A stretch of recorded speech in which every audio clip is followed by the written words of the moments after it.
Oh, hang on, I'm cutting myself off. I'm sitting too high. Hang on. Bits. I'm ruining the illusion. What's up, everyone?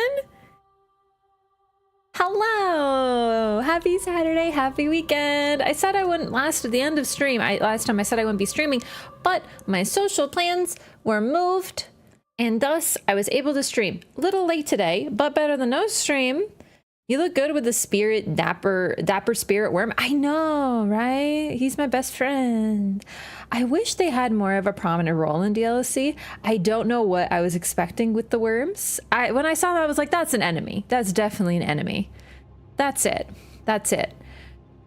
But a part of me was like, God, I hope they're important. I think you just lied to us. Yeah, I suppose I did. Raph wants us to lose our watching streak. That's true. I care very much about the streaks. I'm trying to make sure you're paying attention, because what if, you know, what if the Twitch notifications didn't go off? What if you aren't in the Discord and you're not getting that ping? If you don't follow on Twitter, you're not seeing these notifs. If you're not on YouTube, you're not seeing them. Still probably hasn't watched Anime Egon.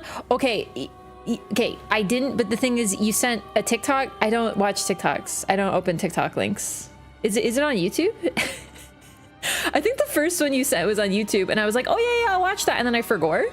But the TikTok one, I was like, I'm not clicking that on my computer. It's gonna affect me. But Raph, you upload on TikTok. I know. I try to open it as minimally as possible because it scares me. That website scares me. You want to talk about horror games? TikTok, for sure. I fear TikTok. I do. I don't like when you go to it and it auto-plays things. That disturbs me. I don't like auto-playing things. It's a massive fear of mine. I don't even like when you open Netflix and it's auto-playing some sort of thing. I'm like, no. Because the thing about TikTok is you open it and instantly there's someone talking directly to your face. They're like, I was cooking badly and then I found about this life hack, and I'm like, holy fucking shit. Like I wasn't expecting to get this like type of information this quickly, this rapidly. I was not ready. Okay, everyone in Discord is saying that Neo 2 is the best character creator of all time. I need to rank it myself. I need to test this out. I need to see. I'm thinking of the next game I'm going to play, and I keep going back and forth because, you know, we're still working on the Loreathon, and I'm realizing that I definitely want to play this game some more and New Game Plus, because there's a couple other things that we can do. So, you know, New Game Plus, getting another ending in Bloodborne to be even more thorough. Really, there isn't too much else to show off once we do all the Chalice dungeons. We can do just like a really quick New Game Plus run. And then with the level of progress they're making with the Bloodborne emulation, there's a chance that in the not so distant future, everyone will be able to play the 60 FPS. And you know I gotta try that out. I'll probably play it and not notice a difference. But what if I do notice a difference? Like what if I play it and I'm like, oh my God, I can tell now. And then we do like a comparison for my broken eyes. So we have that. And then of course we have all the other games we have to do for the Loreathon. Haven't forgotten about any of them. I'm very excited. The more I think about the other games, the more excited I get. But I also want to start adding in another game. And I don't know which one because there's so many good, amazing options right now for games, both old and new. Like BG3 came out, still haven't played that. Neo 2, still haven't played that. Heard nothing but good things. Much better than Neo, everyone tells me. And I'm like, I should try it. The reason I haven't played Neo 2 is because I really like playing, you know, the first game but you know what, honestly, BioShock? Oh my God. You think I get lost in the Chalice dungeons? Yes to BG3. I know. And then I've been thinking about replaying The Witcher. And then I obviously did that on 3. Chance will add Lies of P to the list. I don't think Lies of P has enough lore. It's a very on the surface game. And that's not a bad thing, by the way. It's just, there's not too much hidden stuff, if you ask me. It's just the story is very like there, right? Yeah, to be honest. So that's the main thing with that one. I just don't think it would do. I don't think there's much in the Loreathon to do because there isn't too much to talk about. But Hollow Knight, you know, you will 100% notice it. Okay, but like, it's possible I haven't noticed it because like it's a stream, but I've watched people play the 60 FPS. I don't see any change. And then, you know, I play Elden Ring and then I swap to Bloodborne and I don't see any change either. So like, I don't see the 60-30 thing. So ISB has plenty of lore. King of Puppets lore. The King of Puppets lore is that you don't have your memory. So you knew the King of Puppets. And then when you meet the King of Puppets, he's talking to you, but you don't know your name. And then eventually you remember. And then it turns out that you're friends. It's really like, it's not that deep. It's really cool, but like it doesn't have the same depth. It's just not there. Also on PS5, so the inconsistent frame issues with Bloodborne are a bit less. That's true. That's true. I did notice faster load times, and generally the things that I remember from PS4 don't happen so much on PS5. So definitely there's a difference. Lies of P unfortunately has a bad villain. I wouldn't even say the villain's bad. Oh. Sort of. But they're the sort of real villain all along. It's pretty cool. But I don't think there's enough. There's enough like lore for a Loreathon. Not for a replay, I guess. Because I did a lore hunting first playthrough of Lies of P. And I don't think I missed anything, really. Oh, I did miss an NPC though. Admittedly, I did. There's like a path you go, and then you go to the. There's something I missed at the end. Basically, if you go straight, you miss a path, and I forgot there was a path to the right or something, and then there's a guy there. That's pretty much it. It wasn't that important, apparently. So I did miss one thing, but generally, like the story, the lore, like what really happened, it's all pretty there. And it's not really the main villain. Yeah, exactly. And it kind of sucks because I think like Manus could have been like a little better or whatever. Same reaction I did. Oh, that villain. Yeah. No, like, please understand, I'm not trying to insult Liza P. lore. It's just, for the lore-a-thon, I feel what the purpose of it is all those little things that you don't think. It's like a way to talk about all those tiny little details.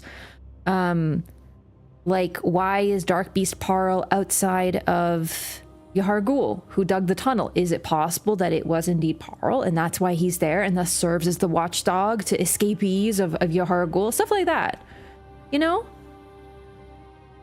And Liza P, I guess we could talk about like, oh my god, that one character turned out to be way more ominous than we thought. You know. I'm gonna do a spoiler for Liza P, so if you haven't finished it, like don't, you know, don't listen for a second. But that guy who turns out to be like an immortal or whatever at the end, you see the ending cutscene. It's like, oh my god, secretly he was a bigger, more important dude than we thought. I was saying that bitch was evil since I met him. Like, I looked at him, I'm like, that bitch evil. And then I talked to him, I'm like, okay, well, he's not evil. But no, I've been saying that bitch was evil. So I'm just saying, like, even like the Twimps, I caught that shit. There's nothing else to talk about. Is NPC, you missed the owl? Owl 1 or Owl 2? No, I don't remember who I missed because I didn't find him, but he's at the very, very, very end. There's some dude, he gives you a happy gesture and then you can give it to the weird guy in the swamp. Do you know what I'm talking about? Anyway, point is, I just don't know that there's enough lore stuff. I guess you could argue like the Pinocchio stuff, but I haven't read Pinocchio yet, so I would have missed it. Also, oh my god, I'm so sorry. I was just getting settled. Giuliano, thank you for the resub as well. 26 months, 9 minutes ago. Thanks so much. Welcome back for over 2 years of support. Thank you so much for that. Hello, everyone. And Stroop Dog, thank you for 1 year. Happy 1 year stream anniversary. How's it going? Thanks so much for the support. Welcome back. Enjoy your new butterfly. Is it orphan time? It's orphan time. Soon, very soon. We're definitely fighting orphan today.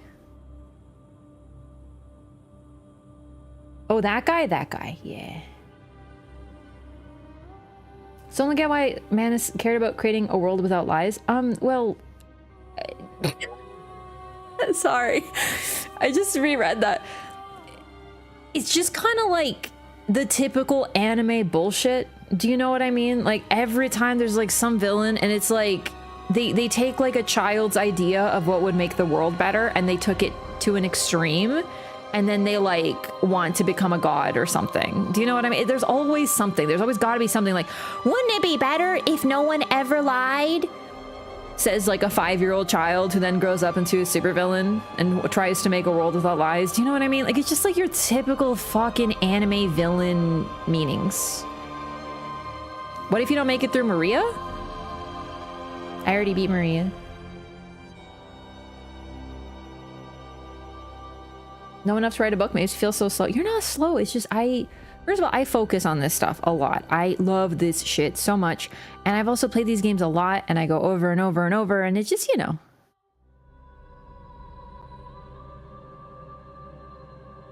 What? Yeah, dude, you're behind. Last stream, I beat Maria. Living Failures in Maria were last stream. I'm already in the fishing hamlet. So just another Miquella? Yeah, like a Miquella who's like, I want to make a world of compassion. It's just, honestly, like the thing about Miquella, at least Miquella kind of, you get it, right? I hate when like there's an anime villain who's like, I want to create like a world without, you know, pain or without lies. It's always something silly like that. Yo! Search party is on the lookout for lore. I love that. That's cute. Welcome in, gamers. How's it going? Thank you so much for the raid. Welcome in, Search You. Guild Living Failures last stream? Yeah. Were you guys there? Am I misremembering? Is this gaslighting? Yeah, was no one there? Were you guys sleeping the whole time?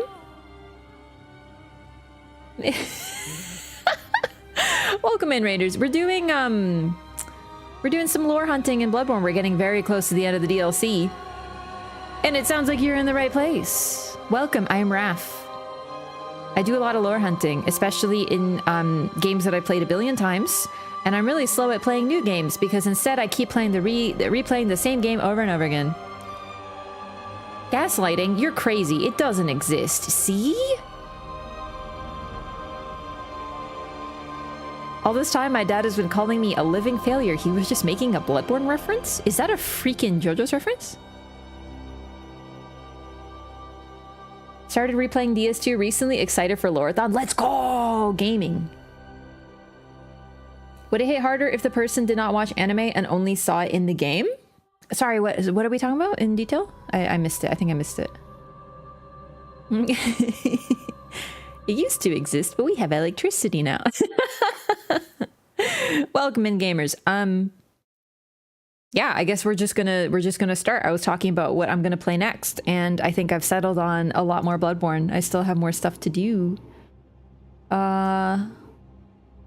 Oh, yeah. I just saw the Discord. There was actually, thanks for mentioning that, Pastor of Muppets. There is indeed, there used to be, it was cut content. There used to be a change appearance / respec mirror in the DLC. In fact, in the DLC, in the game. I think it was actually in the Hunter's Dream. Let's go take a look. I think there's still a remnant of it. The plot being cringy anime plot, if you ever not watch anime, etc. Well, I say anime, but Final Fantasy is like the best example of this. Like there's always, or Persona, there is always, you are a high schooler / like medieval prince / hot blonde guy with big sword, and then you fight God. You know what I mean? Like that is literally every anime / JRPG is like, you are just a normal boy from a village / a normal high schooler, and then by the end you're saving the world and fighting God. It's like every time. Or some old dude who wants to be God, which is like the same idea. So every single, I think it's this. This is the remnant of it. It was gonna be this. I don't know if it's literally exactly this, but that's why it sort of has this prominent place. Fighting God with the power of friendship. Yeah, and I love it, dude. I freaking love Persona. I'm not trying to insult these media properties. I'm just saying there's like this concept of like, there's always some dude who says something grandiose that makes sense. Like, there's always a villain who's like, we need to end all wars. And it's like, wow, that's actually true. We should end all wars. War is bad. That's and then they just go like, to do this, I must kill all humans. And it's like, what? You know, they always have, the villains always say something that kind of is like, yeah, I can support that. And then they're like the most bonkers response.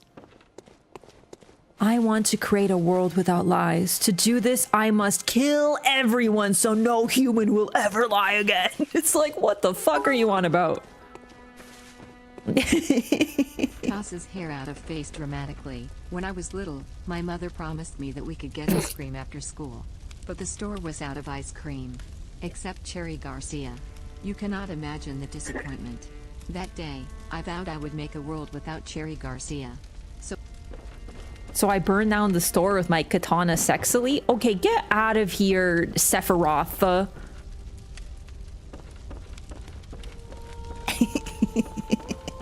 Master J, thanks for the 100 bits. They did that with Ultron too? Yeah, I'm not saying it's exclusively an anime thing. But it's just also comic books. Comic books are the same idea. There's always like a villain who's like, I'm gonna destroy the entire world or something. Or the entire universe. Nuanced antagonist who has a point, and instead they end up making a very goofy villain. Yeah, it's like they want to make a character that you're like, oh, you can kind of see it. So they want to make a nuanced villain, like you're saying, but they can't make them too relatable because else the good guys will look like bad guys. Like, I want to end all wars, and then the good guys are like, you can't do that. And it's like, bro, you support war? So we have to make them do something bonkers, you know? Yeah, exactly. Also, Lorathon and Tail, we just... the Lorathon, I didn't invent the term, but like, it's just, it's like a lot of lore, and we just hunt for it. And or the thing is, the games I'm doing the Lorathon for are games that I tend to know really well. Not that I know everything, but you never know everything. I literally uncovered new things about this game last stream. I'm still amazed by how much about this game I don't know, but it's almost like a lecture, but like a fun kind of lecture, like when you like school, you know? I mean, they wouldn't be villains in the first place if they were good people, but what if they're just misunderstood?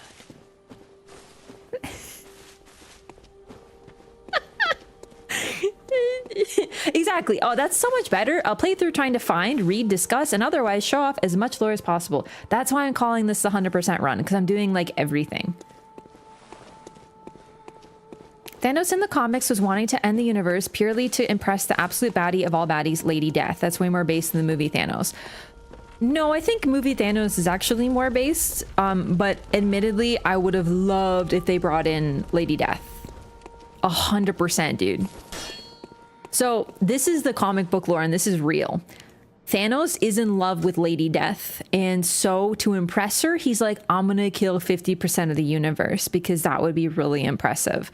But Lady Death doesn't care about him. She has a huge crush on Deadpool and is always trying to get with Deadpool because Deadpool can't die. So it's like she wants what she can't have, sort of thing. And it's really comical. You are talking to the most Shadow the Hedgehog coded streamer ever? Right, yeah, that's me. I love Shadow. Dude, Shadow the Hedgehog isn't even a villain. He just had amnesia for a while and did a couple of crimes. So what? I don't even have amnesia and I did a couple of crimes, okay? He can't die and he's really funny? That's actually true. Villains are way hotter than good guys. I'm just saying. Everyone's like, Raph, you're so mean. You do invasions and you hurt people in the video game. A, first of all, don't be a baby. Invasions are fun. Second of all, what, you want me to be some sort of good freaking paladin who wears armor and stuff? Nah. I don't remember what we were doing. I really did like movie Thanos, though. He was really cool. I quote him all the time. Is he the one who said, fine, I'll do it myself? I'm pretty sure he is, but that also might have been Star Wars. Now that I think about it. I don't know. I don't remember. Yep. Yeah, okay. I say that all the time. I have been known to snap sometimes. I'm basically literally Thanos, bro, for real.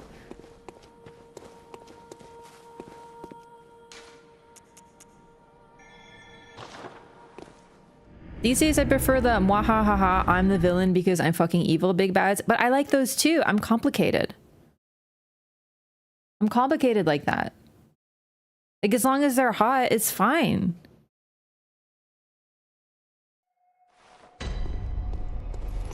He said at the end of Ultron, right, in the end credit scene. Yes. All right, I'm checking out. Did I do this? What boss is this? I'm just investigating the chalices real quick. Queen Killer. Oh damn. 1 second. I want to see who this is.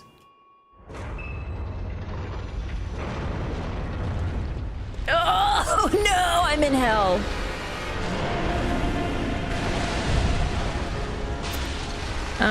So it's the dog.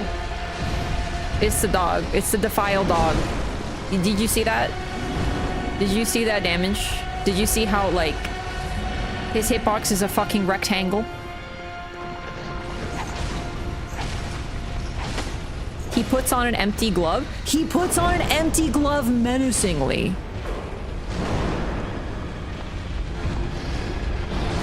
Uh-oh, I'm stuck.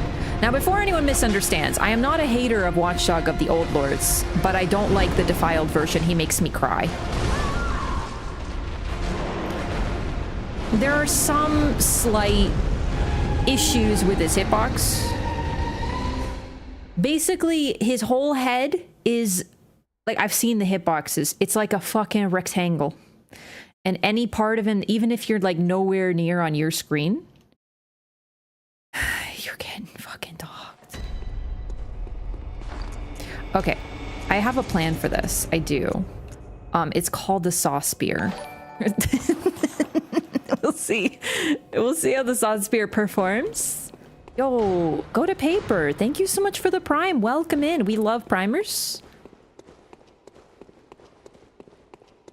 What starts with P and ends with S. Primers. We love them. What the lore on the rectangle hitboxes? FromSoft is a bunch of silly little guys and girls, is the lore. They're silly. Get away from me, dog. Holy crap. I fear from the bottom of my heart the dog. He's just like hopping, you know? Okay. Did you see that? That was some Elden Ring ass behavior. Helps for this fight is knowing how the moveset progresses. I did know that, I think, at some point. We'll get there. It's okay, the dog is puking right now. He probably ate some tinfoil or something.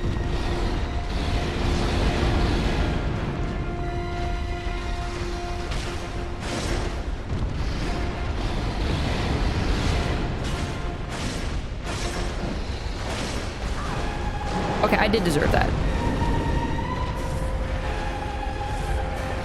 Why is your health bar way smaller than it was on Thursday?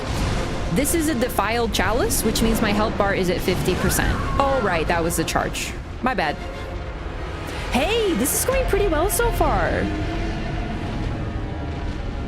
Watchdog is almost worse than Laurence. Laurence? I am a Laurence lover. I am the biggest. Do people really hate Laurence? Can we get like a yay or nay in the chat right now? How do you feel about Laurence? Yay or nay?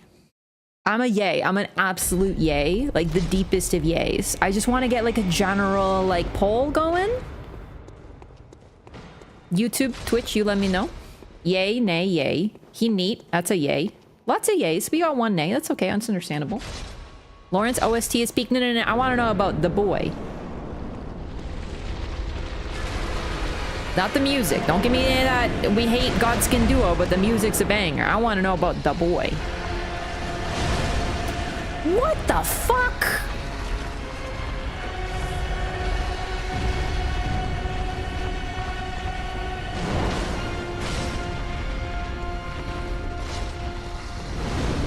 He's all right. I'll count that as a yay.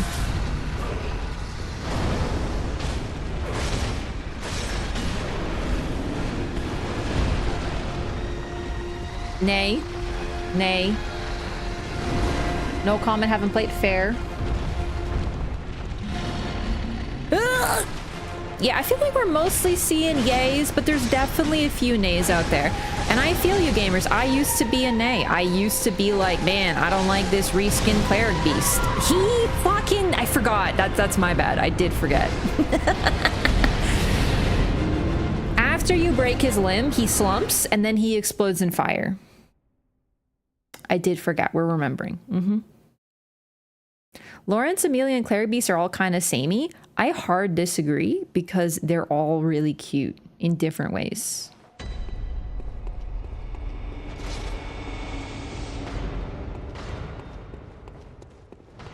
I really do love Laurence. I mean, he's actually... It's hard because I think he's my favorite fight, but then I fight Orphan, and I'm like, fucking Orphan is so good, dude.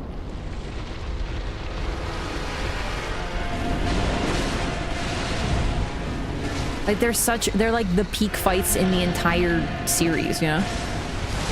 Oh my god, I broke his leg already? Okay, get out of there, get out of there. He's gonna explode.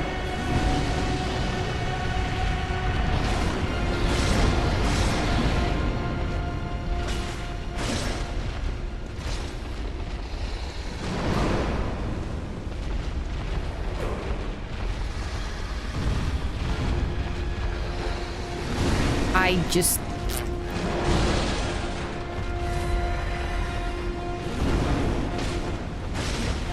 Gotta be careful, because if he charges it like that, if he does that charge when I'm by his legs, I'm getting caught in that AoE. No! This music is really stressful too, because it's like, it's how I feel when I'm fighting him. Do you know what I mean? It's like fucking horror movie shit.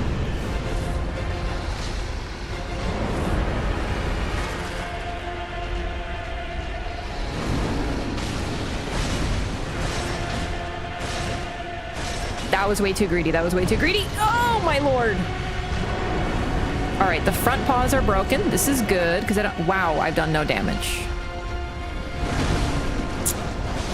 I don't even know what hit me. The one fight. It's not the worst fight until you have defiled and you die in one hit to everything. Orphan is the hardest boss out of any Souls game. Also, there's the case of Bloodborne was a very different game and a big departure from the series. So some people struggle with Bloodborne way into it, especially with the DLC. The difficulty jump is insane, but the aggression and complexity of movesets were peak in Bloodborne and weren't really passed in that level until Dark Souls 3. And even then, honestly, the thing about Dark Souls 3, I think that makes it different is that there were often more health bars. Like, that's the difference.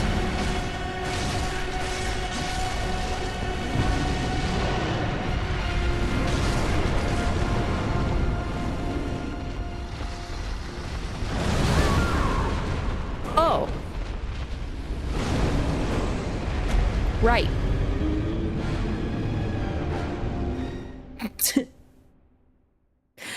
I don't like this fight. Orphan is parry bait? Not as much as Maria was parry bait. Anyone say Orphan is the hardest after Concert Radon? Concert Radon came out fucking a decade later. 10 years. Let's put some respect on Orphan's name, because you know what? He is still, to this day, the coolest final boss of DLC and that FromSoft has ever done, period. And that includes Gale. Gale is incredible. I love Gale. But Orphan is the peak that will never be passed.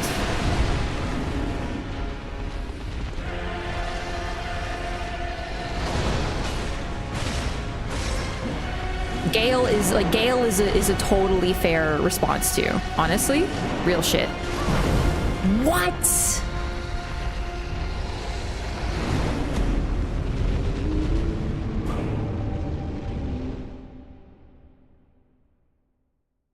Never get a turn because I'm constantly exploding is the worst. You know what's really funny is now that I've played Elden Ring as much as I have and I've returned to Bloodborne, I'm realizing that a lot of the things I didn't like about Bloodborne, which there's few, but for example, this boss, I always found him frustrating because the hitboxes are huge, not because they're bad. Well, okay, arguably, I think the head hitboxes are a bit too big, but because they're AoEs. Everything he does is a fire explosion. And I'm like, holy shit, that's Elden Ring. The entire game is fucking AoEs.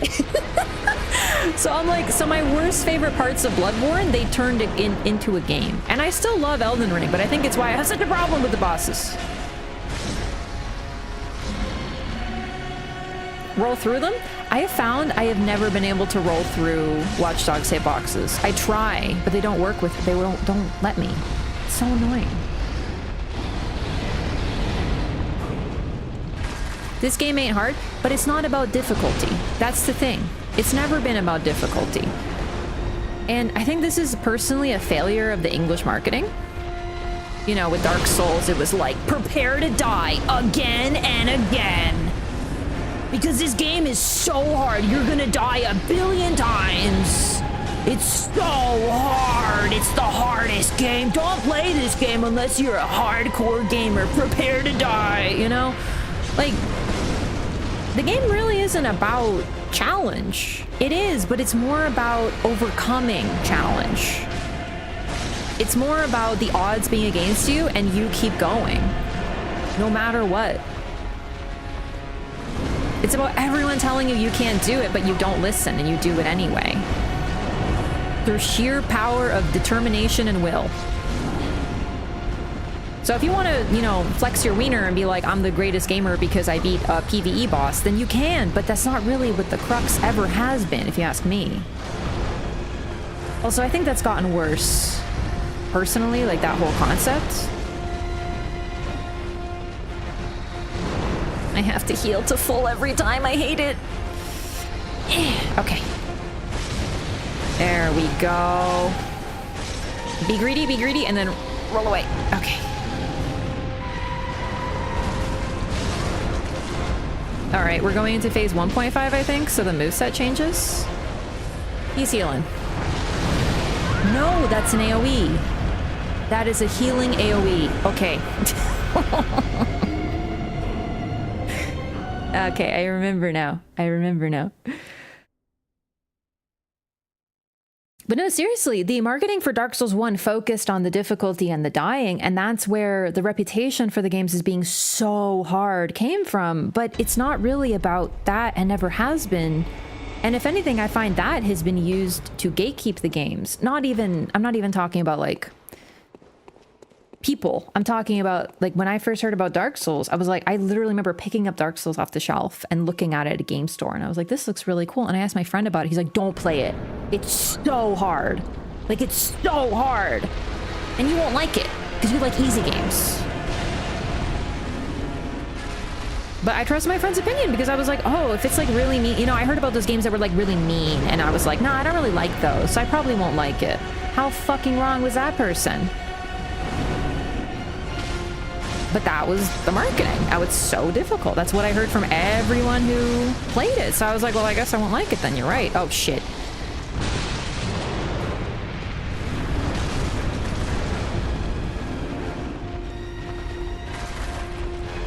The key, in my opinion, is not difficulty. It's fun. At first you might be a little annoyed, but it's a little addictive too, isn't it? How many people do you know, when they first played Elden Ring, they fought the Tree Sentinel right at the start? And how many people do you know were like, man, this guy sucks, he's so hard, he's so mean! And then they just go, I have to try again though, I have to try again. The game was teaching you not to fight everything you encounter, because you might want to come back later. But at the same time, they were saying, but if you want to, keep trying. They basically made failure addictive. Fen play Dark Souls or just say that from hearsay? They played it.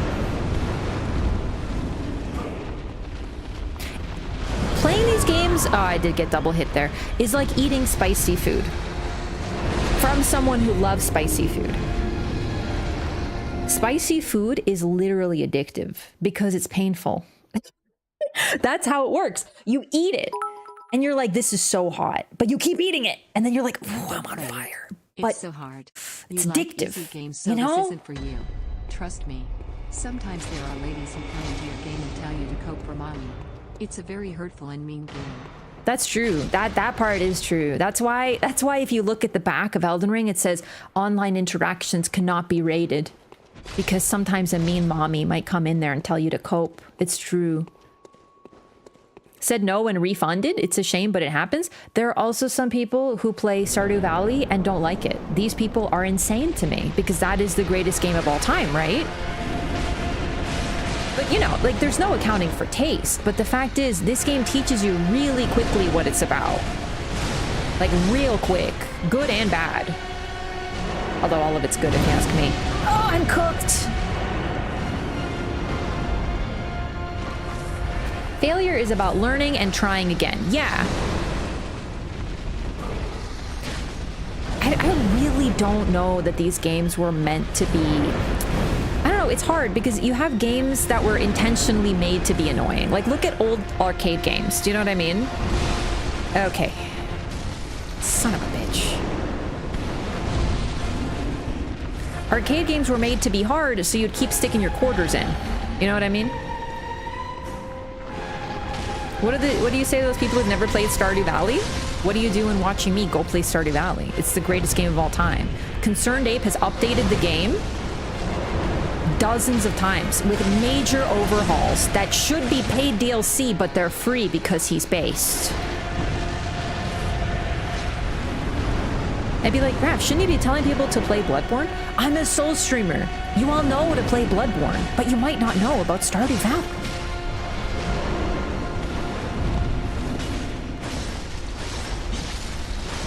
I'm at my greatest when I'm playing Stardew Valley, apparently, when I'm talking about it.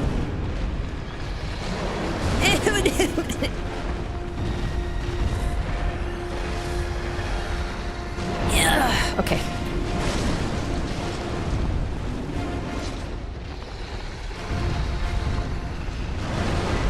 I think I'm getting better. I just have to not be thinking about the game. I have to be elsewhere in my mind. You gonna heal those legs? Nope. Okay, okay, okay. Look at him. Oh, shh.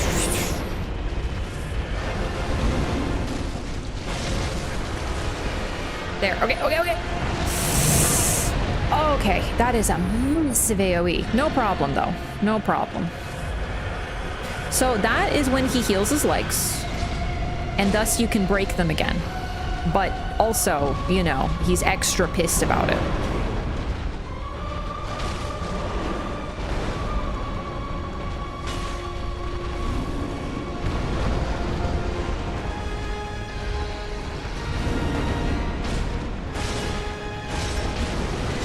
Nice. Okay, run.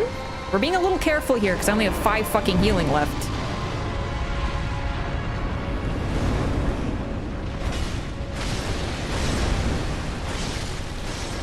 That was greedy, but we will hopefully be okay. All right, all right, all right, we're gaming. Careful, he can do a double charge. Okay, okay, okay.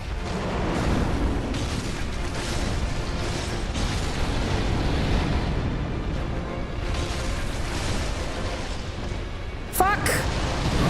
Oh, okay, okay, it's fine. It's actually fine. As long as we're alive, it's fucking fine, dog.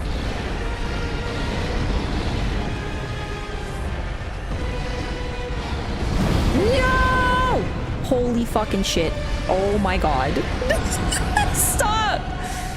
Okay, okay, okay, okay, okay. Oh fuck. What is he doing? Okay, okay, we're fine. We're fine. Oh my god. We beat the file Watchdog. Oh my god. That genuinely didn't even took as long as I thought it would. Holy shit. Oh my god, I'm actually really proud of that. Whew. Oh. Didn't take as long as I wanted. Run it back. I'm actually so happy because I was scared I was going to use all my blood vials. Hang on, where are my blood vials? Wait, are they even in inventory?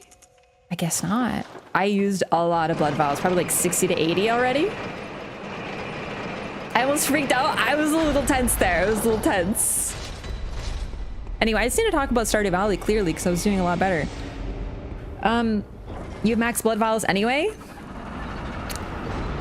Eponymous, the reason I usually make sure I max out my blood vials before I get to defile Watchdog is because by the time I get to him, I use them all. I have, in my past, I have literally had max blood vials and used all of them and had to go buy more on that one boss.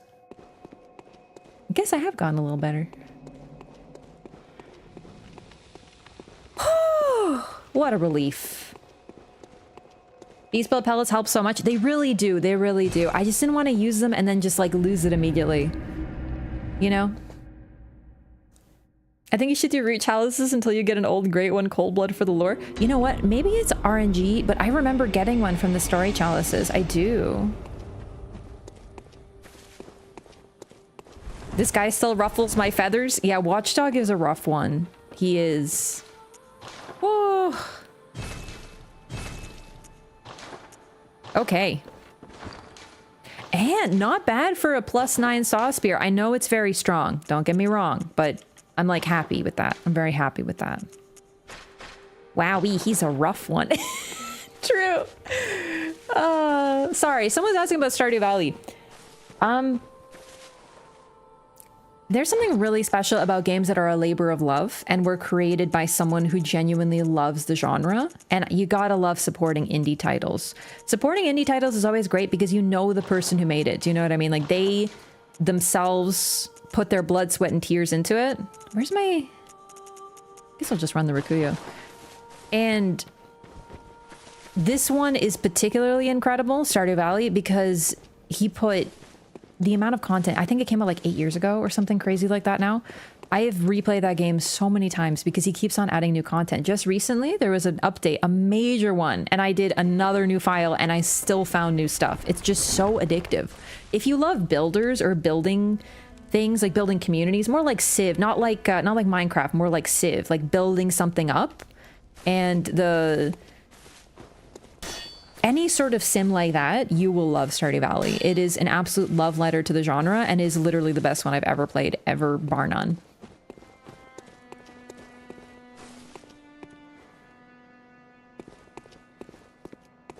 How's the stream? It's great. We just beat Defiled Watchdog. I was so worried about Defiled Watchdog. He's the one I'm scared of.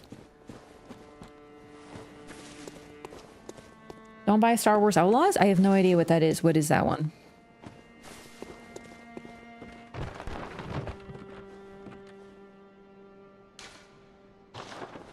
It's on Mount Rushmore of indie games. It's on Mount Rushmore of video games, period. Like, I love playing. I have dozens of different genres I like. Like, if you're a gamer, you play multiple games, right? Like, lots of different styles. That's my favorite type of game. You can buy it. It's 100% worth the money. I have it on Switch and I have it on Steam, and I've put hundreds of hours into both versions. Oh my god, I have so many hours in that game. All right, I just remembered I want to buy more blood vials just in case, because we still do have Amygdala, defiled Amygdala, and I'm a little scared of that.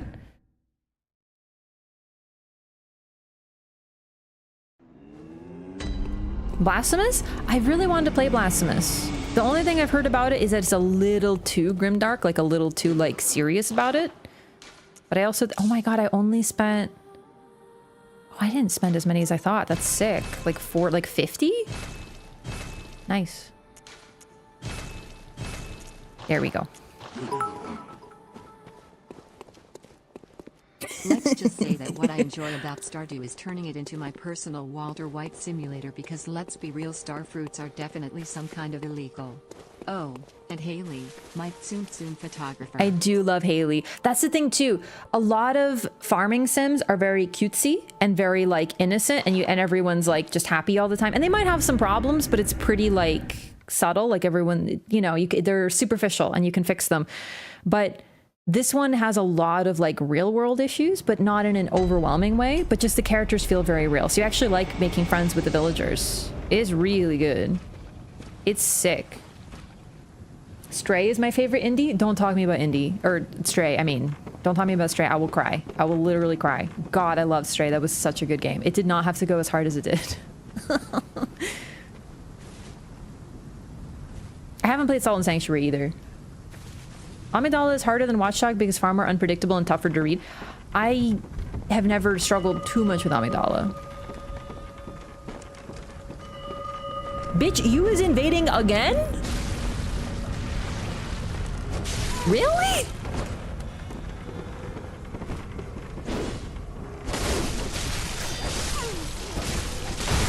Like, bitch, I'll take care of you then. Don't worry about it.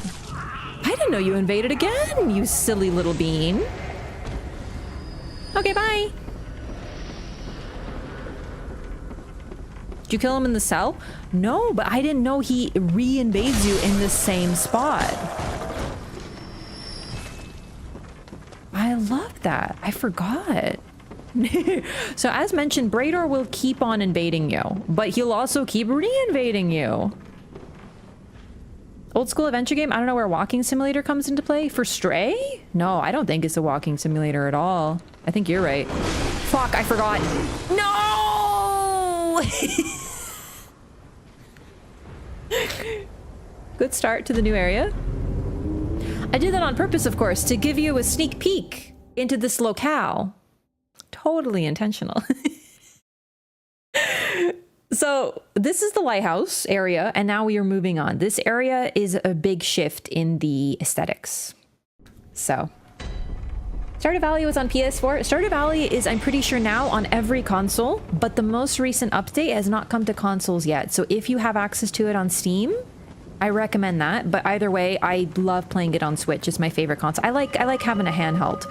Oh, here we go again, Brador. Come here, baby boy.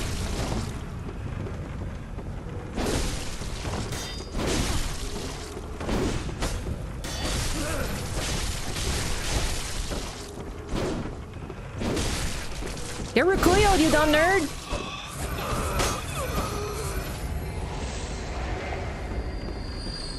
Simon died to this? Sorry, that was mean.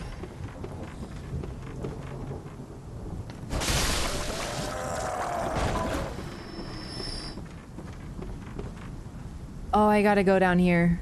Oh no. Okay.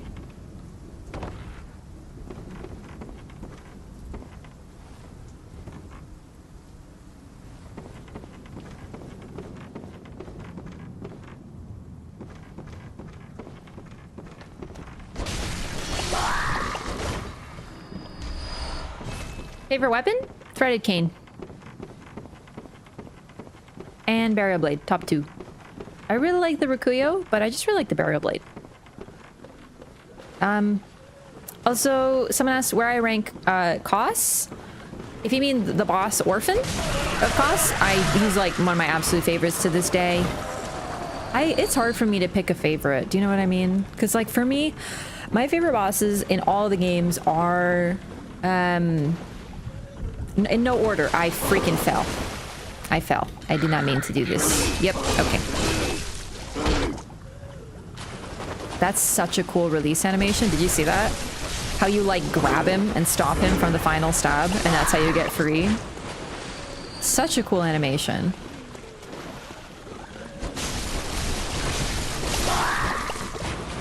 Are you guys praying to this? Yeah, probably because this is the bodies of your fellows and such.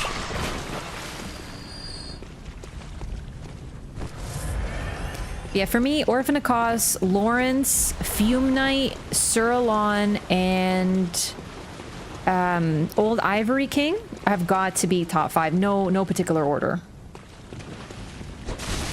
Like, they're all peak. I just... Ask me which is my favorite, and the answer will change. They'll all stay at the top, but, like, you know.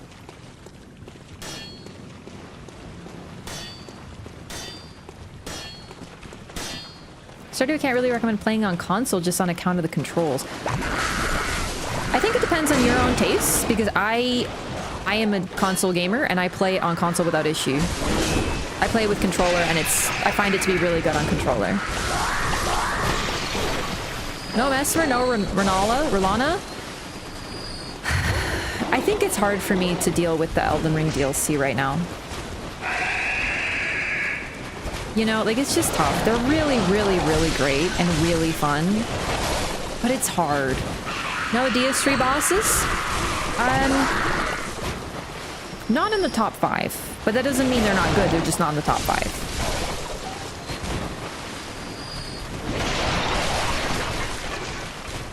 I don't really fall into recency bias too often either. Like, you might notice, you know? If I love something when I play it, then I'm gonna love it later too, and it's not easy to overwrite things like that.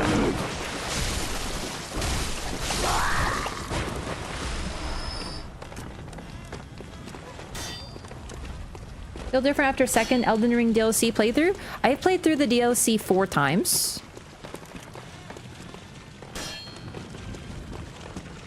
So I feel like I have a good feel.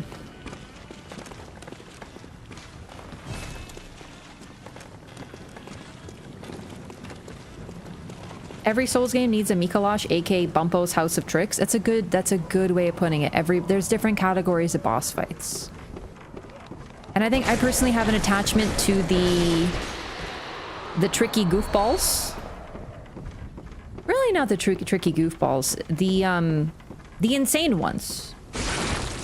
Like the angry Orphan and Laurence.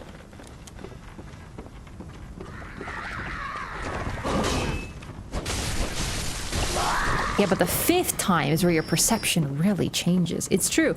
Also, someone's gonna probably say, well, you played through it, but you didn't beat it because you didn't get the final boss. You only fought that guy through 1 time, and you're correct.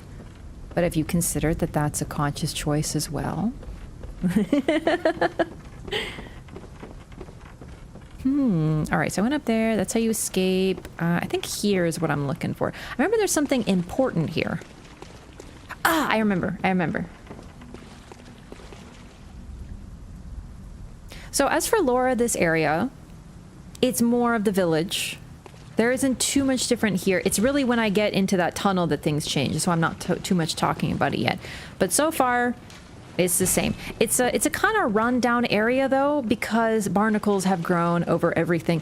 Near the sea, I'm not a sea person, I don't know, but from what I know, barnacles grow on everything. They are super hard to get rid of, but if you keep on maintaining, especially in really moist areas, so you have to keep on maintaining anything in these sorts of areas, but here you can see that it's sort of spread. But personally, the way I read the barnacles, not just spreading as in it's not well kept, I also read it as spreading almost like rot or like an illness spreading over top, growing on something. It's very rot coded, I would say, because the people themselves are growing barnacles on their faces, even the skulls of the cut off bodies that we see. It's like a spreading illness that even the town itself is afflicted.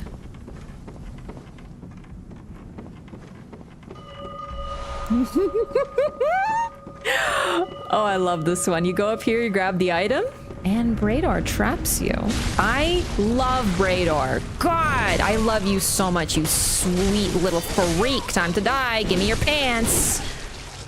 Or wait, no, this is his chest piece, not his pants. Give me your pants, you freak. Wow, it's gonna be really embarrassing if it actually isn't his pants, though. I don't remember. Oh no, I'm just a freak. It's his chest.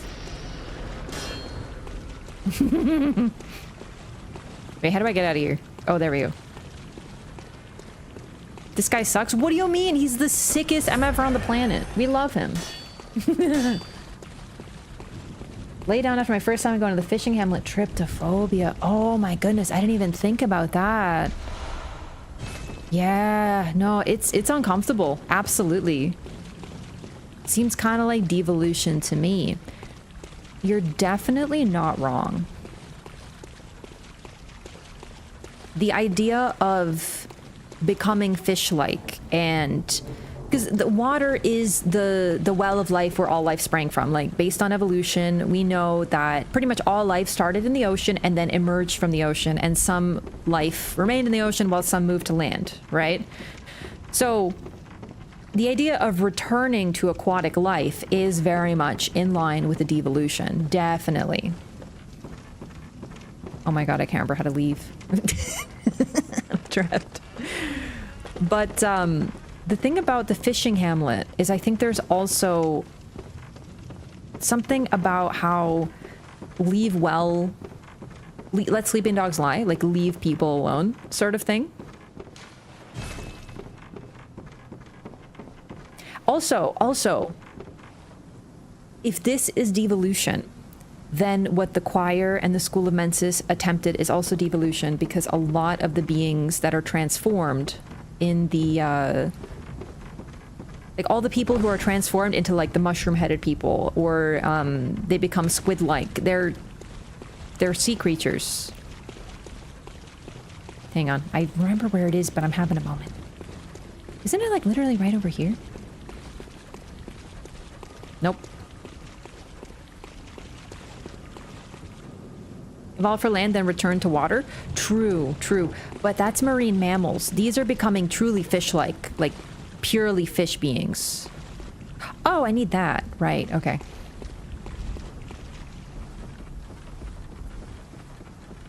Call that devolution? These people straight up look like they're turning into fish, though? Yeah, but that's the thing. If you think that becoming more aquatic, aka becoming fish, is devolution, then what these folks succeeded at is also devolution. How do I get down there?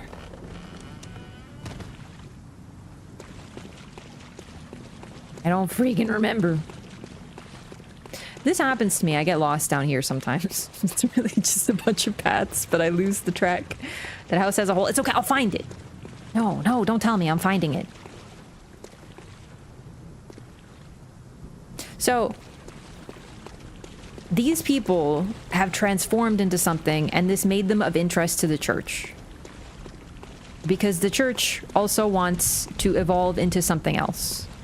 So they searched these people for eyes on the inside, which they theorized would make them into great ones. And the truth is, we don't know if they found them. We just know they searched them for eyes. But it looks like they didn't find them.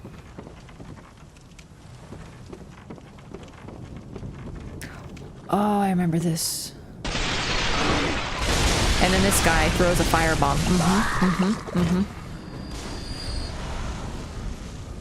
And then...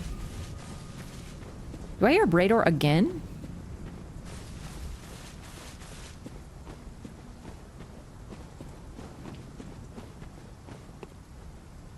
I normally, literally use a Bold Hunter's Mark to get out of here because I get so lost. This will not be the last time I get lost down here.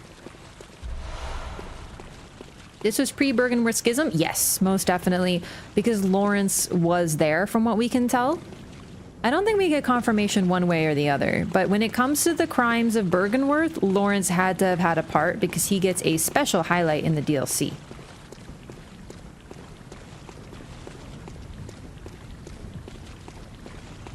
Is it possible? Ow! That Ebrightus is Kos's child. We don't know anything about the family dynamics, really. The thing is, likely no, just because we know that Great Ones lose their child. And in the context of losing a child, the implication is death, right? Not like you lost them at the mall. Because that is part of why they seek a surrogate. All right, there was a staircase, a ladder, I mean. I took the ladder down, and the ladder was... there. Oh, you can't take it all the way down. I'm seeing the problem. Wait, can't you go up there? Wait a second. I don't think you can. I think we have to just find another path. Ebrightus doesn't seem aquatic at all. The tentacles to me seem aquatic.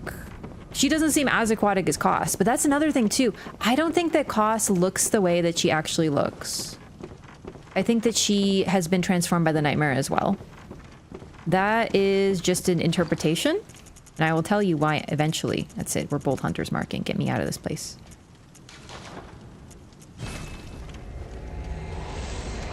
Didn't know about Laurence being here.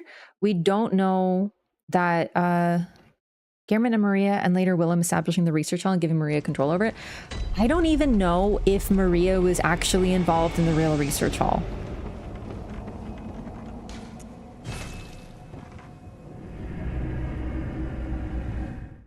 Mergo is supposedly a child of Erden. They very much were alive until we showed up. I think lost could just mean separated in the plane they operate at.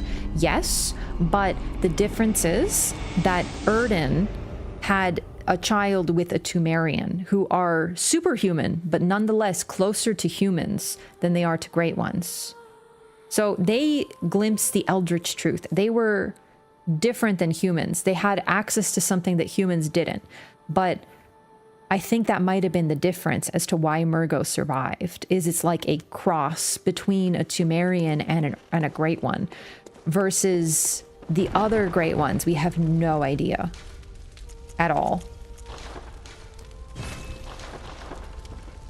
So because of that, I think that's why Mergo is so special and why Mergo calls upon so many others. Like we have so many people, Great Ones trying to take Mergo, at least one, because of that specialness. Tentacles, typical cosmic monster features, though, doesn't have to mean anything aquatic. Yeah, but this game's different than your typical cosmic monster. There tends to be a little bit more unity in the designs. So Ebrightus does look like she could swim. In a weird way, I think she does. But compared to Moon Presence, which is also tentacly but not aquatic. Evidently humans can evolve into Great Ones based on the ending we get. Yeah. Definitive answer on what the holy medium is? It's blood.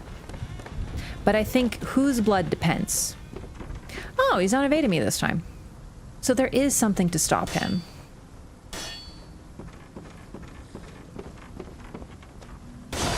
Oh, maybe it's because no, I reloaded the area. Maybe it's because I didn't go back to the Hunter's Dream? Interesting.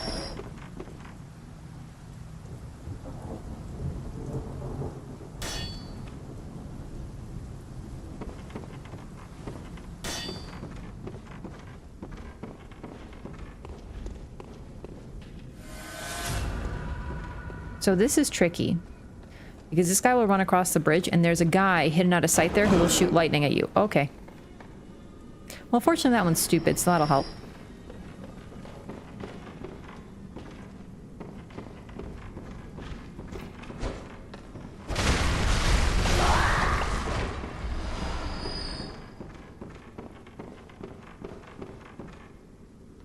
Don't think we ever get confirmation that all great ones were human? No, we don't. I think that's too far to assume. RMC accomplishes something that others aren't seemingly capable of. Oh, I like this. Look.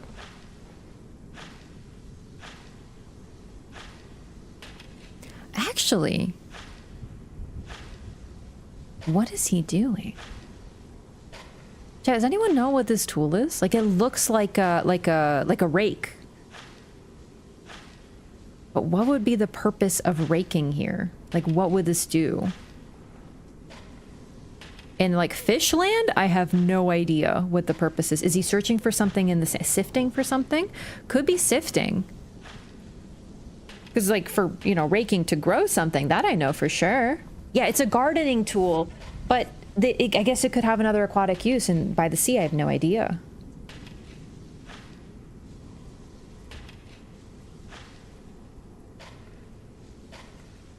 Abritus is the daughter of... Well, Abritus is the daughter of the cosmos. Also doesn't seem hyper powerful and cosmic. All the great ones have their own abilities, for sure. We can't really rank them. Do you know what I mean? It's hard because the final boss of this game is the Moon Presence. She's the one who's been pulling all the strings for us and doing all this epic stuff, but she's a terrible fight because she's really weak. So we can't really rank them on like power scaling or power levels. We don't know exactly what's going on. Searching for phantasms. I feel like phantasms, like these things.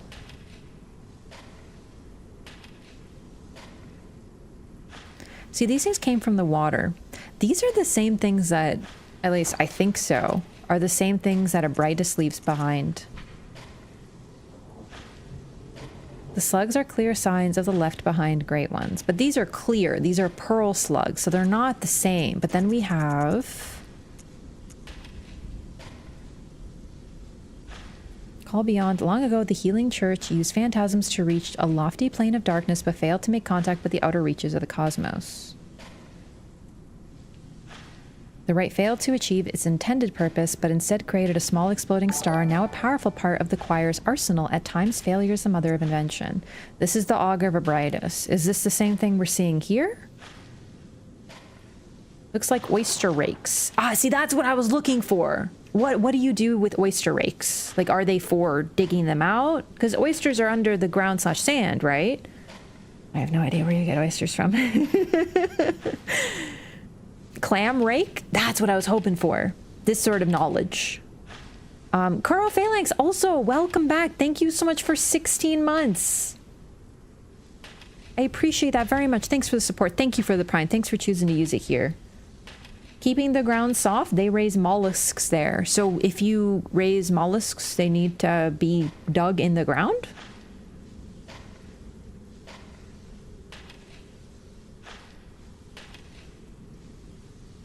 Original JP suggests all the great ones used to be human, and it makes sense. Otherwise, why would people be even trying to become great ones in the first place? Because it is always humans' hubris to vie. And there's always people who want to become stronger. Also, if the JP says that, that's cool to know, but as discussed, I'm pretty much limited to the English. So while certain things are more outright stated in JP, for example, the school of Mensis, that they became the brain of Mensis, is apparently just straight up said. We can imply it. But yeah, I'm stuck with the English version, so, you know. Kos, for example, is a very human face. Yeah. I don't want to get into Kos yet because we're not quite there yet. So I'm trying to talk about the sort of higher level stuff later. So, this guy is still farming.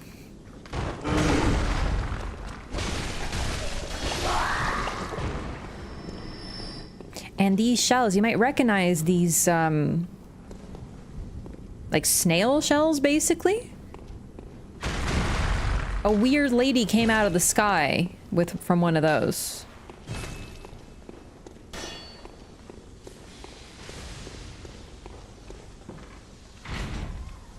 And shortcut. Ow, holy shit.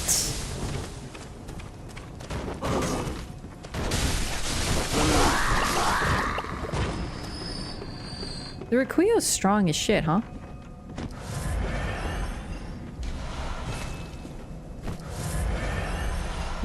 I have too many blood vials now. I have to go fight a hard boss. These guys are casters.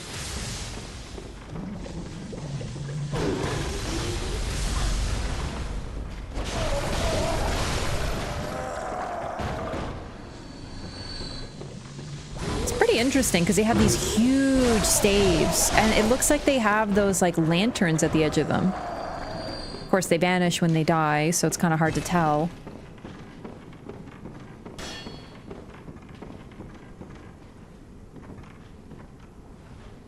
You can get a sneak peek into the area. Oh, wow. Yeah, when you look in the distance, there's a little bit of Dark Souls 2 behavior, a little bit of like 2 FPS movement. There's also lower, you can see what look like weird shell ladies. And you can still hear the ringing of Brador's bell.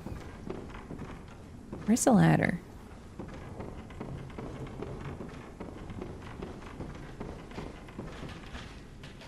They're still doing it.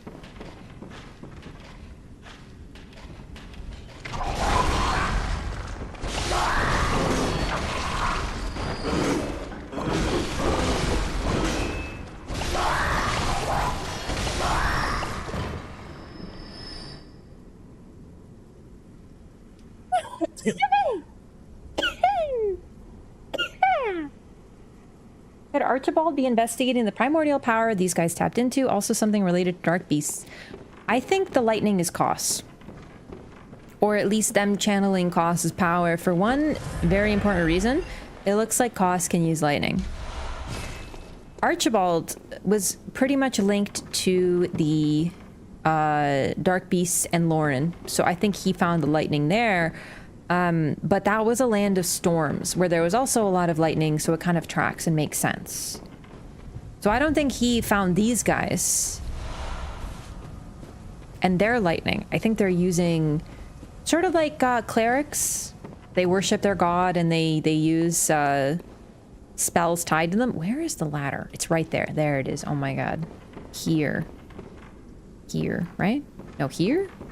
I know there's a ladder. Don't try to... Wait, is it not here? Oh no, I'm having map quest problems right now. I think it's over here.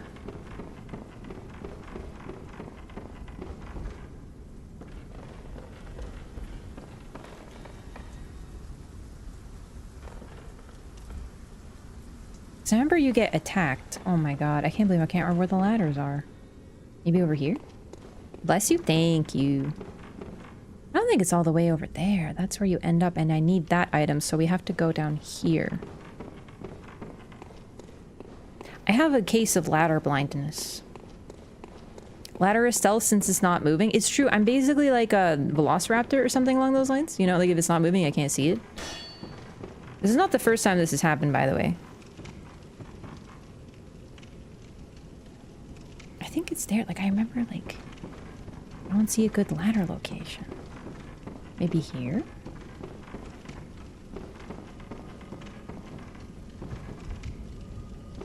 I want to get to my boy Brador. Here? Me, encyclopedic knowledge of the game. But where is ladder?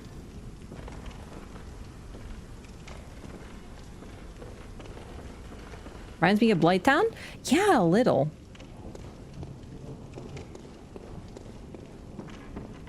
Ladder? Ladder? Like, it's gotta be... I can see them over there. They're like chilling. That's where you go downstairs, I think. I remember. You're warm? Yeah, I'm a little overheated. Still get lost? Oh, yeah.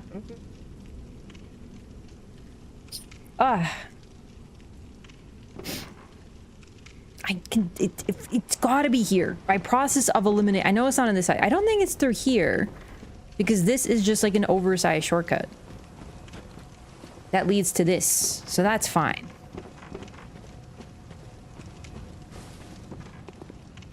A generous say where with fall damage? Yeah, that's one really cool thing about Elden Ring.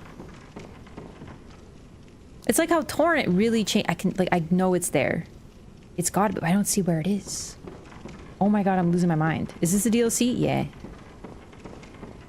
Oh fuck. I was about to say that if I fall, I'll find it. Well, I found it. It was really dark. Look at these creepy, weird fish eggs. Oh my god, they really are everywhere. Along with these silvery, milky phantasms. I don't even think these are phantasms. Phantasms are... Hang on.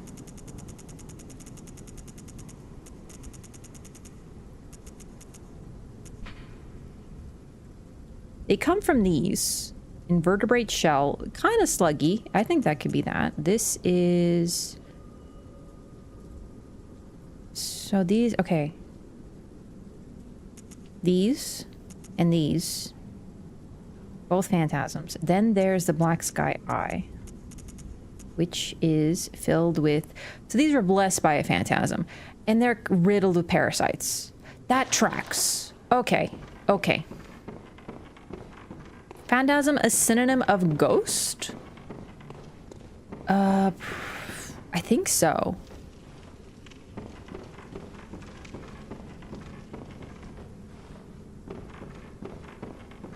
Seem too thick to be phantasms. They could also be the phantasms of a different being. But like, honestly, these slugs are thick. Like, have you seen this? That's a thick fucking slug. Like, this one looks less thick, but look at this shell. That's so thick. And then there's these, which are thinner. Holy shit, that I forgot. That scared the hell out of me in first person. This is why first person games are scary, dude. Drowned fish ladies out of shells. And let's take a look at their bodies. Not only are they very similar to the to the thingies, the jar ladies we get in Elden Ring DLC. These are precursors, obviously, but look at the tentacle wrapping the arm. They look like the equivalent of the black sky eye, which is an eye blessed by a phantasm.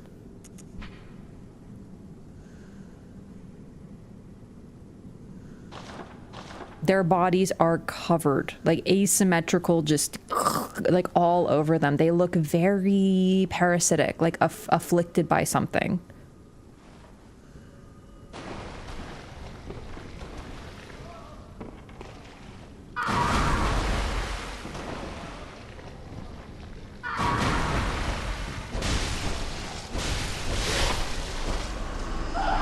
And this is the exact thing that fell from the sky when we were still in the cathedral ward, the nightmare cathedral ward. But you remember, one of these fell from the sky. Oh. So they have a grab.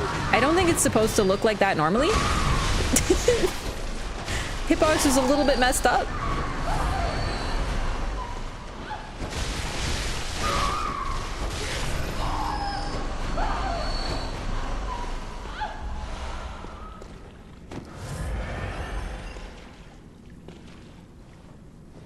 So rather than fishes, this is what they caught, or fish, I guess. Like this is a fishing village, and all they have now is these phantasms.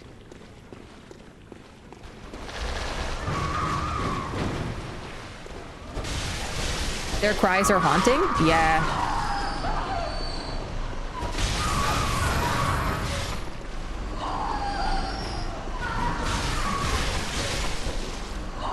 Also, you gotta wonder, are they even catching fish anymore? Because the boats don't really seem to be too much in use. Are they catching fish, or is this now a breeding ground for these creatures? And those are... We're basically going around here and killing the mothers.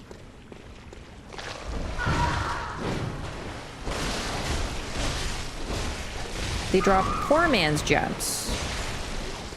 True. Hang on, let me take a look if I can ever get out of here.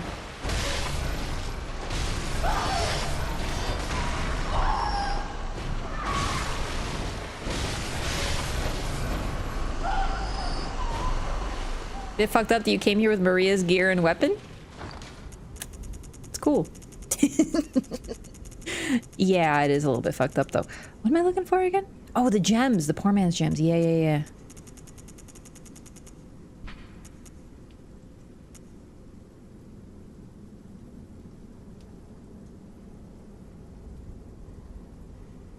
This particular specimen has a pronounced effect due to its extended state of dampness.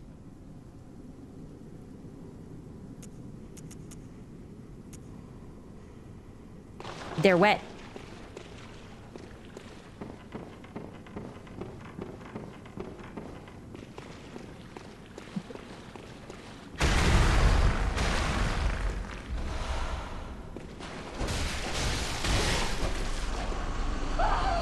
I don't think I want to use the Rikuyo on Orphan though, but we'll see. I really like the Rikuyo.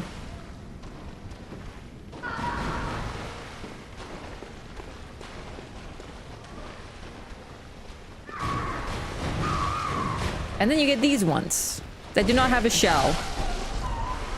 And they are aggro as hell.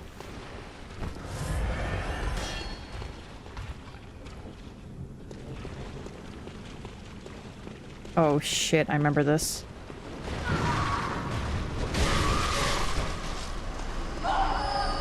This is where I get the pants. Holy shit. Give me your pants, boy. Oh shit.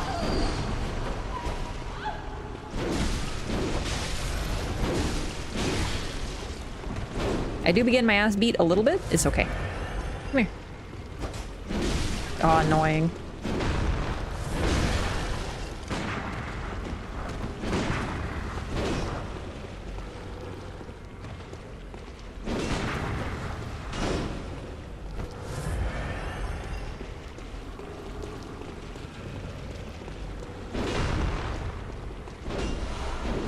Fool's damp blood gem. Interesting.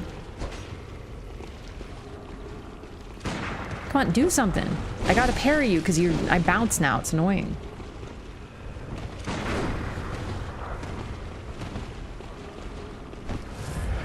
Hey, with the plot twist so hard, it happens sometimes. Yeah, it's a little bit like a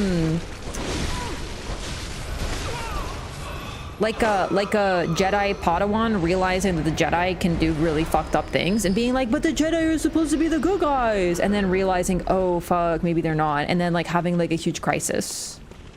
You know? Does Star Wars ever do anything cool and complicated like that? Because I feel like they never fucking do. Oh fuck, I forgot. Kinda? That sounds like a no to me. I feel like Star Wars never does cool shit. They always do like the boring shit about like, yeah, the Jedi are good. They mind control people, but it's okay because they only mind control the baddies.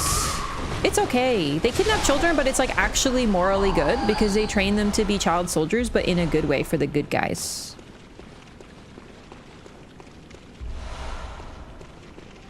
In the Clone Wars show, at least. Which one was that? Was that the animated one?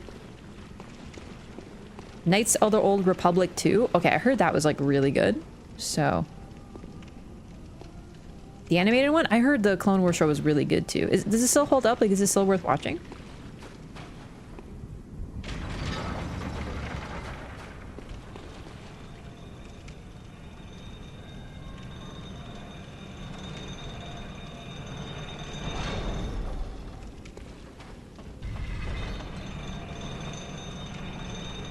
KOTOR 1 and 2 are good. Those I heard were good. Weren't they done by BioWare?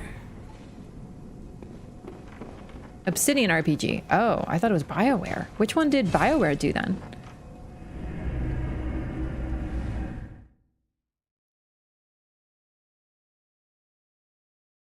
Ahsoka embodies that in the Clone Wars. I saw the show, the recent one. That one is pretty good. I want to know about her past though. BioWare 2 is Obsidian. Okay. Neat. Alright, we're getting up to like the really cool part. Still a kids show? Yeah, I was gonna say. It was like marketed for kids. That's why I never watched it. Because it was an animated show for kids. I thought it was for like kids though. Pre-EA BioWare was GOAT. You know what? I used to say that too, and then I realized that Dragon Age 1 was literally made while they were bought by EA. So I agree, EA sucks. But I wonder, I just wonder, you know? Welcome home, good hunter. What is it you desire? Good hunter, Ain't nothing new yet. Maybe EA hadn't replaced everyone yet at that point. Also, I think they bought it a couple years before Dragon Age 1 came out, so it's possible it was in development already and they didn't have time to ruin it entirely, right? Though, to be fair, I still like Dragon Age 2 a lot. Like, a lot. It's Inquisition that I kind of was like, eh, so I don't know.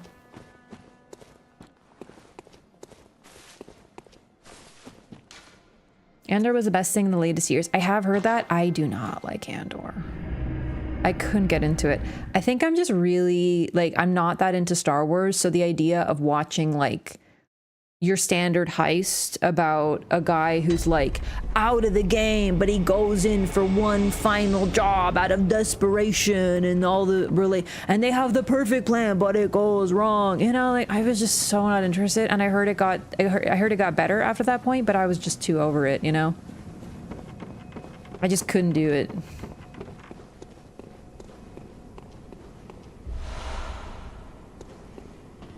Only like Origins, DA2, and DA3 weren't really what I was wanting.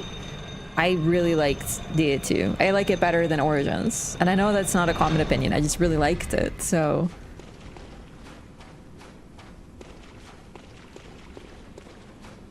Generally shitty sci-fi. Star Wars is very, what's the term? It's a space opera, and it's very soft sci-fi. Hey, babe.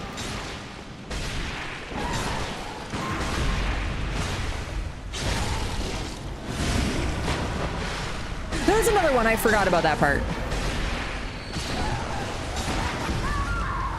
Come on! My frenzy bar filled up fast. Straight up fantasy? Yeah, and there's nothing wrong with that. I like soft sci-fi, but I think it was just a little too... The space setting is like a coincidence with that one. Yo, Splinter of Honor, thanks so much for converting from a Prime to a Tier 1 sub. I appreciate that. The Frenzy Bar was tiny? Let me check something.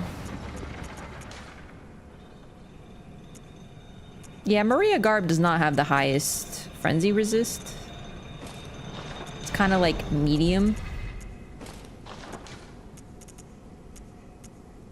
Tinier bar means it feels faster? Well, yeah, of course it does.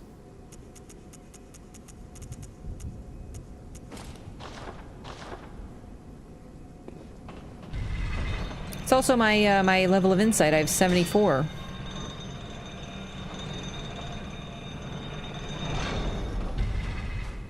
I'm very frenzy. That's the wrong way.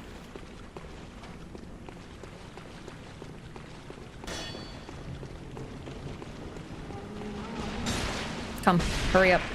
Hurry up.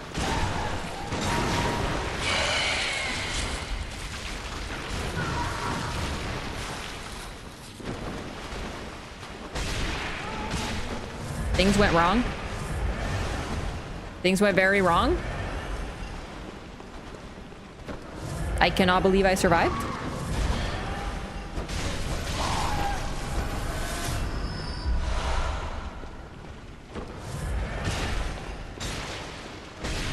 You have psych homework? This is Bloodborne. It's literally psych homework in action. You don't need to do your psych homework. Just watch me play Bloodborne. It's the same thing.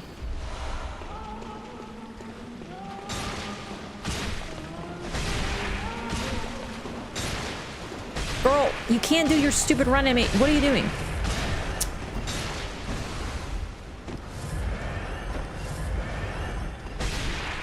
Come on.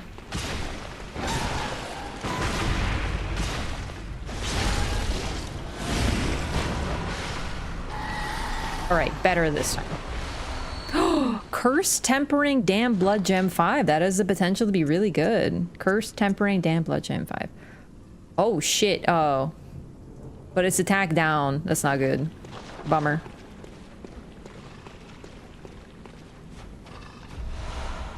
Tempering Damn Blood Gem 5.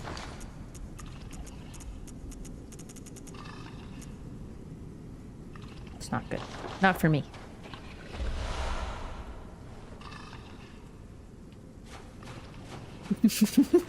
No, you should do your psych homework. These two lanterns can drop some good gems though. Oh yeah, for sure. I just don't really care to farm them because they're scary. I heard Rings of Power was bad. I'm so glad you brought that up. Are you ready? Are you fucking ready? Yeah. My mic fell. Your girl finished the Silmarillion. Maybe that was a little too dramatic. You're supposed to drop the mic after your statement. I finished the Silmarillion.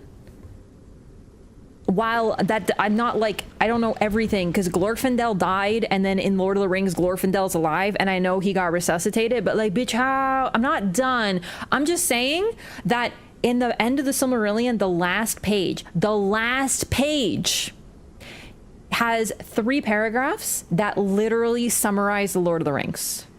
And you want to know how they summarize it? With like some fancy words and like, you know, and it is said that there was Aragorn, son of Arathorn, and he was of the line of Elendil, and he was the most like Elendil than any of his predecessors, and he would took the Reaper's sword given to him by Elrond, and then he smote Sauron or whatever. And then at the very end they say, and then it is said that there was a halfling named Frodo, and he got rid of the ring, and also his servant. And that's fucking it. They don't mention Legolas, no Gimli. They literally give one sentence, and in the entire Silmarillion, halflings, aka hobbits, are mentioned once, and it's at the very end, like the last page. Galadriel, who is the oldest who survives, is mentioned like 5 times. What I'm trying to say is there is so much room in this era to create story. Because 3 books and like fucking 800 pages are summarized in a paragraph. And that's the official story. So when people say that Rings of Power is fan fiction, is there some lore tomfoolery? Yeah, but I was thinking about it while I was reading this book, and I'm like, honestly, I kind of see why they did that. I don't think of it as that bad. And if you want to talk, but Galadriel's supposed to be so wise and old, and why would she do that? Yo, have you seen what the Sons of Fëanor were up to? The Sons of MFing Fëanor, who are like the same generation as Galadriel and older, most likely, were doing like the usual tomfoolery. They saw a pretty girl and they're like, I want to marry that pretty girl. But she was like, no, I'm on a quest to save my love, who I already have. And they were like, nah, you're pretty, so I want to marry you. And they freaking kidnapped her. And we're trying to force her to marry them. These are people who are thousands of years old at this point in the story. It's way more complicated than, you know, oh, they were good and it was fine. Like, we have thousands of years of tales and actions. And elves don't get to chill until they are literally tired of living. Yeah, the only reason she stays so long is because she, at a later point in time, is the holder of the Ring of Power Quenya, which allows them to maintain their land and not get tired like elves do. So I'm just trying to say that, like, this whole, oh, but the Rings of Power breaks the lore, not as bad as I thought it was.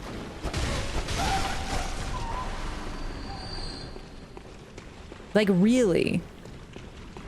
I really enjoyed it. Also, a big criticism was that the hobbits were there. and they shouldn't have been. Yeah, you're right, the hobbits shouldn't have been there. But the problem is that the Silmarillion mentions them one time on the last page.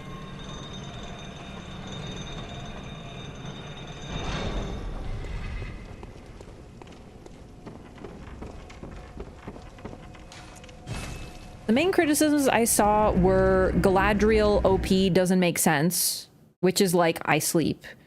The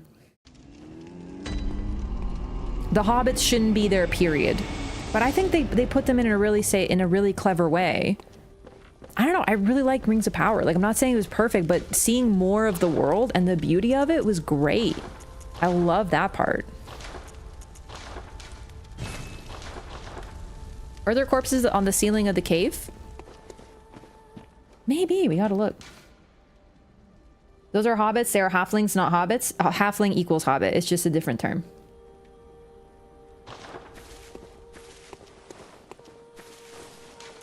They're known as halflings and hobbits. They call themselves hobbits. At least by Frodo's time, which is way, way, way, way, way later. Galadriel is canonically OP. They're all canonically OP, for sure, for sure. Especially those who are of the line and those who lived in Valinor. I just think it's like a perfect time to play with canon, so I don't understand why people are so like fussed on canon, you know what I mean? That's my main issue with it.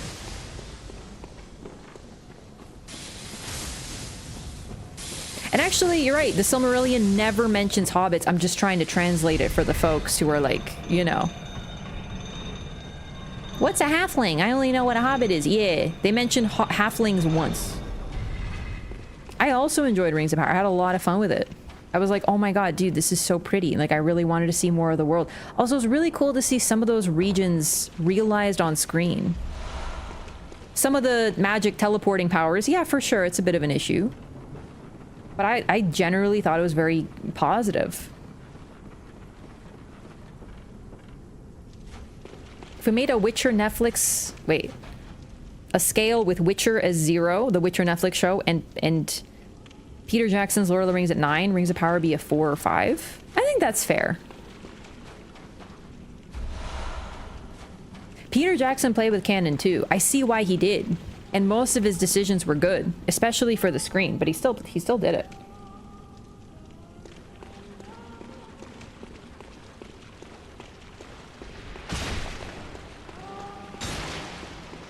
Please don't frenzy me. I'm looking over here. I just want to see.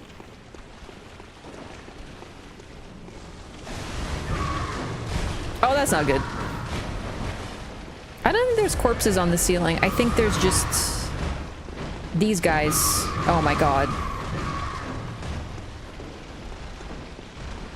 Oh, you mean these things? Oh, fuck. I need to get out of here.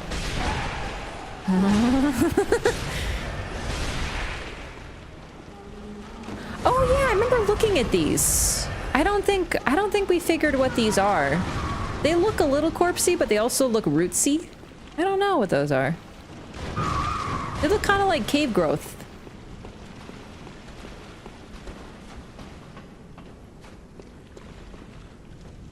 We're like the first 2 seasons of Netflix Witcher.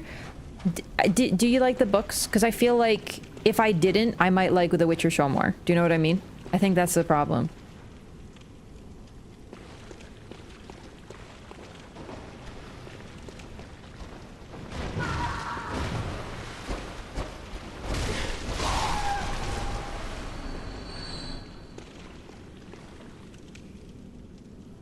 There are these, like, mollusks, I guess, in the ceiling. Would these be mollusks? Rings of Power. Yeah, that's exactly what I was gonna say. During the era that we're dealing with Sauron, he realized... So, in the book, the Numenor attacks Middle-earth and fights Sauron. And Sauron comes out, and he's like, oh, shit, they are way stronger than I thought they were. So he pretends to go with them. It's a little, it's not exactly like it happens in the show, but he pretends, he's like, oh my god, you're right, I regret all this, I will be your friend, I will be your captive. And then they take him to Numenor, and over 300 years he becomes one of the most trusted advisors of the king and is working his evil the whole time. Sauron, as the evil Dark Lord, is a later thing, earlier and later, but he has a lot of periods where he pretends to be just like a pretty dude and does evil.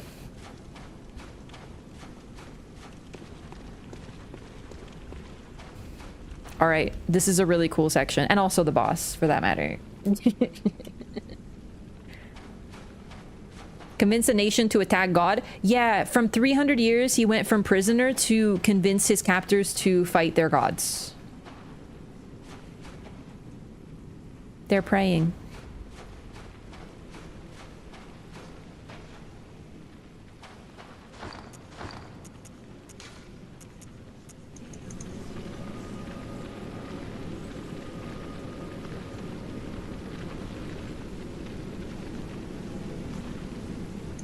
You can hear them whispering, but no words. Saw the red flags in the show from episode 2. Based. Same here. Same here. I was like, this is not the Yennefer that I know. I was like, no shot. A lot of subtle things with the depiction I had a huge problem with and I hated. Careful not to kill Orphan too fast? Yeah, I'll be careful, for real. So they're praying, and then we saw this corpse above, but now we're gonna get a good look at it.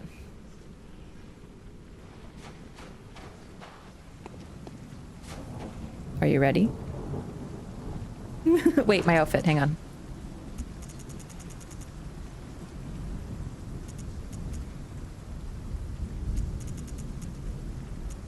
It's the end of DLC? Oh, shit, hang on. Okay, before we do this, I know. I just want to talk about Brador, because we've finally gotten his whole set. And this is quite possibly one of the coolest... Well, you know what? No, we'll talk about Brador, remind me, before Laurence. Before Laurence. Because that, I think, is the most poignant time to talk about him. And some cut content revolving around that era. Ready to beat the DLC? Just like before, look at this too. Look how it looks like an eye. Doesn't this look like an eye watching over everything that's happened? And now that there's nothing else in the sky, doesn't it also look like it's just floating in nothingness, surrounded by like an eerie fog focused around it? Like it looks so much like an eye. It is super cool. Also, it's almost like a mini version of the rest of the DLC. Here we have the Cathedral Ward towers, warped and twisted. And then here, it's like a miniature version of the clock tower where we fight Maria.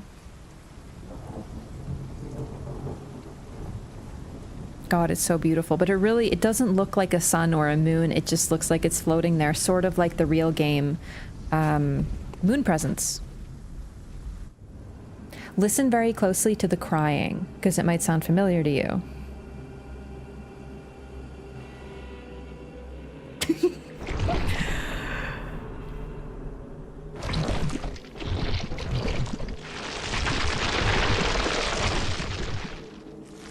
It's a miracle of childbirth.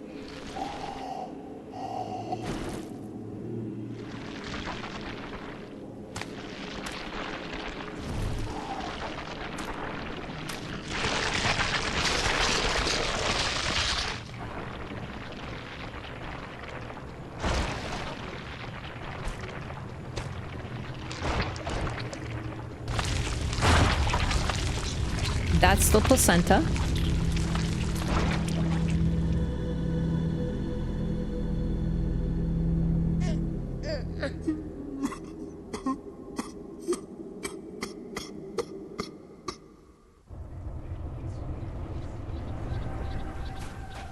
Looks like an old man, doesn't he? And in fact, that crying was exactly the same as another old man we know.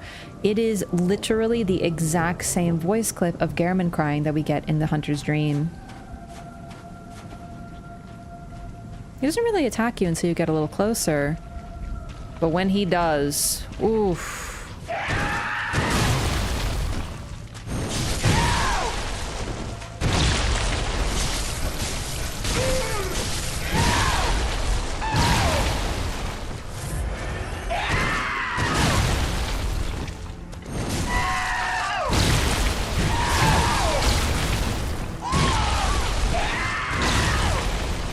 Do you notice in the placenta it looks like a blade? Look at the outside of his mother's placenta and you'll notice it's bladed.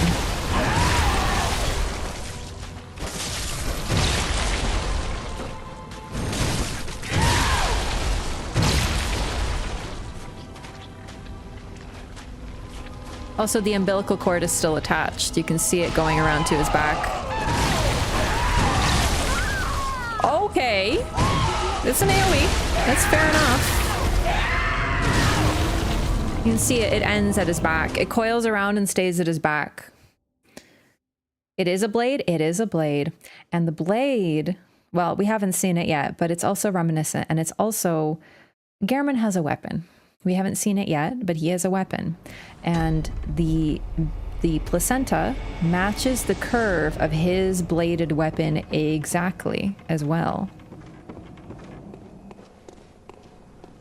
The placenta also bubbles. Yeah, I just saw that. Love this fight. The orphan literally fights without any rhyme or reason. He just flails around. It's so good. It's true. This, at the time, now keep in mind, 10 years have passed. But this was the peak of AI design. Orphan is such a clever fight. You'll see it more and more as we go on. He literally uses the best move to deal with you every single time. Like his movement, his momentum, the way he moves, it's bar none.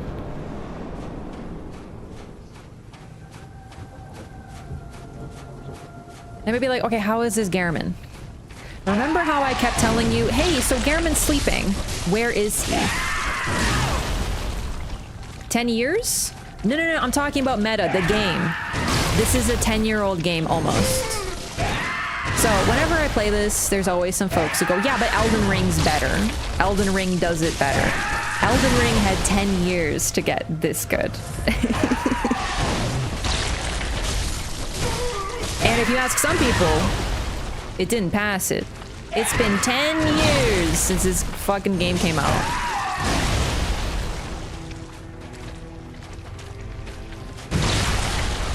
I am not very good at parrying him. Oh, never mind. Maybe I am. Damn, I thought that was his triple slam.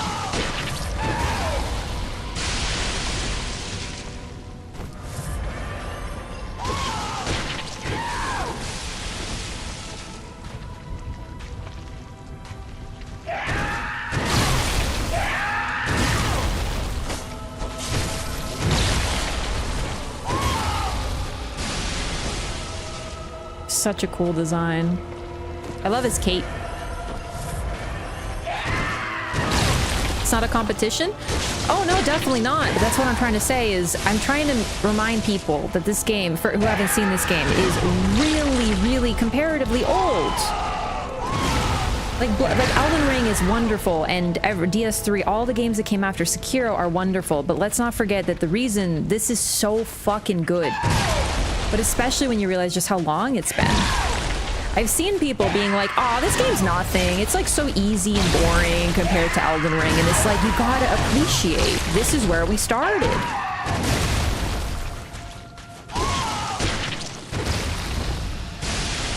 Okay, I'm gonna try to push him. My God, he is fucking me up though.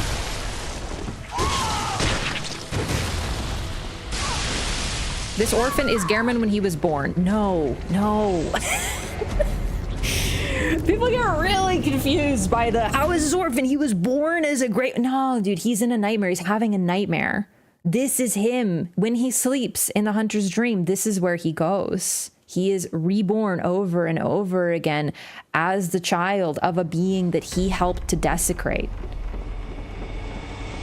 And yet he probably doesn't even remember it. He just has awful nightmares. He is not the father of the orphan, if before anyone says it. Oh my God, he fucked Kos, dude. No.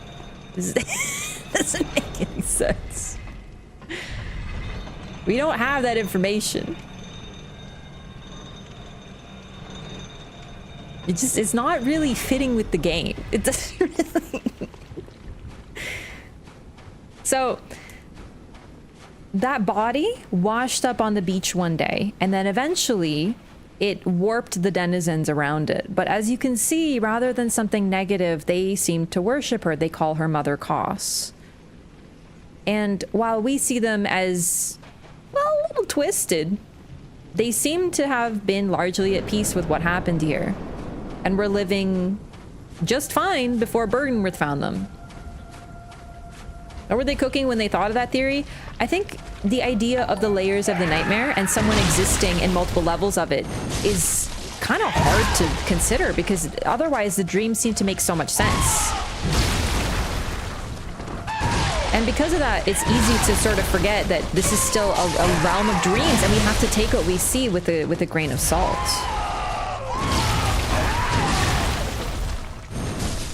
I really can't get a backstab with this weapon. Let's try with this. I find he's hard to get backstabs on unless you're doing like the hook backstabs. Oh, you got me!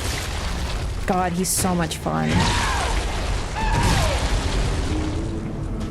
So do you notice the cape? It's like gooey, slimy, very much like the skin of Kos or of those ladies as well. Mishmashi, thank you so much for 3 months as well. Welcome back. Thank you so much for the support. Enjoy your new butterfly. Shadow over Innsmouth? Yeah, very much Shadow over Innsmouth. But the difference here is, I keep in mind, I haven't read Shadow over Innsmouth. But I'm pretty sure that there's this idea that the fish people are like going to try to spread, or they're kind of culty or something like that. Here, it looks like they were pretty much just chilling.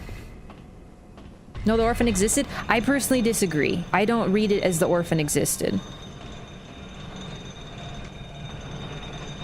I think the orphan is sort of an interpretation. Gehrman's punishment. Especially not looking like this, I don't think the orphan existed.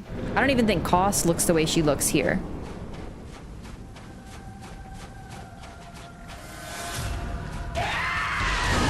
Gehrman has nightmares of being Kos's child? Yeah. Oh, damn, I thought I nailed that timing.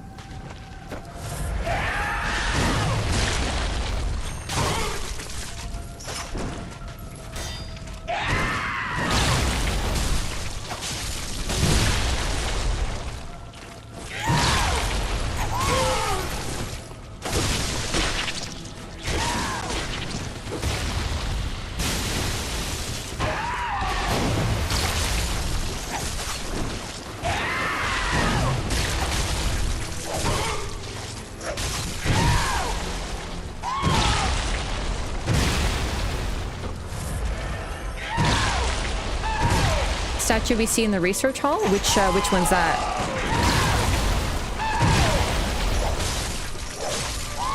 Or is subconscious guilt punishing him? To a point, yeah. But the thing that's fun about this game... Damn it. I'm trying to get some parries. I don't normally parry him, so I'm trying to change it up a little. Fuck.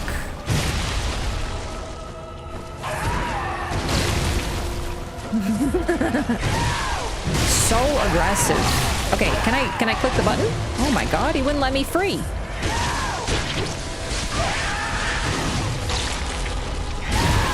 No. Yharnam's baby is not Orphan of Kos. No.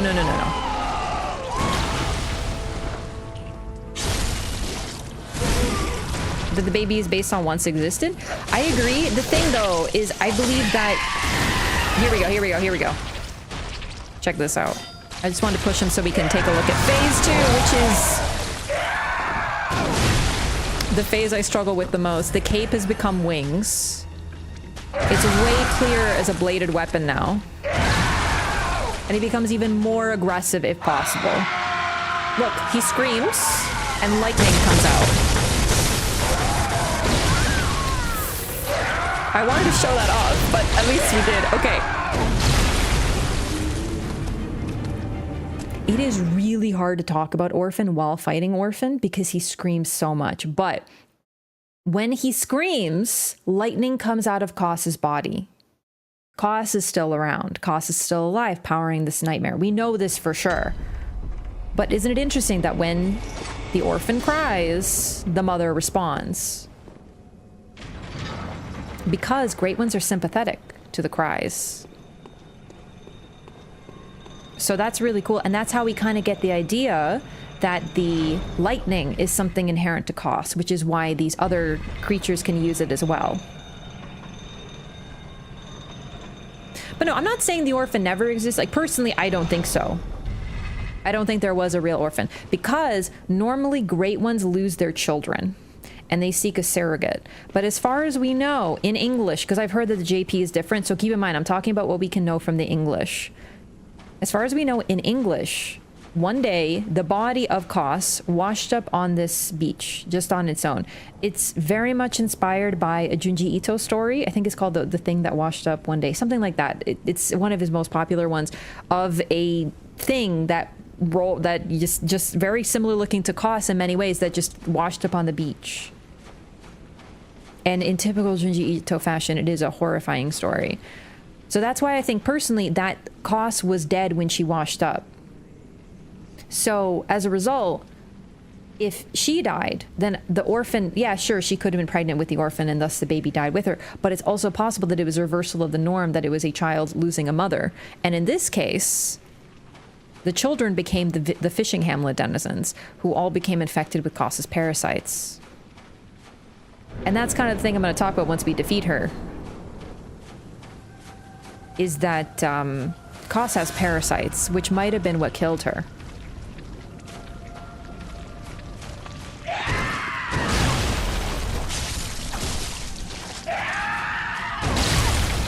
AoE behavior. Junji Ito is unbelievably good at being unsettling. Yeah, it's creepy. So it's possible that the church did something, Bergenwood did something to kill Kos. Sure, like definitely. But I don't think that's what happened here. I think she died sort of natural causes, but that doesn't mean she's dead, once again. Great ones, death for them is a little bit different than it is for us, right? Oh, fuck.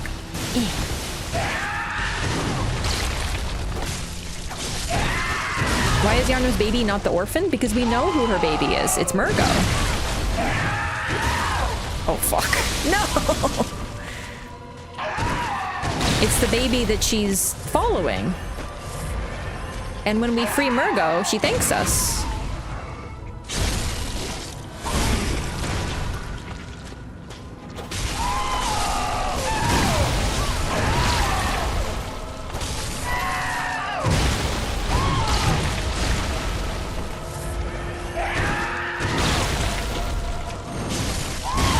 Oh my god, he's so much fun.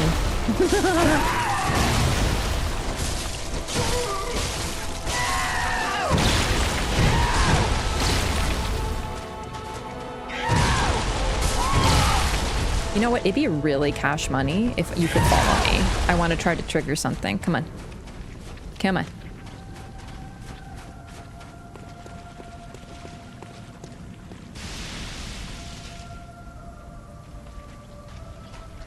Come on. Right here. Stay here. Stay here. Stay here for me. Here, here, here. Here, here, here, here, here. And... come on, it's gotta be time, my brother. No, you're too far over. Damn it. He did it! Oh wait, I was supposed to do the double thing. We'll have to do it again.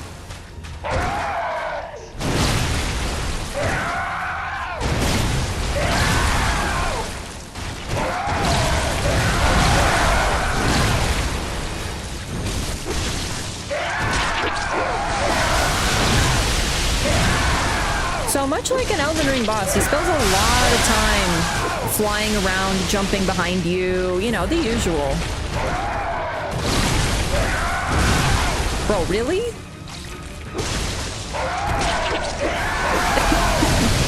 He really is so Elden Ring coded now. I'm like, oh my god. He is Malekithing, he is.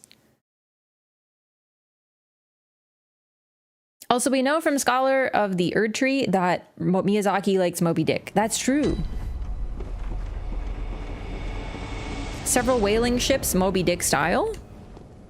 Could be. Got greedy? I mean, I wasn't trying to kill him yet. I was trying to... so if you let him phase 2 on the rocks, He, you're right though. Yeah, I see what you're saying. You did. I'm not trying to kill him yet. I'm trying to show off his model, but it's a lot harder in phase 2. So I'm gonna try to get him to transform. As you can, I'm really trying to take my time. This is the coolest fight ever of all time. So like, I'm really, like, I'm not trying to kill him yet. I'm having a little bit of fun, but I'm not gonna kill him that quickly. Even when I'm fully trying, it's gonna be tough. But I want him to transform on the rocks to try to show off his moveset, because if he freezes, if his AI breaks, I can show it off with easy. He's got Putrescent Knight's weapon. Very similar, very similar. But his is a more standard scythe. At least that's what the Burial Blade is.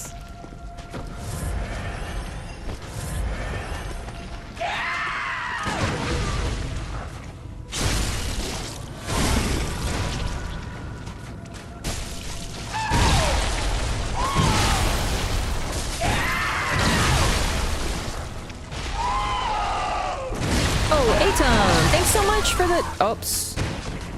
Mispositioned that a little bit. I have a little bit of muscle memory from Orphan of Kos from when I first fought him, but like it's a lot with him. Because even like a little miss dodge puts you right in his AoE. Thank you so much for 14 months, Adam. Welcome back. Thank you for the support.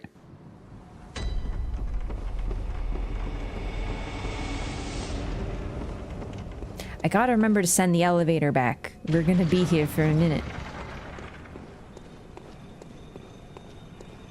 Amygdala speaking, but it could be Kos, and they mention it? Yeah, it could very well be Kos speaking at the very start. I'm not sure where I settle on that. I thought that it's the Fishing Hamlet denizens, because we see male and female Fishing Hamlet denizens. So the idea that this curse is all of them put together, plus Kos's power, makes a lot of sense to me. But it could also be Kos's voice.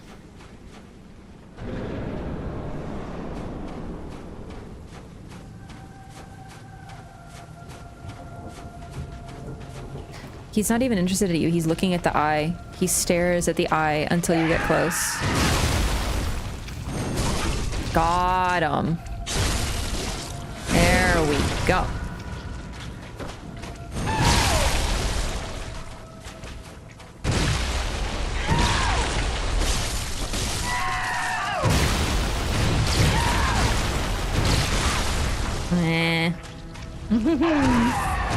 I don't parry him very much. I mainly go for backstabs. So I'm trying to learn what can or cannot be parried. Just because it'll be fun.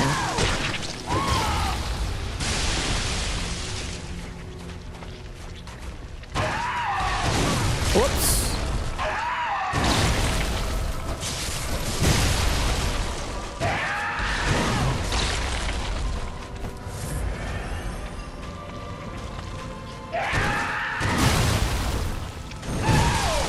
Really? I thought that was good positioning.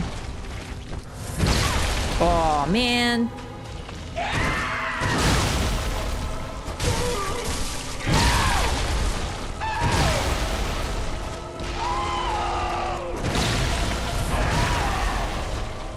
Okay, so we have these rocks and those ones. These are probably the better ones. His mom is in the eye? How much awareness do you think he has that he is the orphan versus Garamond, right? Have you ever had a dream that you were completely someone else?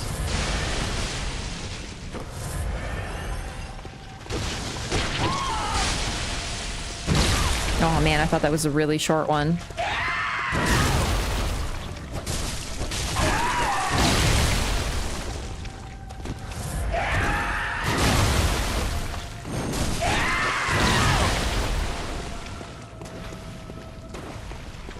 No, most of the time I've had them so much.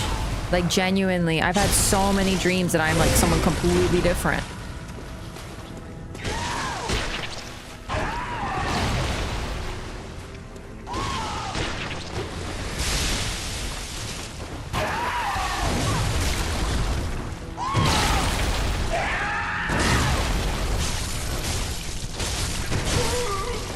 Here? Here? No. No, he's still gonna work. Yeah. It's really hard to position him because he moves so much.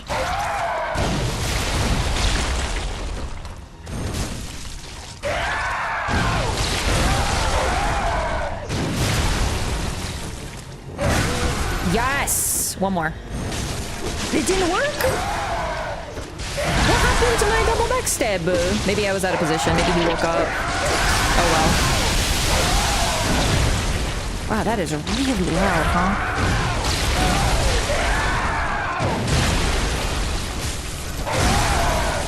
Live, bitch. I want to show off the differences of your model, but you're making me go fucking deaf. It hurts.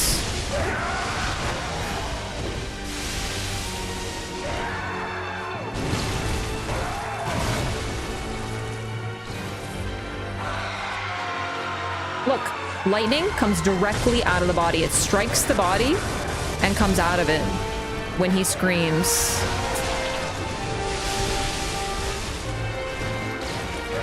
God, that attack is terrifying. Oh, baby. One more. Why isn't it working? Is it only the opener? I could have sworn he had a double backstab animation if you do a full... Oh, maybe it's after the riposte? No, that doesn't make any sense. Oh, well.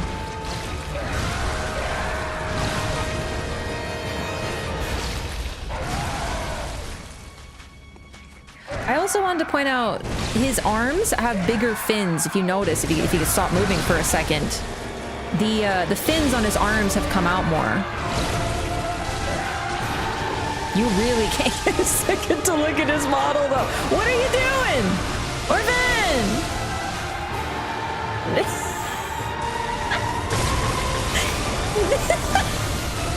Oh, he's free. Okay, good. Okay, good. So yeah, the fins, kind of fish-like. They remind me, they look like bones, but they're very fish-like as well. Like, they remind me of, like, are they called angelfish? Oh, that hit me. Pity. Those are the main differences.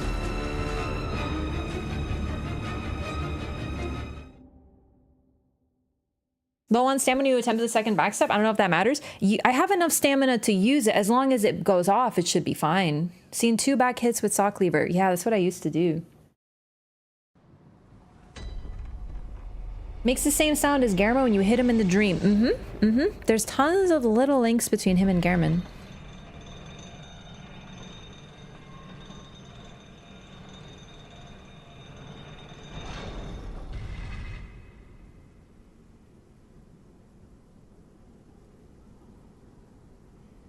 Nothing to do with Pale Blood or the Moon Presence? Yeah, so this whole area is nothing to do with base game and the Moon Presence as far as we can tell.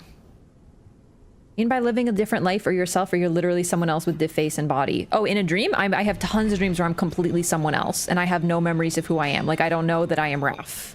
I am just someone else. So that's kind of what I'm talking about. That's what I'm really wondering with Gehrman. Is he aware that he is Gehrman and he suffers by being in this body, or does he truly feel as a child of Kos would feel, as, you know, his mother is dead and desecrated and he is alone? I love his screams. I really wish we could oh, actually, look at his arms. They look like they're tied. Those spines, they're tied to his arms. It's hard to see, but look at that. They look like they're strapped on. They're not actual. They become more visible later. Does he have for Laurence to save him? He does. He says, "Laurence, what's taking you so long?" And then he cries and says, "Laurence, Willem, someone help me," while he's still sleeping. He murmurs in his sleep, that's for sure.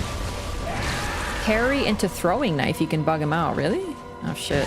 Well, that requires me to get a parry, and I am busy getting my ass beat right now. Why would Kos answer Gehrman's cry though? Because in here, in this nightmare, he is truly the orphan. He is truly a child of Kos. And Grey Ones are sympathetic. That suggests to me more that in this guise, Gehrman doesn't even know that he is the monster. You know?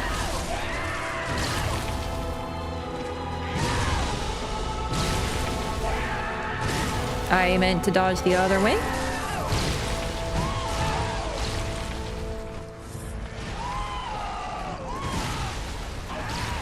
How did he become the monster? Punishment. Oh, fuck. Okay, so you parry into throwing knife? Okay, I can try this.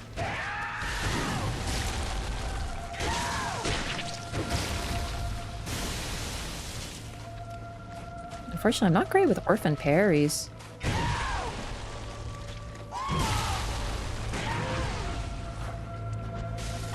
Okay, I clearly did it too late.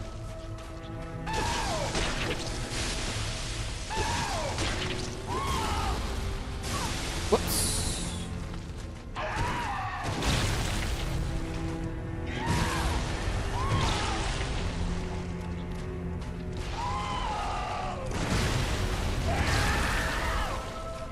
Okay, we gotta remember, when we parry, we hit square.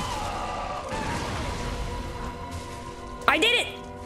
Oh, thanks for that. Oh, that's awesome. Okay, okay, okay. Unfortunately, never mind. It doesn't last very long. That's understandable. He still follows you, though. It's not like actually breaking his AI. That's a pity. They fixed that? What? This is supposed to be a dead game.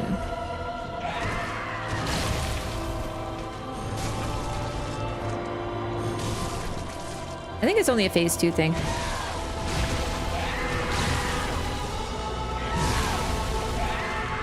It's not forever anyway. Well, hopefully I want it to be more than 2 seconds. Ludwig wasn't aware he was a beast? Yeah. Ludwig, there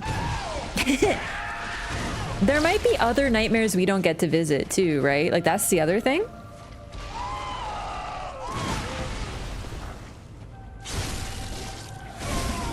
Don't transform it. Don't transform. I'm gonna try these rocks. These rocks. Over here. Rockies. Are these rocks good enough? I've never broken him here. It's only the other rocks. It's gotta be good enough. Come on. Wait. Already? Well, that's awkward. That's my bad.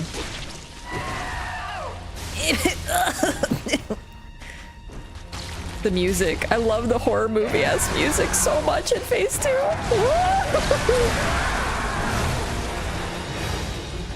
Well, I want to break him. I do. I want to break him so bad. I want to show you guys the phase 2 model because it's fucking impossible. Gehrman and the Hunters are also being punished by moon presence because of this? No, no. Okay. I like to think that Kos and the moon presence have something of a deal. Or maybe Kos is merely overwriting. Like, I don't know that the moon presence or the Kos actually, like, decide this. But it's like they're sharing custody. The moon presence is using Gehrman. Also, I actually have a new theory from this playthrough that Gehrman might be the moon presence's replacement child, which sounds insane. But if we're talking about really, really ancient beings, then what's an old man? Maybe they look like a baby to them. Because if we destroy Gehrman, we need a replacement. We replace Gehrman. That's like there's 3 endings. One where you wake up, one where you replace Gehrman, and one where you destroy the moon presence. So basically you find the inner truth or you don't. So I don't think the hunter's dream is meant to be a punishment. It just turns into that. It's meant to be a safe, pleasant place. But 1,000 years in that place would drive anyone crazy. Cat is an old man, but still your baby boy. Exactly. Exactly same energy.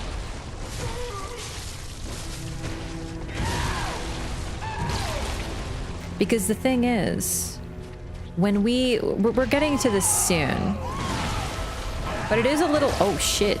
You just canceled your attack to go into another one? Oh my god, the complexity.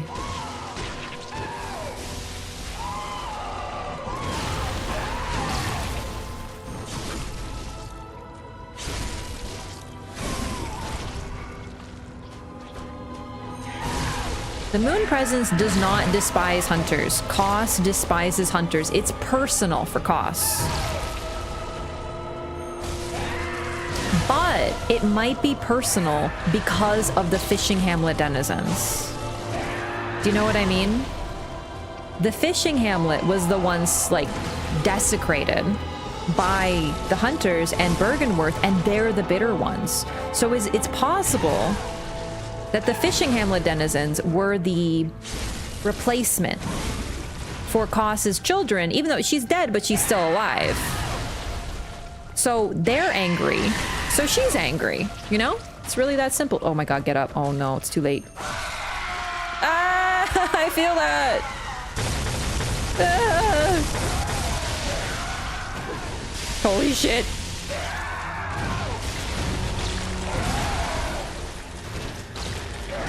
Every time I fight Orphan of fucking Kos, it's stressful. To this day.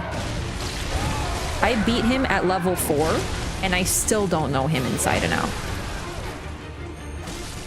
Why isn't it working? It's driving me crazy. Oh well. I'll just go for their post next time if I get it.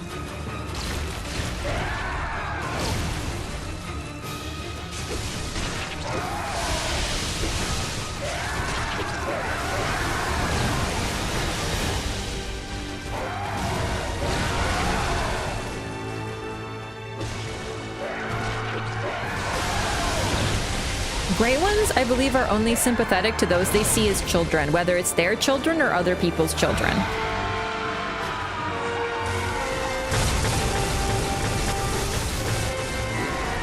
So they don't respond to everyone. I think it's a little bit of a bad choice of wording for the sympathetic thing. To a point they are, but it's not every cry.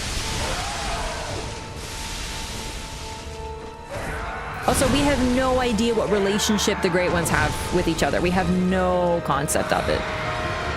Humans are social creatures. Humans look very similar to one another. But yet, not every human, if you put two humans in a room, are going to be friends.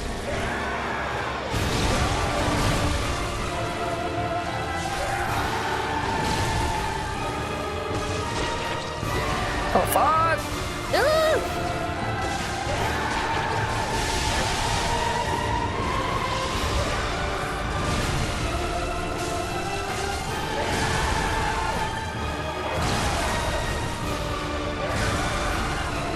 What if the moon presence doesn't give a shit about killing? I don't know if I want to kill him yet.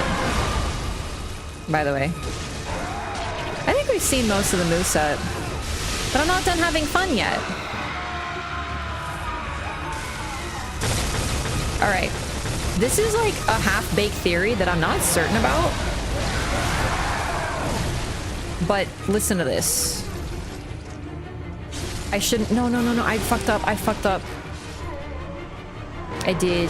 I shouldn't have done a riposte. I couldn't resist. It's a different death animation. Oh well, it's fine. It's fine. It's not a big deal. We were gonna kill the boss anyway. Oh, I always have fun with Orphan. I want to fight Orphan more.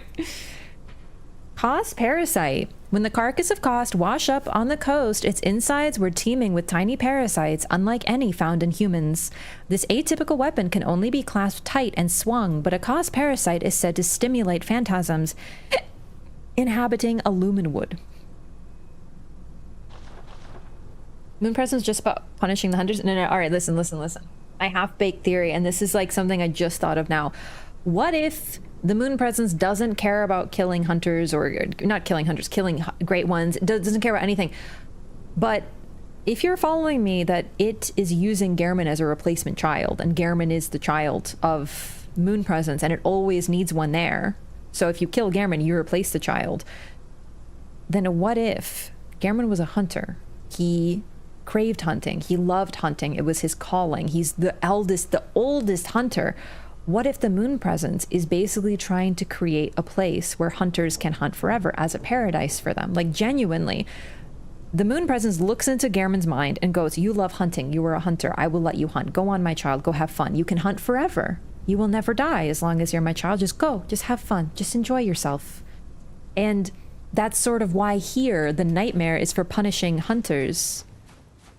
Because these are the children of Kos. And they are angry and they are vengeful.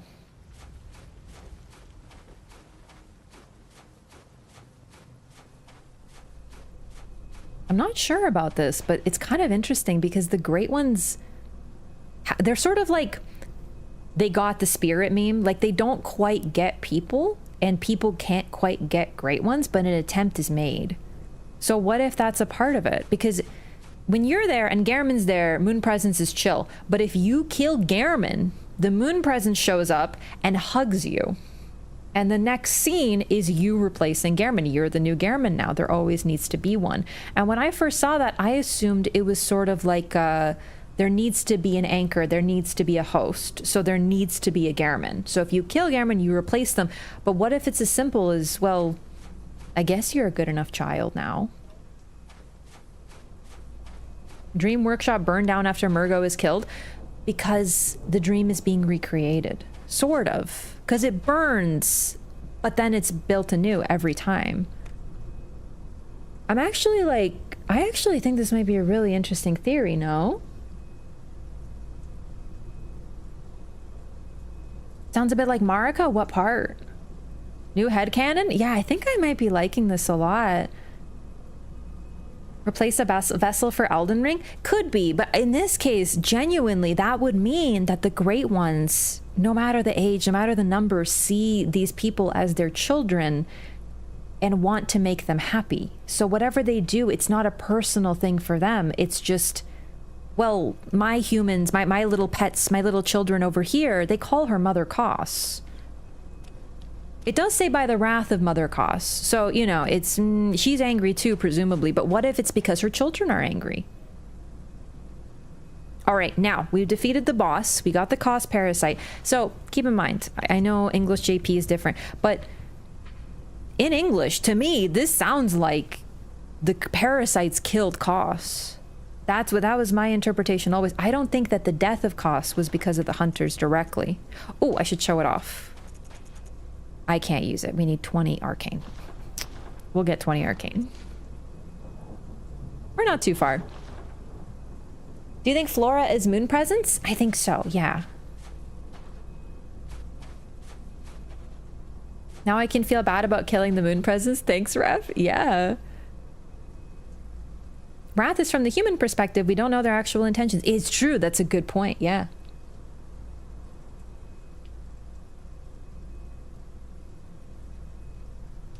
Flora is a sort of feminine name. Pretty much, I was thinking about this today, almost every single character in this game is female. Like, almost every single one. Very few great ones that we know of are male. Amygdala is ambiguous. Erden is male. But all the others are female.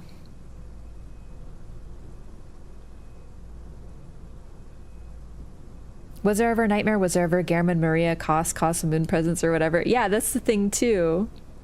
It's sort of like when you first enter the hunter's dream. Gehrman tells you, don't think about this too much. Just go out and hunt some beasts. It's good for you. That's it. Also, I know there's a massive theory that the Moon Presence is actually the doll, and the doll is a secret, superpowered great one. I don't really believe in that, but the doll is very loving and maternal to you. I will embolden your sickly spirit. Like, she's gentle. In fact, in one of the endings, she holds you as if you are a child, and she refers to the messengers as little ones.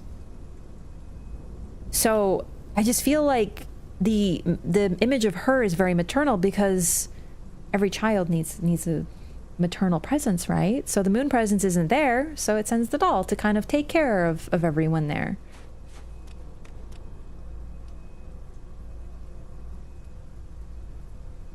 We just call them parasites because it makes sense to our perception. It's true.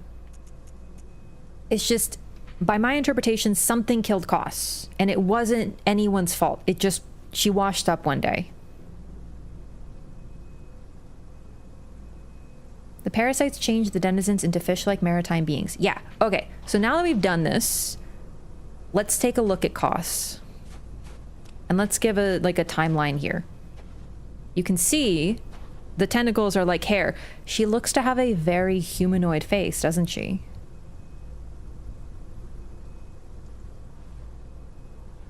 That being the nose right there, and that being the mouth. She appears to be a fish-like woman. Right here, arms. The spines are here. Now, this is a reason that I point out the spines here, because she is truly, genuinely fish-like, but the orphan does not really.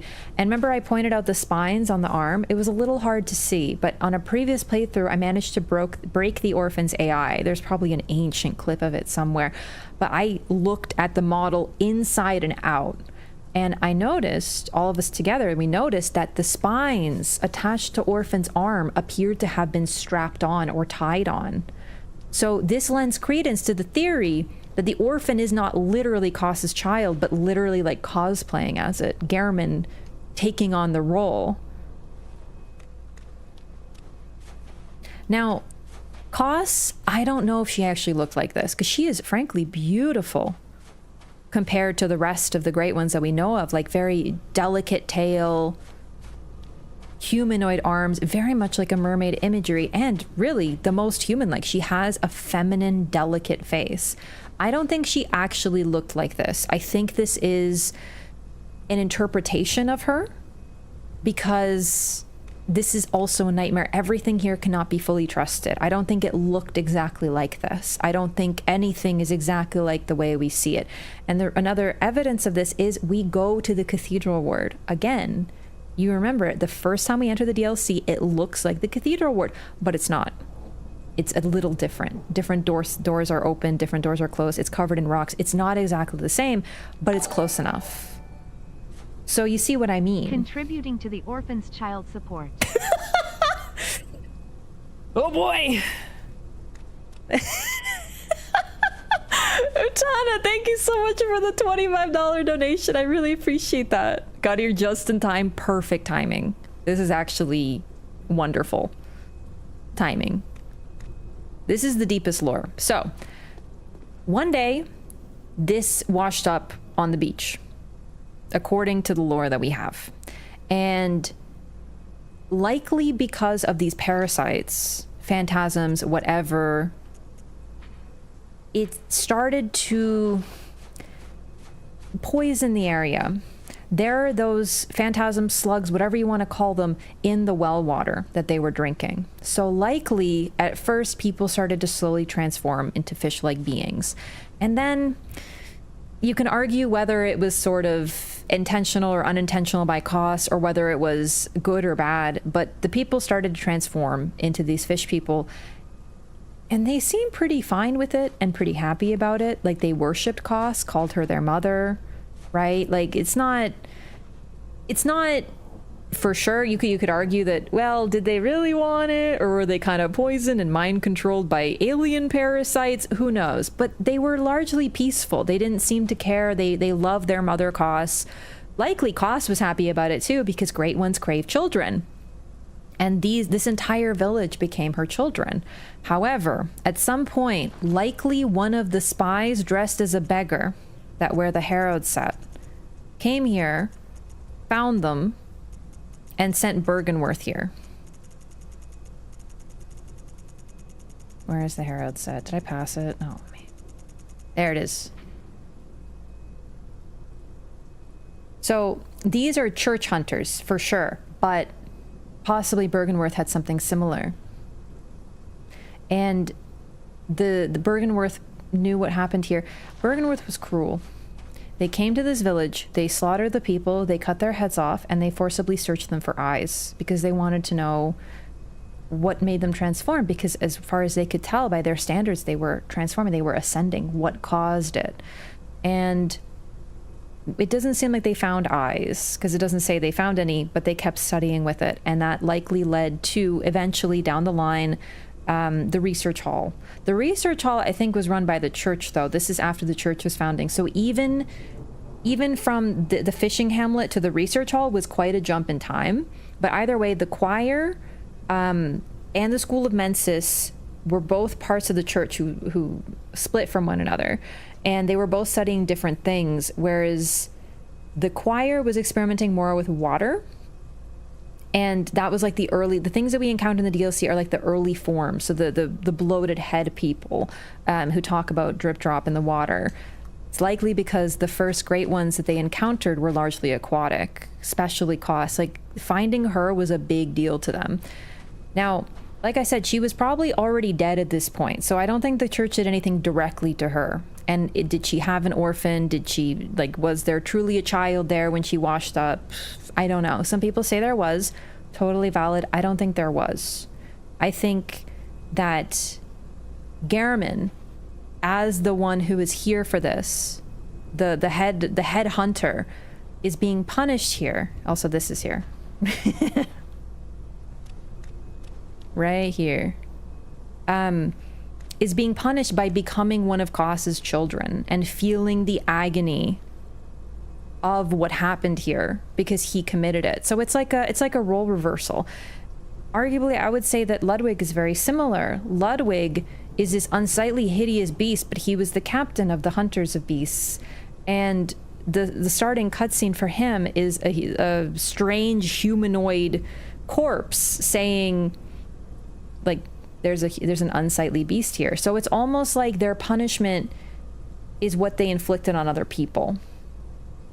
DLC's reverse timeline of events, yes, but also just generally what's going on here is meant to be hell for specific people. So I don't think Maria ever ran the research hall in reality, because she put her, once again, we don't know if this actually happened exactly like this, she put her weapon into the well here. I think this is the event that made her leave and give up on being a hunter.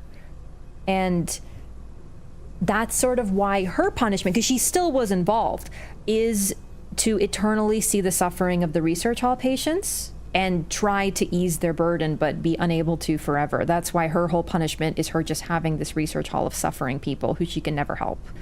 And Ludwig is an unsightly, hideous beast, because that's likely how he looked at other people. He looked at human beings who had transformed, and he looked at them as beasts. He cut them down, and thus now he is the most unsightly, hideous creature in this entire game.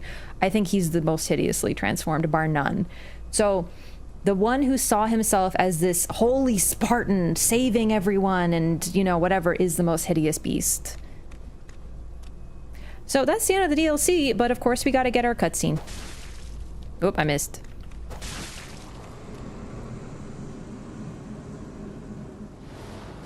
Nightmare slain.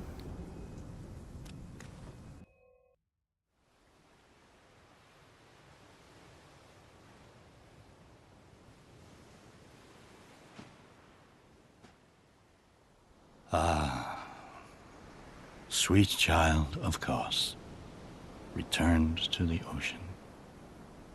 A bottomless curse, a bottomless sea, accepting of all that there is and can be.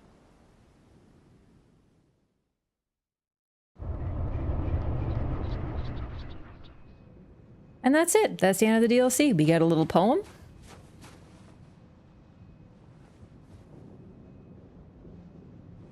All right, now that we're done, now we've seen everything here, let's talk about nightmare levels. So I've been sort of hinting at this, is like, what's going on? Why did one of these weird snail ladies fall from the sky in the cathedral ward? Why are there, actually, can I see it from here? Let's take a look. Hang on. I don't think you can see it from here, but I could be wrong. Where's the edge? I remember the edge is very sudden. Oh man, you can go far in the water. Farther than I thought. Yeah, I can't. Nope, sorry, not this one. It's too spooky for me. There are shipwrecks here. Remember how I pointed out way back when at the Nightmare Frontier we could see what looked like shipwrecks poking out of the water?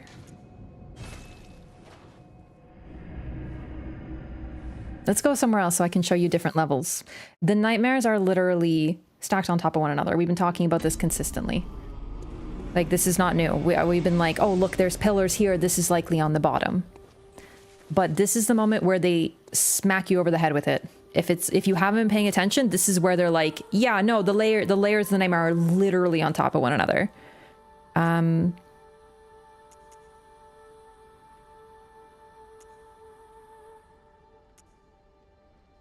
Wait, is it not letting me go back? Oh, did I not light the bonfire? By the way, I want this one.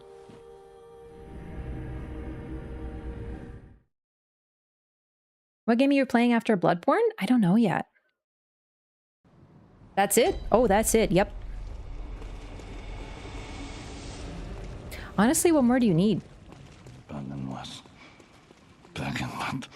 Blasphemous, murderous, blood crazed.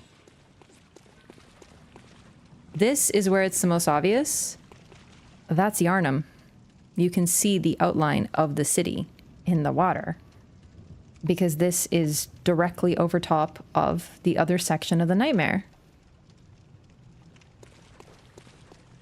So that lady that fell, she likely fell into the water and fell into Yharnam, which is why she smacked us on the head.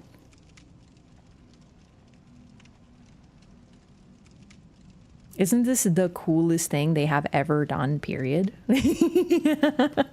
So, from what we know, the hunter's dream is at the very bottom. And then on top of that is the hunter's nightmare. And then on top of the hunter's nightmare is the research hall. And on top of the research hall is the fishing hamlet. Sort of, because the research hall is, of course, through there.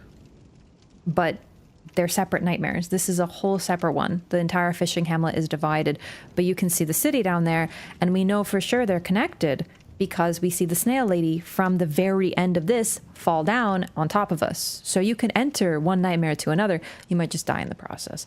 Then we have these. Let's go to the Nightmare Frontier, because you can see those same shipwrecks poking out. Right, yes. And then Frontier, and then likely Mensis. Now, I think arguably this is almost the order in which they were created, but the Hunter's Dream kind of breaks that. So it's not even creation order either.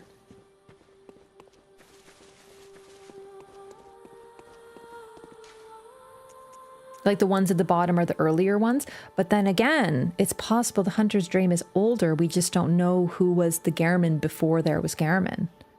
Like there might have been another creature here, another person here.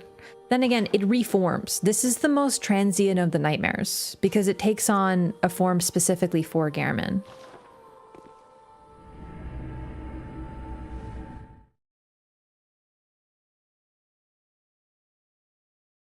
The sort of map design that only makes sense if it was a nightmare. Yeah, exactly. First time someone's pointed out, that's so cool. I know, right? I noticed this on one of my first lore playthroughs because I was looking in the water and I was like, wait, is that the city? Right here.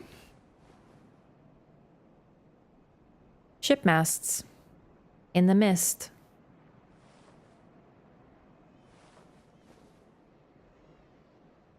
In other words, they likely had this plan since base game.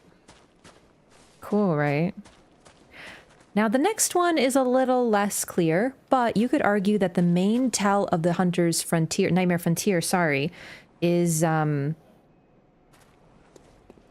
mountains. Wait a second. Oh my god, okay. Yeah. That's Mensis. Of course, typical me looking down. That's fucking Mensis. So Mensis and the Frontier are not on top of one another. They're the same goddamn nightmare. Interesting. They link them together. Then again, this one is quite a bit higher. Can you see the Frontier from Mensis then? Okay, how did I not notice this? I noticed the fucking shipwreck. You see what I mean? There's always something new in this game. I noticed this. The little things in the mist, and I didn't notice the big old castle in the distance. Oh my god. See Frontier from Mensis? Let's go look, because I looked, but maybe it was from the wrong angle. Oh my god, dude, this is just like Super Mario Sunshine for real. Last stream you had a social event? Oh yeah, no, I was able to stream anyway. It was earlier in the day than I thought, so I was still able to stream. I thought it was supposed to be the evening, so everything worked out. Mensis.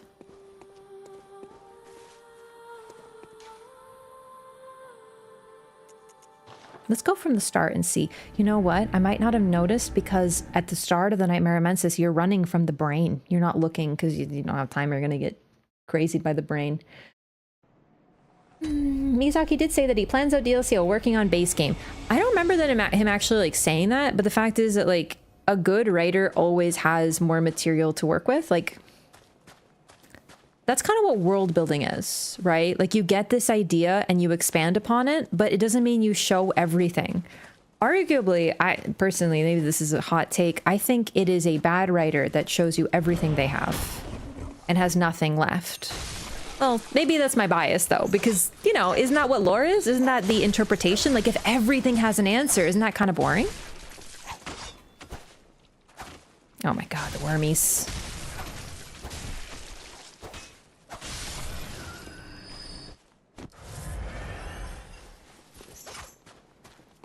So sometimes writers come up with things on their, like as they're writing, sure, whatever, maybe they don't have the entire story mapped out, but you'll probably notice that a lot of our most popular, greatest ever media, whether it's TV, books, series, video games, they have this cohesion that comes from a lot of it being mapped out, but there always being more that we don't encounter, that we don't meet.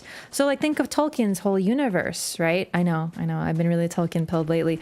We hear about so much of his history, but we don't know all of it. We'll never know all of it because he intentionally created gaps. Because over time, stories are lost and they change. There will never be everything outlined. A lot of things are, but a lot of things also aren't.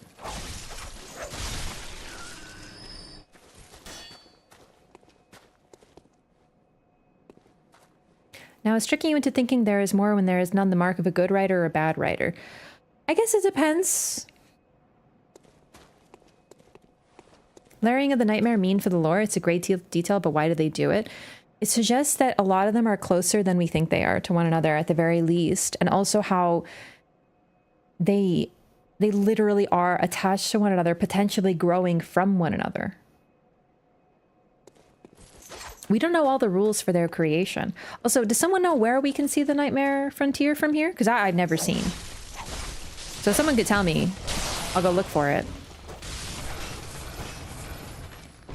I think you could argue that a bad writer could make you think that there's more to their story than there is, but eventually it always comes out. And don't misunderstand, I think a good ass pull, like pulling something from your ass, can also be amazing. I don't care, man. You do you, boo. But most of the time, it's not going to be good. Since Amygdalas are in the real Yarnum, do you think the nightmares can leak into the real world? Definitely. We actually can do that. All these are basically leaking nightmares into the real world. Not this one. Oh, son of a bitch.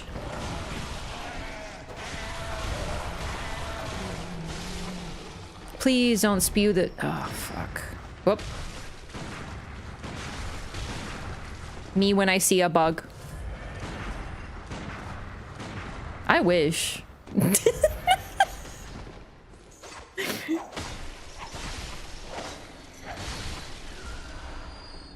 This is kind of what I mean. A lot of the time, not a lot of the time, there's always folks who come into one of these streams and they go, no, that's totally, they didn't think about that. You're reading too much into it. Maybe, but the fact is that a lot of writers, and arguably the best, they don't show everything. They just give you ideas so that you can make the story yourself because that makes the story alive. The search for answers is part of the experience, but imagine if one day Miyazaki just came out and he said, yeah, this is how nightmares are created. This is what happened. Yeah, the orphan existed and this is what happened. That would kill all of it. The reason that we still talk about these games a decade later is because there are questions and there's always room for interpretation. Like, I literally came up with a new headcanon myself today because of more and more play. There's always room for more interpretation, and we'll never know, but that's part of the fun, too. You can see Emmy's tower from the top near the queen. Oh, sick. Okay. Right, hang on. Just real quick to finish what I was saying before. You summon the nightmare through these.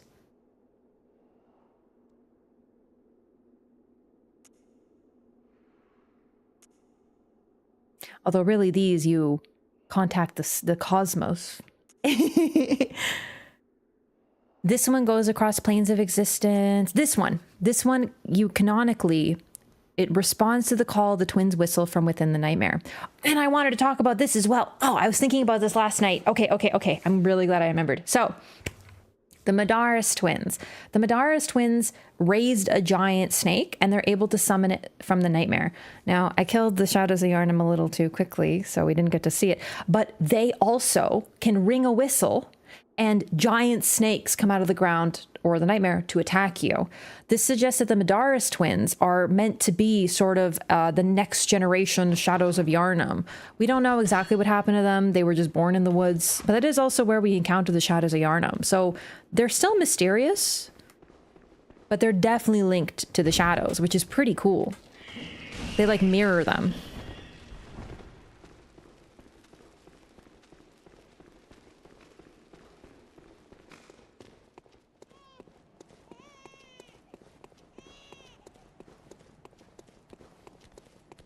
All right, let's go check out where we can see the frontier. Depends on the story. You'll love getting answers, but I think also it's fun not to have all of them.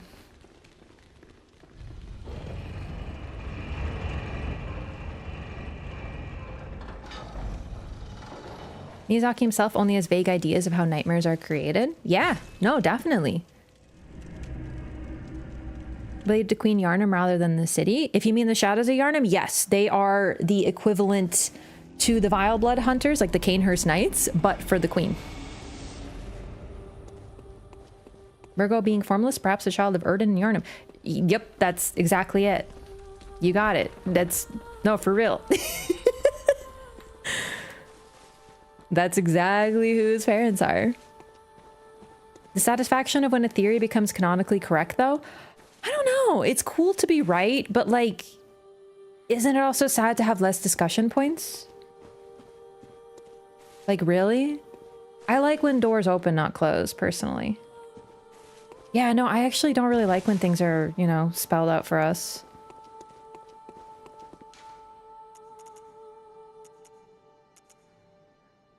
Then again, even within answers, you can get more questions. So for example, now we know this is why this is the greatest DLC of all time, for me, personally.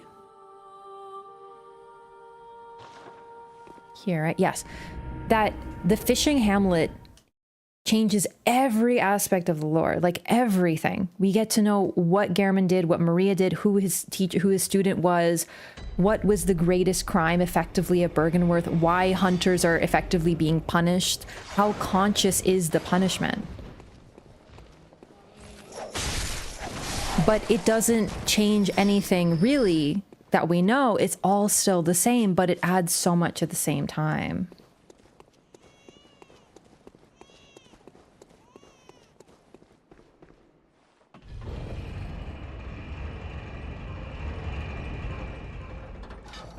Non-live raft near Genshin's lore?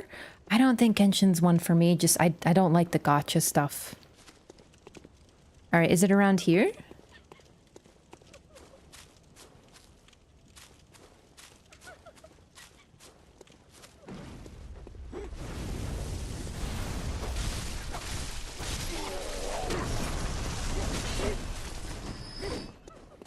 But the lore though? Oh, no shade on the lore. I'm just probably not going to get into it because of the gotcha stuff.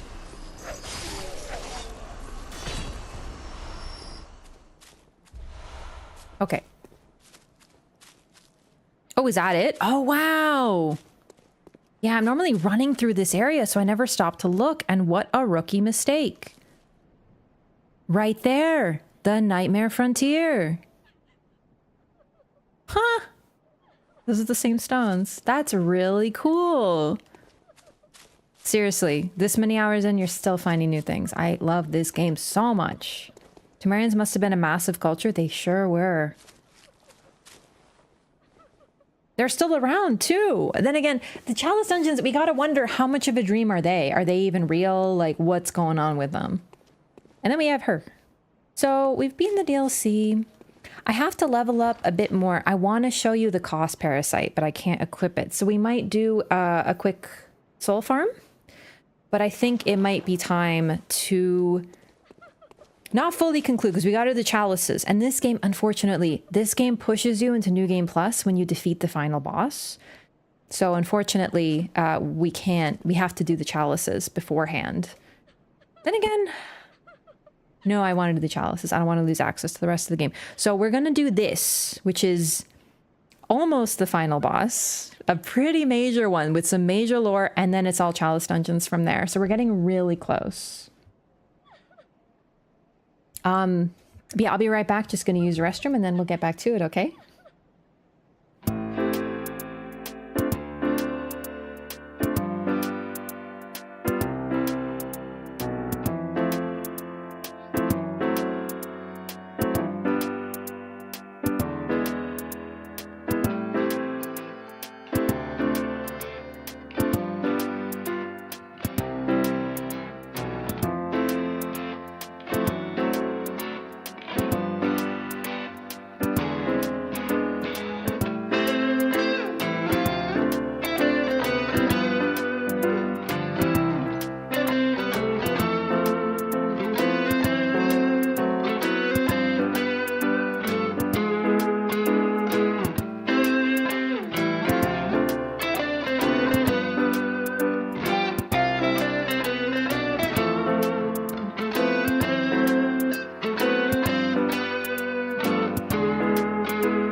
Hello.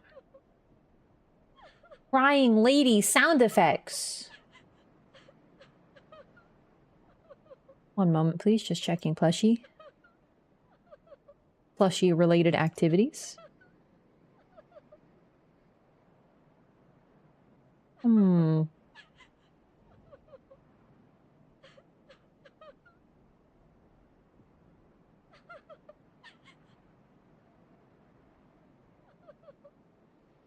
Just figure stuff. They revealed the new Pokemon Center plushies for Halloween, and they're not that cute. But then again, that means I don't need to get them, so it's a good thing. Chalice dungeons are the basement of Yarnum. Yeah, so in the original game, they're not quite cut content. Like, Chalice dungeons aren't quite cut content, but they were likely meant to be in the game in a different way. But in the game that we have, the way we enter them is via a gravestone. So, you know, it kind of disconnects the world a little bit, but likely they were supposed to be under Byrgenwerth. That's the prevailing theory, because Byrgenwerth is so tiny, and there is a hatch that looks like it might have been like open a lever and then you go underground sort of thing. So, you know, that sort of thing.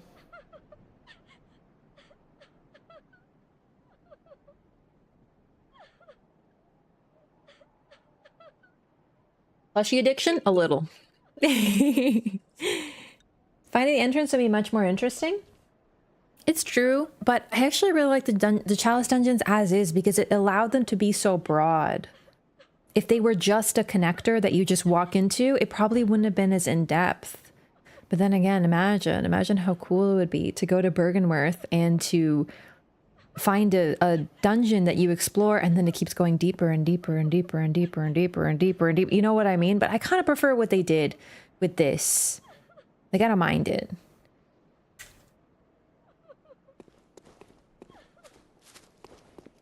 Some roots here and there, but not so much. Not so much. So yeah, she's crying. And we saw her. We saw her. This is Queen Yarnum.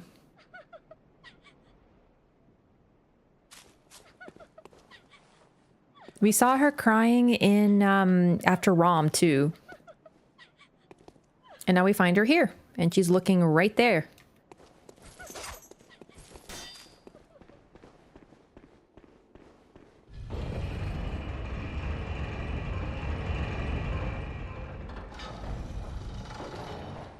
Just as a reminder, the Scholars of Mensis. Just as we saw outside the dream.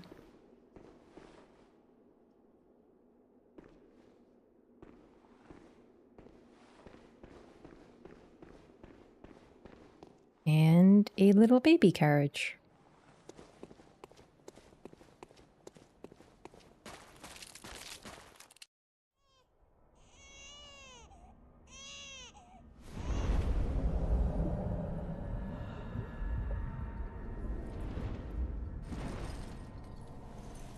Protective.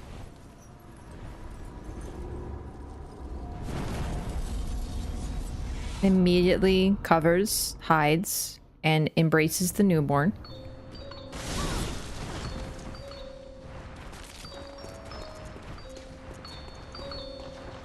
Oh, turn it up.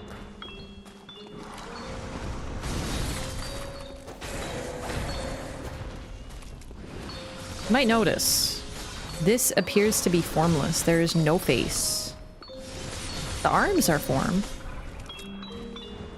It's like an invisible person wearing a cloak so they can be visible.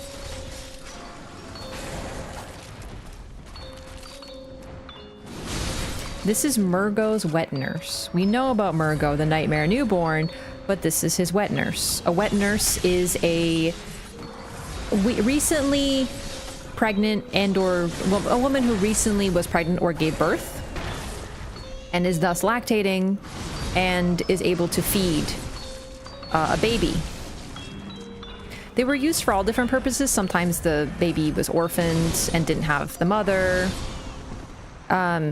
Also, it was like trendy for a while because they thought, you know, breastfeeding was bad and like gross. So they had, you know, the poor people do it while the rich didn't. You know, it's gone through so many different changes. But basically, this is another great one.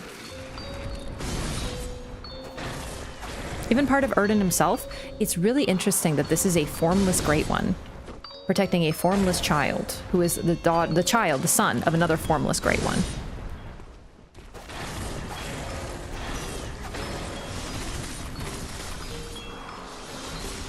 But I don't think this is anything to do with Erden directly, because the mother is being kept away from the child. Oh, we're going nightmare mode.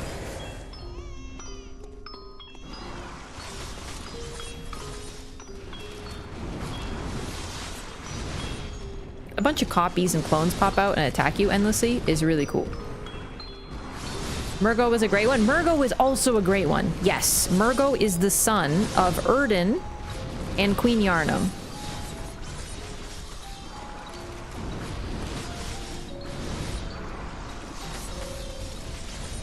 But he's an infant still.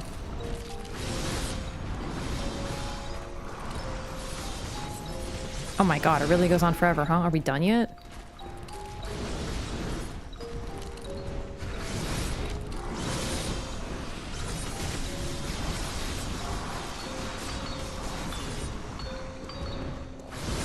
On RNG how long it takes as far as I know.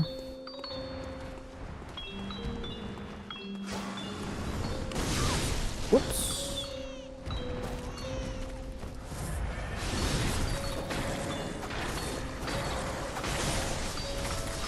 So, we know that great ones are sympathetic to the cries of children, very specifically. Oh shit, my weapon's gonna break. And women who are recently pregnant and or even after being pregnant for like a while ago, sometimes when women hear the cry of a child, like a baby, they will lactate spontaneously because the instincts are so strong. And considering we already know that great ones lose their children and seek another, that's possibly what happened here. This great one heard a baby crying and then went to protect it.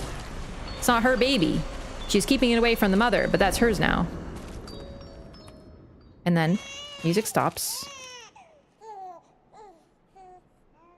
No death sign.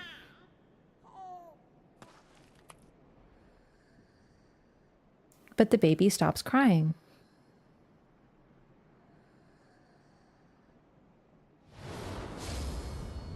And with that, the nightmare is slain.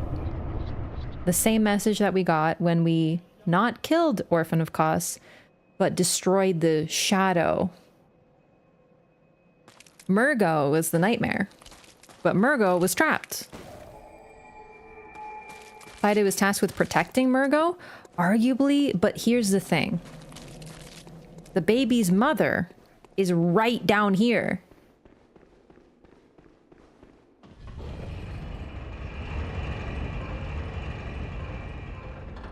And when we return to her, she is no longer looking up. But she bows to us, saying thank you. And what did we do? We killed a being, and then the baby stopped crying. We didn't interact with the baby at all, implying that the wet nurse was keeping her away from her own child, and the child was crying for its mother. The mother was crying for the child. With the wet nurse gone, they're able to reunite.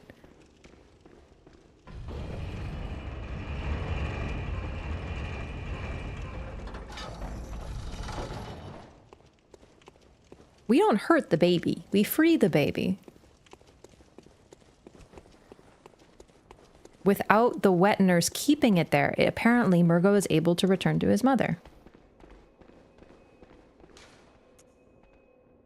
Now, that was a dead end. Oh, we got an umbilical cord. I should read this before we go.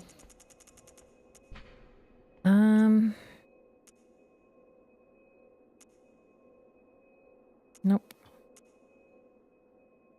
Here we go. A great relic, also known as the cord of the eye, every infant great one has this precursor to the umbilical cord. Every great one loses its child and then yearns for a surrogate. That's where we get that from. Really. This cord granted Mensis audience with Mergo, but resulted in the stillbirth of their brains.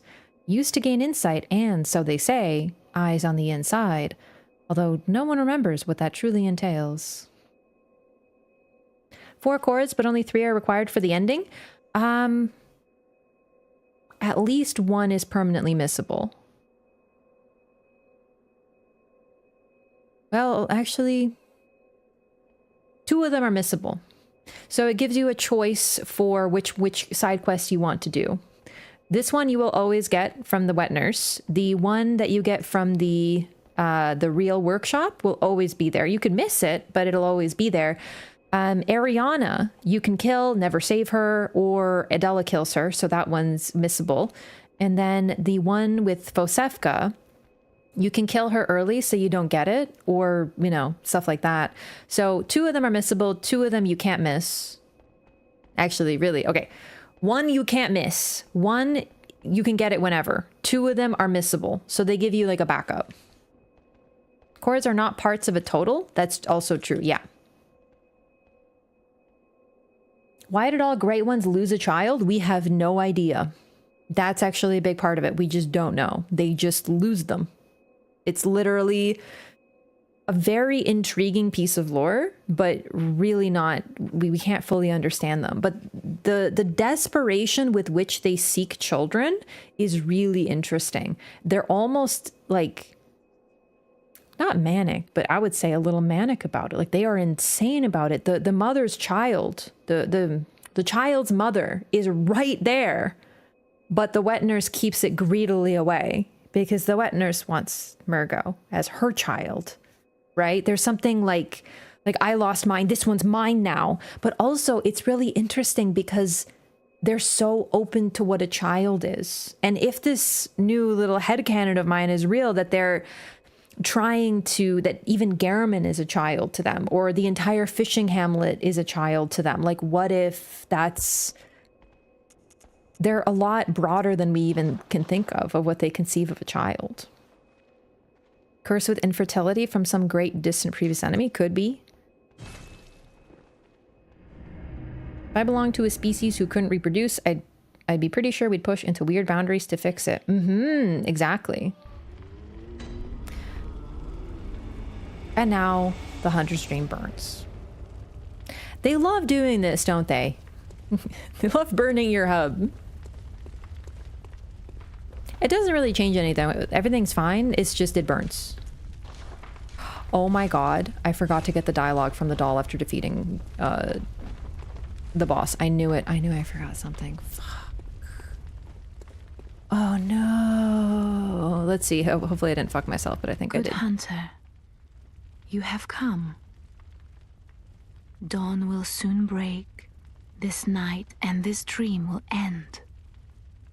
Gammon awaits you at the foot of the great tree. Good hunter, I farewell, forgot to talk to the doll after defeating the orphan. Oh, I'm really upset. That's such a big fuck up. Okay, well, I'll just have to do the DLC again. I'll just have to do it again. That's not a big deal. So I'm gonna do New Game Plus in this playthrough, and we'll just go through the DLC again, and I'll have to remember to get the dialogue, so it's fine, actually. So YouTube is for it? No, I'm just getting it myself. The whole point of this run is to get everything myself. If, like, everything in this game is on YouTube. I could just watch a YouTube recording, but I want to do it myself. Fine, then. I'll do it myself. I did not mean to do that. Yeah, I goofed real bad. I just wanted to get all the rest of the stuff. Oh, right. I forgot to talk about the obvious. The weird eye in the sky is gone.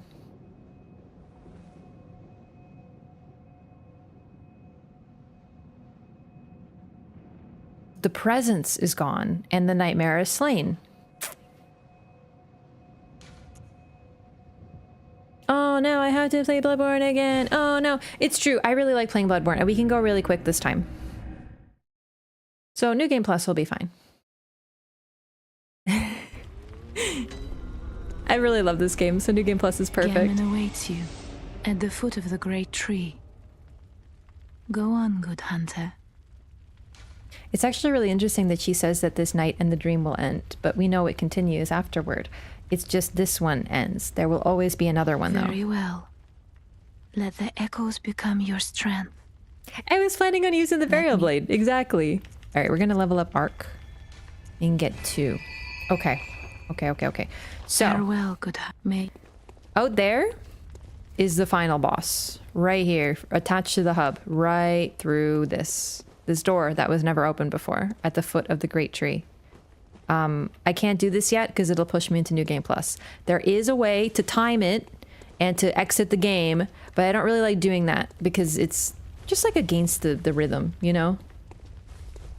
And no more music. That's another good point. Yeah, I totally forgot, Hugo. Yeah, no music. I'm gonna buy a blood rock.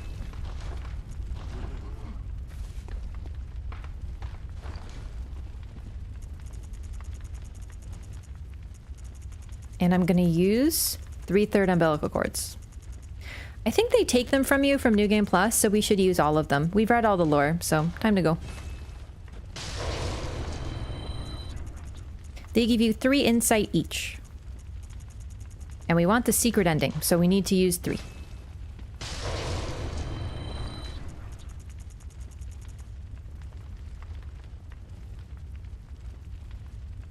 Was Mergo not the cause of the nightmare, and by killing the wet nurse protecting his physical body, we ended the nightmare? We did end the nightmare, but what's interesting is this one seems to have been a good thing, because the nightmare, we can still go to the Nightmare Immensis even though the power source is gone.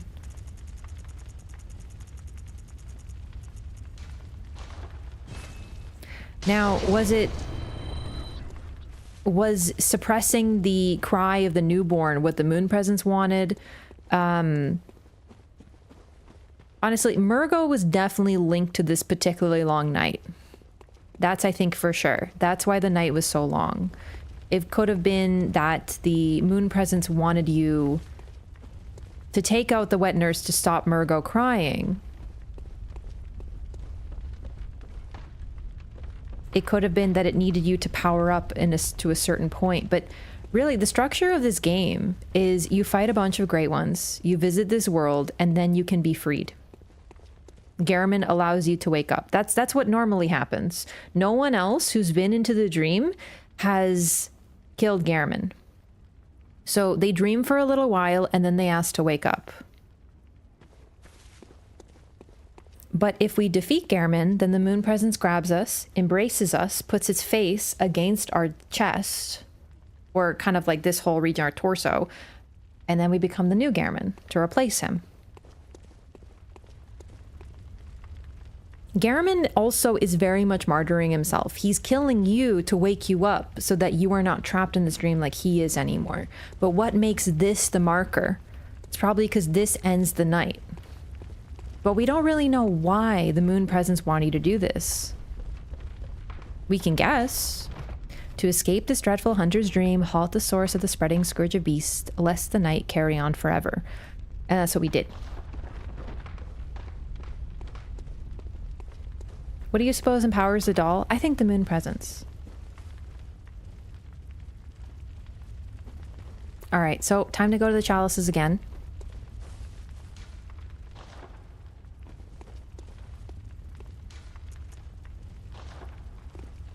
We're nearly done them, though. Isn't she alive post-moon presence death? The dream still exists, too. You destroy the power source of the dream, and the dream persists. The doll is very unique. There could be a little bit more to her, but I really think it could just be as simple as she is a part of the dream meant to comfort you, and thus she stays doing that, because the rest of the dream doesn't fall apart either.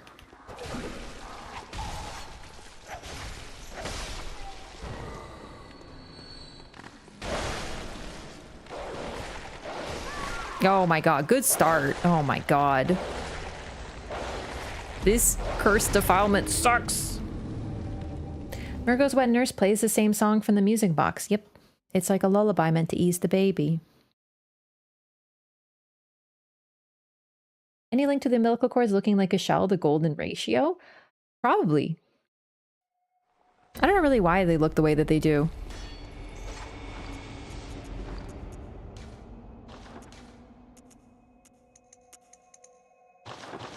Bill's always believes she is Erden and is pulling the strings.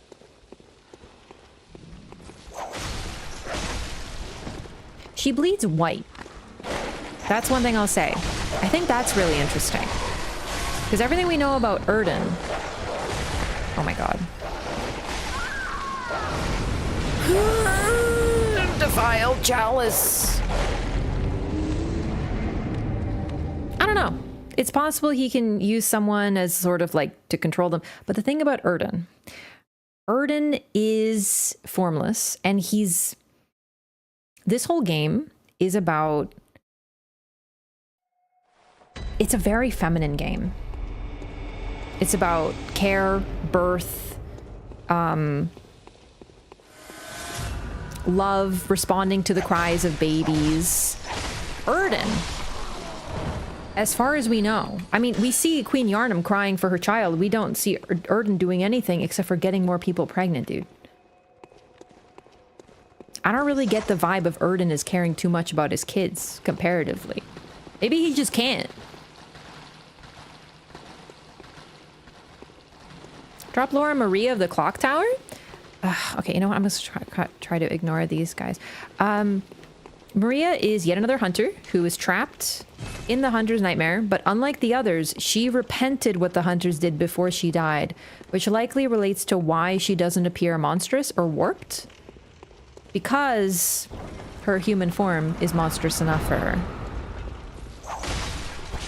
She wants to truly protect the fishing hamlet. Hunters defiled the place already, so she doesn't want any more hunters to go there.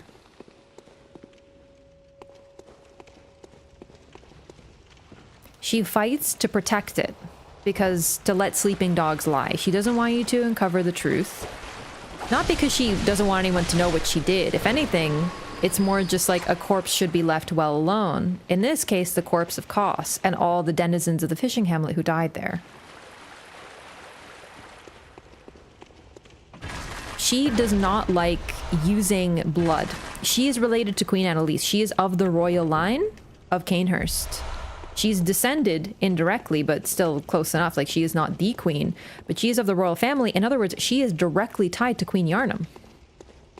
But she hates the use of blood, which is what Canehurst is and has been known for. She uses a weapon that is only dexterity, that requires only the use of very high dexterity. One of the highest weapon requirements in the game. In fact, for dex, it's the highest. I'm pretty sure. I think the limit is, oh my god, it's right here. 20 for how much requirements there are.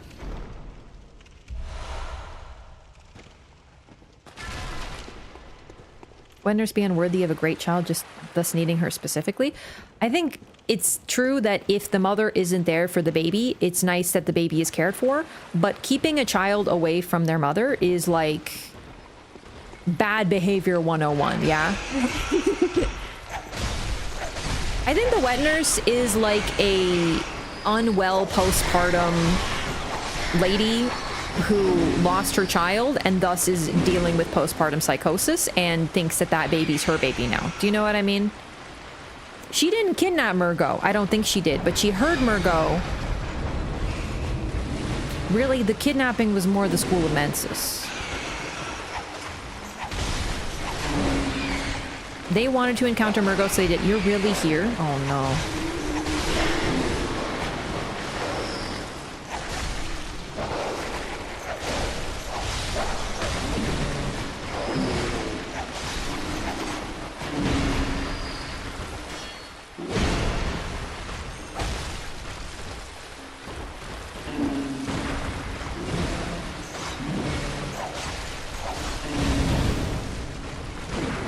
There we go.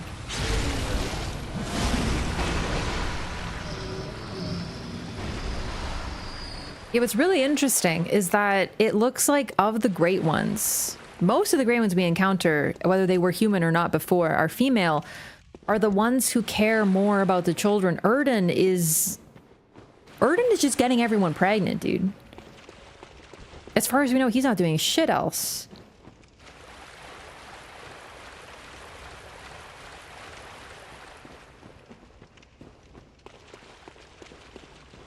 Amygdala also, while we know that every great one loses his child and seeks a surrogate, we don't know exactly what he's doing. He just seems to want to eat you.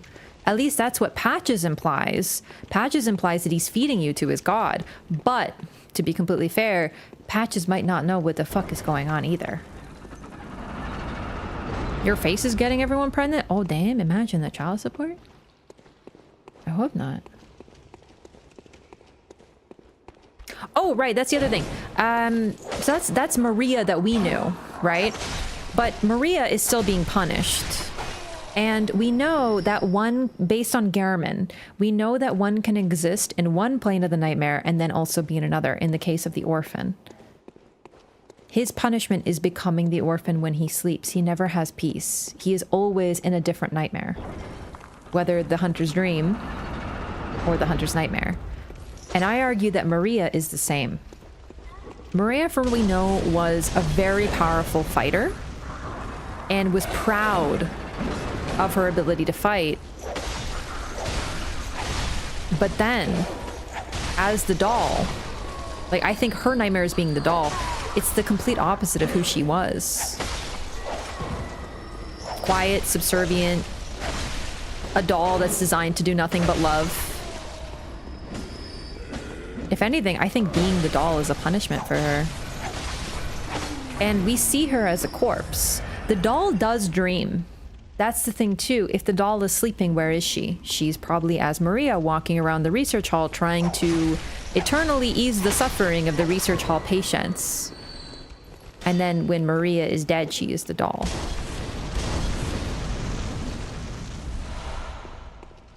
Maria's dead a lot. Like, she spends probably most of her time as a corpse. I don't even think she sleeps. Also meet Rom and Abritus in the Chalice Dungeons despite them being dead. It's true. It's also possible there was another one.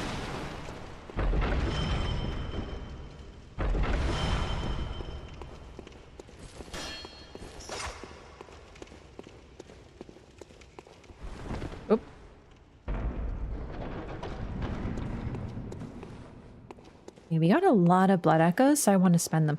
The main really cool thing I want to show off is the Kos parasite. So I want to make sure not to lose my souls right now.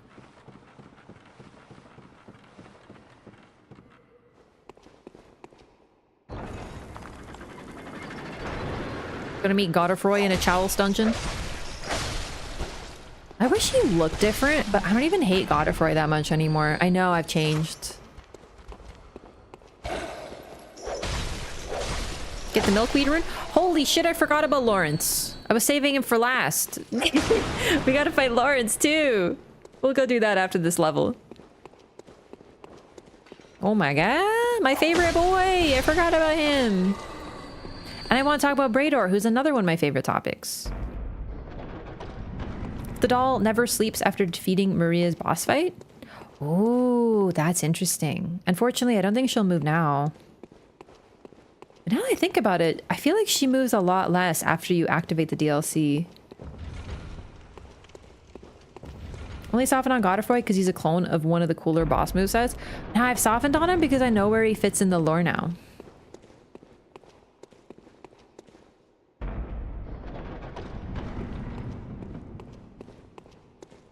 This has been a very slow run, like intentionally, because I'm doing all the lore. But once we're doing New Game Plus, I think it'll be a lot quicker. Holy shit, naked rolling man with a hammer, and I'm fucking dead instantly. Ow, did you see that? Can I even show that on Twitch?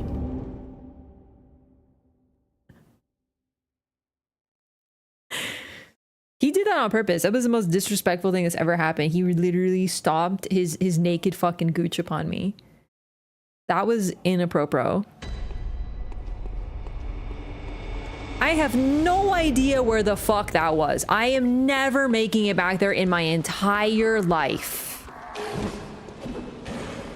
Insta-dead by naked rolling fat man inquisition. This is not the first time. It won't be the last.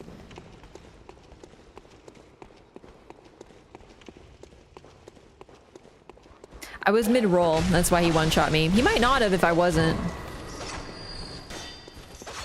Now that's what I call smashing. It's not funny. I'm not laughing. Do I look amused to you?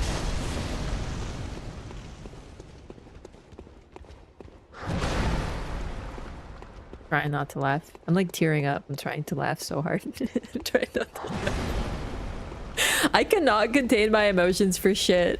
I'm literally tearing up because I'm trying not to laugh.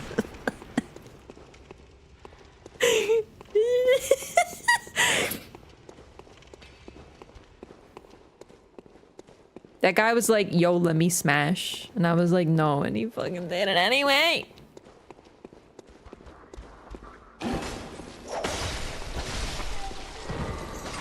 Wait, where does he fit in the lore? Ah, right. He was, I just saw that. He was a part of the,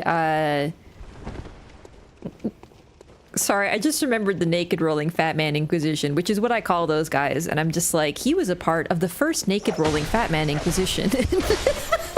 I think Elden Ring would be a better game if there was also a naked rolling fat man inquisition. Albinarics are okay, don't get me wrong. I'm just saying that, like, you know, I just feel like don't fucking touch me. Don't fuck. There's a chest in here? Yeah, he was a part of the first siege of Leyndell. And he was defeated by that knight guy in one of the heroes' graves. He was captured by him, and then they probably put him in the jail. My theory also is that we know that Godric lived in Leyndell, so he probably worked with this dude.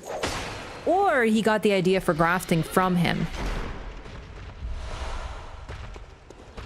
Why do I hear a big boy? Who the fuck am I hearing right now? Baraf, you can be the naked rolling fat man inquisition? Oh shit!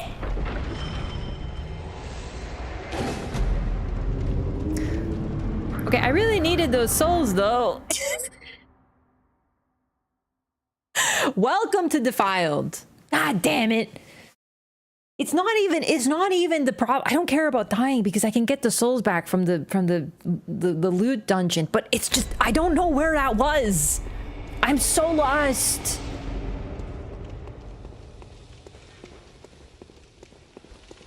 Maybe they were twins in the lore. Don't talk to me about twins. I'm gonna start twitching. Twins. They're all twins. Did you know there's twins in Elden Ring twins? You know? Maybe they were twins. Godfrey was likely of the line, right?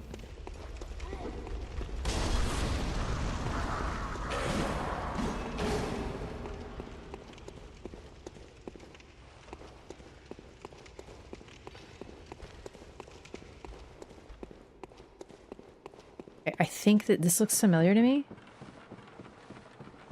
You could say that you were twinching. I don't want to say that I was twinching because I just feel like I'm gonna be like, haha, isn't that a funny portmanteau of twin and twitching? And then I'm gonna find out that it's like an inappropriate term or something. Do you know what I mean? Like, I just feel like every day there is more and more slang. Bro, streamer, you can't say that you're twinching. Fuck, my weapon's breaking. Ugh. Chalice dungeons are so linear. How can you get lost this much? Because I'm not lost.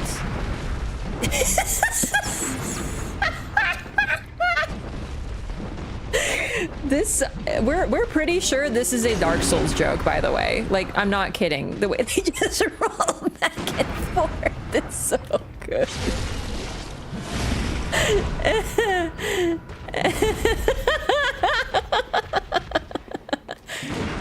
Welcome to Dark Souls. I'm gonna take a clip of that and put it on YouTube and tell the kids this was Dark Souls. Weapons break in the year of our Lord 2024. Okay, first of all, it's because I have a weapon durability down 49.5 gem on my gem, but that's because it gives me physical attack up plus 19.8 plus 7.2 physical attack. So it gives me like a shit ton, but it makes my weapon break a lot.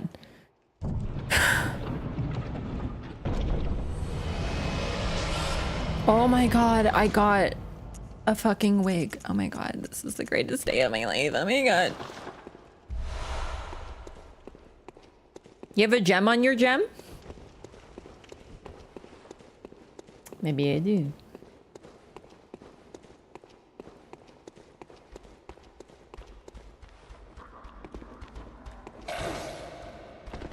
All right, we have to explore this place. There's no shot that no. Okay. Now I just need to go back, fix my weapon, and maybe level it to plus 10 for spicy Amygdala, which I'm pretty sure this is spicy Amygdala.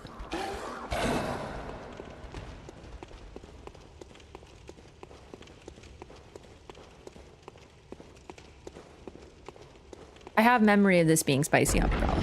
Holy shit, it almost happened again.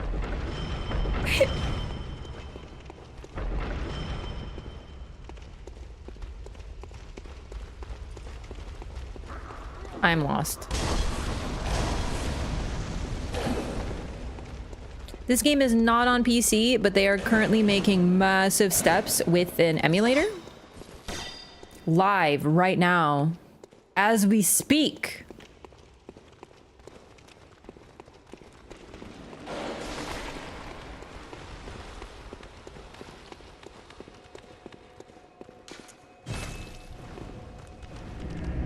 I'm gone. Goodbye, dog. How are they going to emulate the chalices, though? That's a really good question. Are they doing the chalices, or are they just not? So you're just sitting there now. Interesting. Tried the bow blade for this fight? No, I've only used the threaded cane and the saw cleaver on him, I think. I don't know what I used on him before. I've defeated Chalice Amygdala at least 3 times. I think this is gonna be 4. I don't remember what I used. One of the runs, though, I was doing a all Chalice dungeons in co-op, so I had help.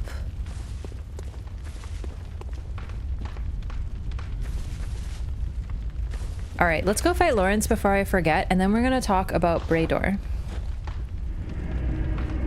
Same way they emulate the rest of the game? Well, because the Chalice dungeons are randomized, so, and they're hosted online, so isn't that something different? I feel like that would add a complication. The game is different. The chalices are weird. Chalices are fine, but the root and the whatever chalices. They're all pre-generated. That's actually true.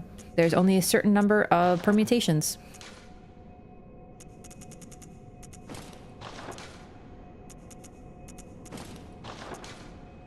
They're hosted online. Some are hosted online.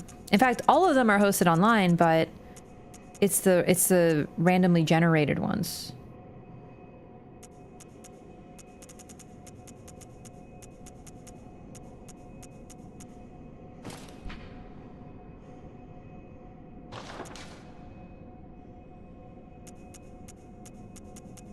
All right, you ready to get your mind fucking blown right now? Okay. This is Brador's set.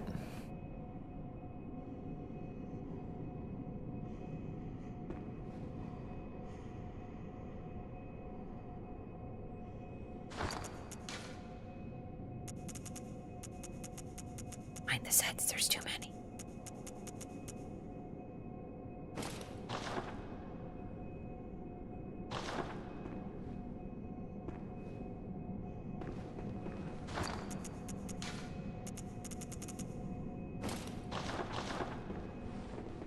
God, this is my favorite.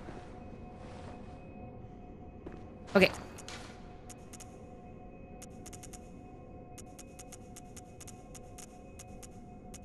Hang on. Okay, so this is... Oh my god, I have too many sets. I'm gonna have to put some of my thing. Bloody trousers. Okay. So, number one, this is Brador. He killed a guy and ate him. Well, no, actually, he just skinned him. His friend ate him. So, the scalp of a horrible cleric beast indicating that Hunter Brador, a healing church assassin, had killed a compatriot. Afterward, he wore his ally's own scalp and hid himself away deep below in a cell. The church provided him with a single soundless bell of death to ensure their secrets would be kept.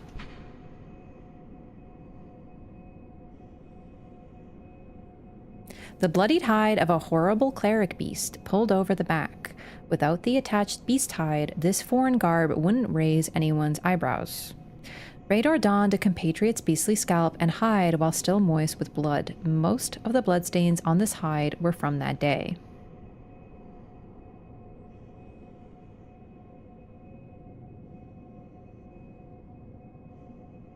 So, you might notice that this set, especially now, it looks like a little familiar, and you might have noticed that I put on the foreign set for a moment.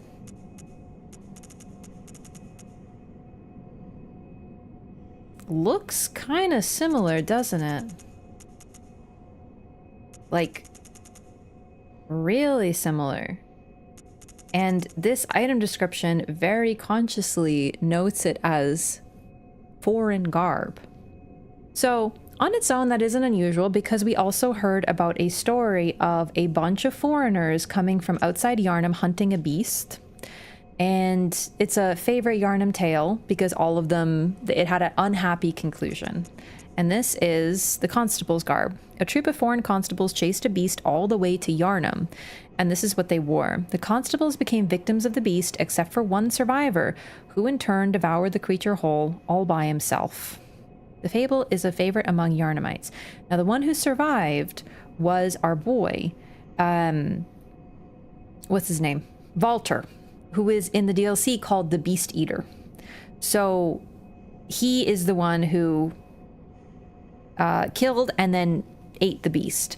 But then there's this garb of someone who killed a cleric beast and was so loyal to the church that he still kept its secrets. And they're wearing the foreign garb that is now blood-soaked. And that's our starting garb.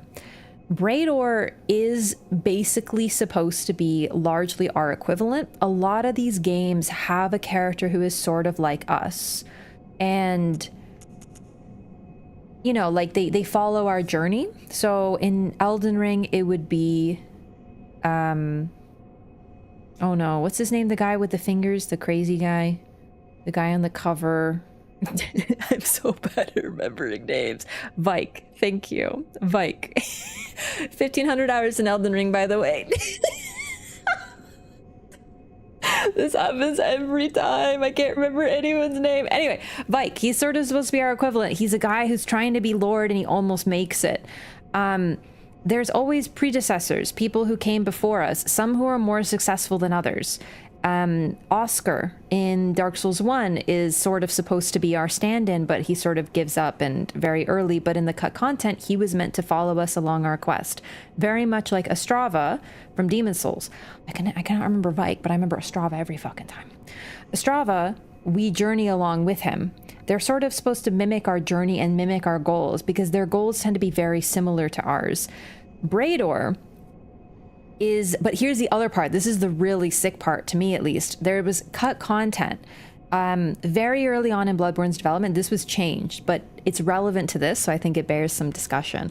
They, the earliest form of Bloodborne, Lance McDonald on YouTube, he's also on Twitch, but Lance McDonald, if you look up his videos, he actually managed to recreate it and get some of the dialogue back. There was an early form of Bloodborne that we would wake up in the clinic and we would talk to this old lady NPC and she would tell us, oh, you're here for Laurence? Oh, he went on ahead in the hunt, go find him. So it looks like the earliest form of Bloodborne, our goal was searching for Laurence. We were a foreigner who came to Yharnam to find him. He was our friend, apparently. Now, of course, this was completely scrapped and completely cut, but knowing what we know about that, and with Brador, I think they kept that in spirit by creating Brador, who wears the foreign set but killed a cleric beast. And it was his compatriot. It was someone he knew. Afterward, he wore his ally's own scalp and hid himself away. So he was very loyal to the church. And who would have been likely the very first cleric beast but Laurence? Because vicars transform into very similar beasts. We fight a cleric beast. We fight Vicar Amelia, who is similar but not quite the same. But basically, I think that in a very, very early version of Bloodborne, the plan was for us to find Laurence and to kill him and maybe go insane and wear his garb. And Brador's the rest of it, like what's left of that. And that is one of my favorite theories. Even without the cut content stuff, Brador is supposed to be something that we could have ended up as. Him wearing the foreign garb and it very consciously stating that this foreign garb would not, you know, catch anyone's eye is meant to be sort of a wink. First Vicar was probably first cleric beast. Yeah, and we see him. In fact, we're going to wear this garb while we go beat his ass. Although realistically, he's probably going to beat mine for a bit.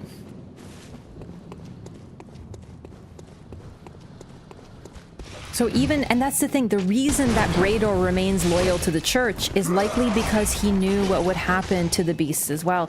Laurence knew that consuming the beast blood, or consuming the old blood, would turn people into beasts eventually. And he created a church that fed it to the populace anyway. So Brador remaining loyal and keeping the church's secrets, even after killing and skinning his friend, makes sense. He probably knew as well. All right, let's go, baby boy. Oh.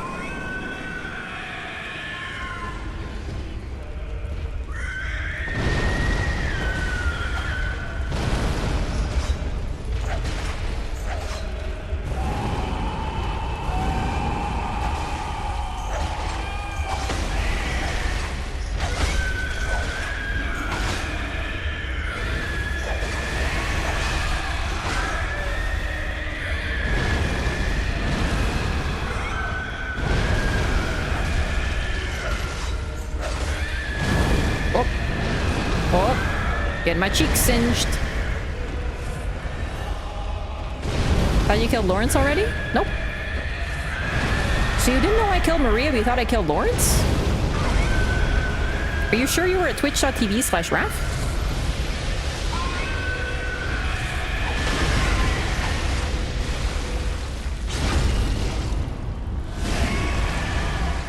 Yeah, I just wanted to show off Walter.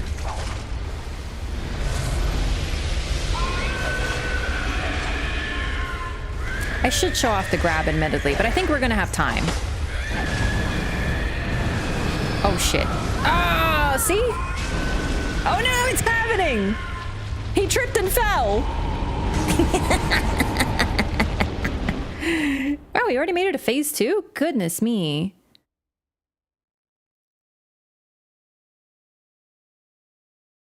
Accidentally killed you? Yeah, no, I don't want to defeat him so quickly. It's like too sad.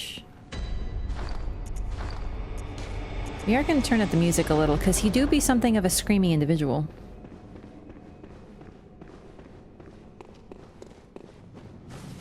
Yeah, as you can see, Laurence burns from within. And as far as we can tell from this garb, which is most likely Laurence's transformed beast skin, more than likely anyway, he didn't actually like burn. It's sort of I think it's mainly his punishment.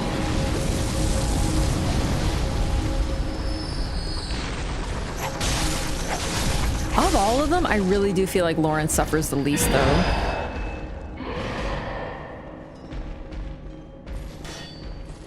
Then again, he was rather devilish, you know? He gave blood to the people, made all this ruin occur, and then now he's nothing but a beast. Like, never regains any humanity. Can't even speak. Just a beast. I'm gonna try to show off the grab. I hate this boss. What? Really? What a bummer.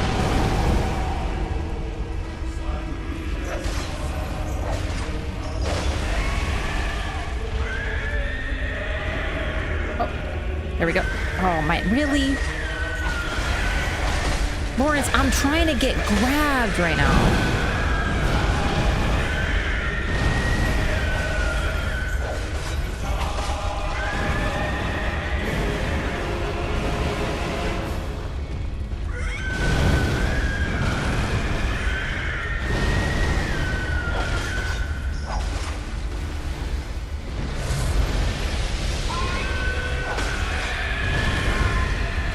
I think that's what makes Laurence... Oh, we're getting into 1.5 now. You might notice he does this falling over moveset. I call that 1.5 because it's a moveset change, but it's not, you know...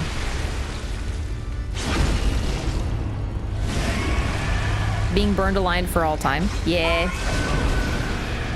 So this is an actual phase 2. As you see, he falls over, his bottom half falls off, and he's constantly, like, spewing lava. Of all phases, I find I struggle the most with phase 2, ironically, even though it is really simple.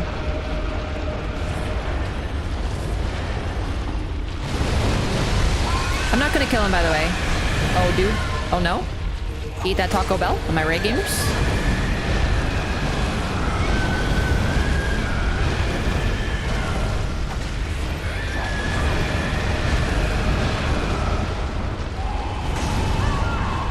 I want to show off the grab. I think he has 2 grabs, but I might be misremembering. He does. He has one where he kind of reaches like this, and one where he does the big grab. I want to show off both.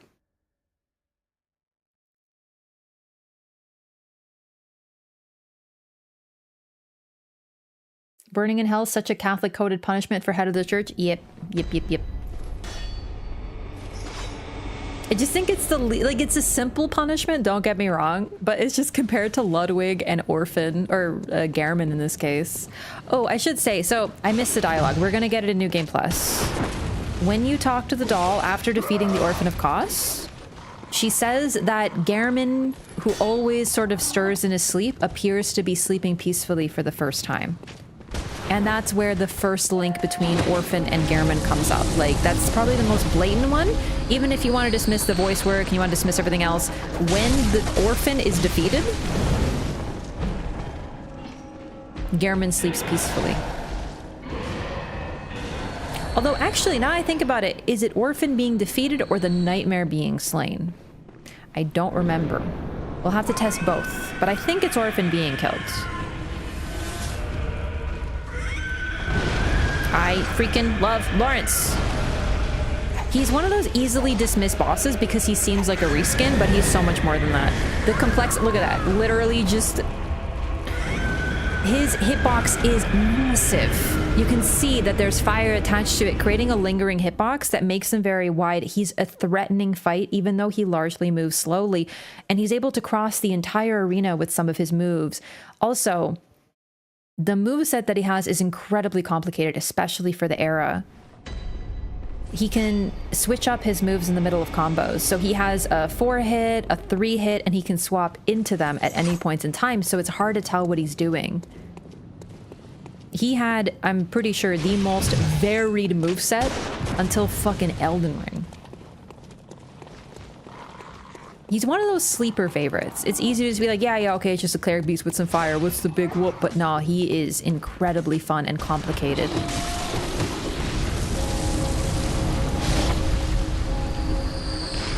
Struggle with this guy more than I did with Orphan? You're not the only one. A lot of people struggle more with him because of the pressure of such a tiny arena.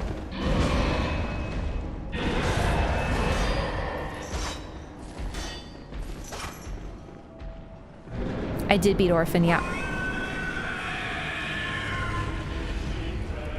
So he almost always opens with the hand slam, and then he moves forward and explosion. It's like, I'm pretty sure like 95% of the time.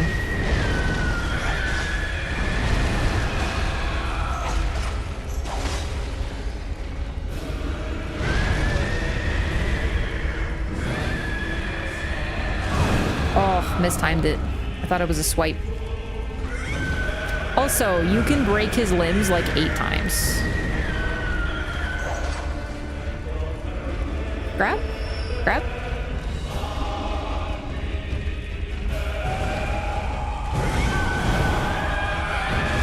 Okay.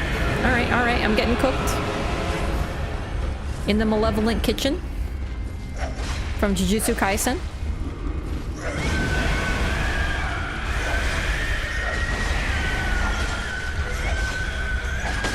Grab.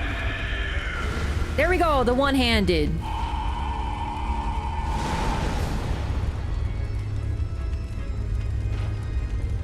You could probably break my limbs 8 times. That's not impressive. You make an excellent, compelling argument.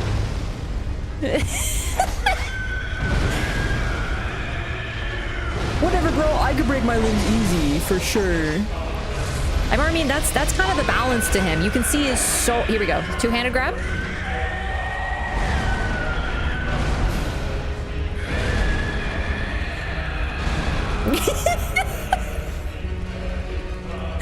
He really makes you live in that, huh? Oh, we didn't make it far enough. That camera, it's so immersive. He's a high pressure fight. Oh, that's the other thing. Touching his body does damage. You have to be careful.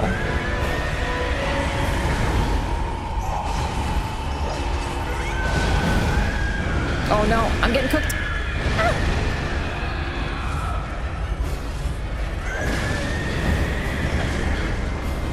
Oh, I shouldn't have rolled back. Rookie mistake. Rookie mistake. I think that Laurence and Orphan of Kos are the best fights to throw you off balance. They have so much pressure. It's hard to recover in Bloodborne, I find, if you're getting beat a lot, but specifically the DLC fights, they're designed to catch you and to scare you with their constant pressure and small arenas. Early with Orphan, it's not a small arena, but he'll catch you.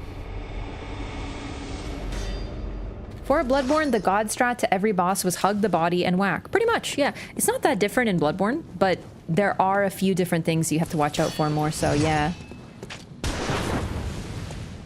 Lava always behind him was a response from FromSoft to the gamers always hanging out in the booty for safety. It's true, yeah. These bosses move a lot more than previous titles. DLC bosses also scream a lot. Yeah, that's my favorite thing about them. I love the screaming in Bloodborne. Is Laurence the headless bloodletting beast in the childless dungeons? He could be both that and the nightmare. I think he was a cleric beast though, personally. I think he was a cleric beast because of Brador. Not even because of how he appears in the DLC. Because I think a lot of the DLC appearances are symbolic. I do think he was a cleric beast though. See? I took damage from hitting his leg. Too early. There we go. One arm break.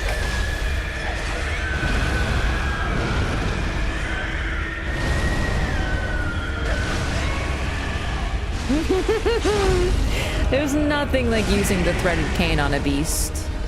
Also, this is the Grand Cathedral. As we've discussed before, this is the Grand Cathedral. It appears twice in this dream alone. I might be dead. I fucked up. Oh my god. Oh fuck! Ooh!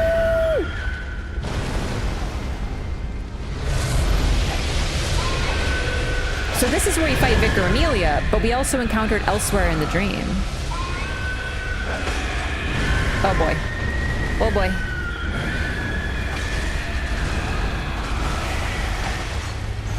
I love breaking his limbs and making him scream. Oh shit! Bro, you know who else needs some water? Fucking Laurence, bro!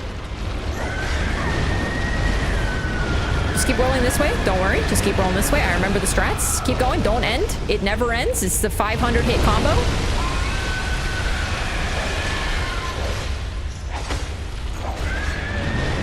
Keep going. Keep going. Keep going. Carefully, though. Just walk in a gentle circle, and then, yep, I remember. I remember from BL4. Phase 2 still scares the shit out of me. No, I forgot!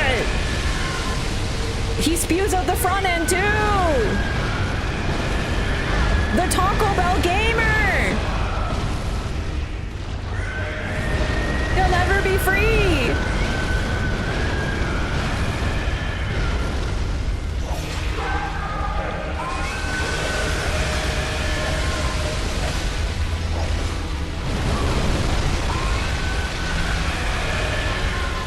All right, Laurence, good night.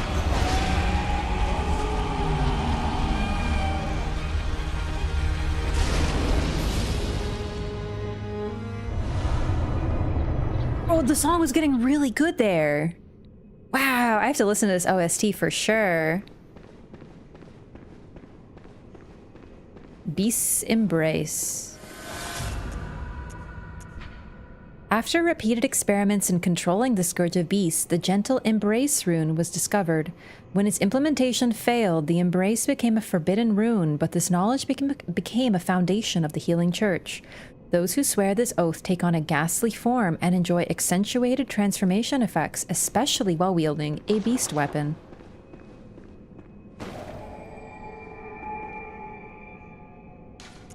Yeah, I gotta listen to that OST. I don't see what Laurence would be doing down the labyrinth after they brought Ebrightus to the surface. Yeah, so it's a bit odd because the skull that we see that is apparently Laurence's doesn't look like it was ever a cleric beast. So, you know, it's a bit odd, but I don't think it's an oversight.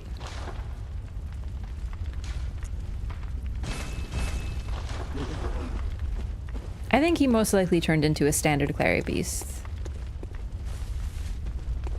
Also, I think the idea of cleric beasts being, they're not a dime a dozen. They are very important high-ranking figures of the church, but it's the very first boss, and likely one of the last ones you're gonna fight. It sort of shows the symmetry. Laurence wanted to be different, he wanted to be better, but in the end he was just another beast. One that we already fight in a different form though, you know what I mean? I really like that. I think that suits his story. It's symmetrical.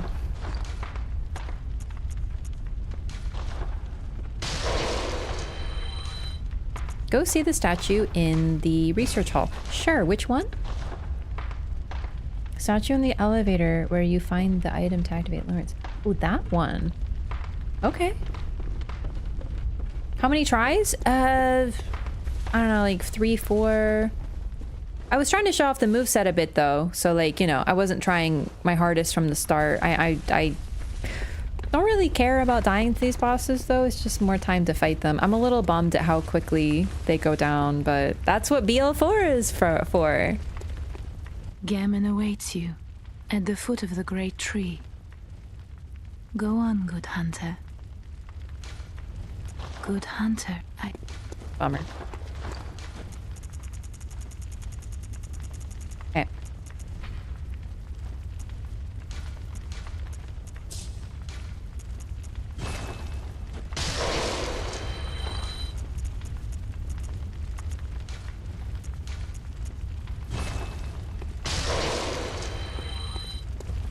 Give me some levels. I need more arcane. I need to show off really cool stuff.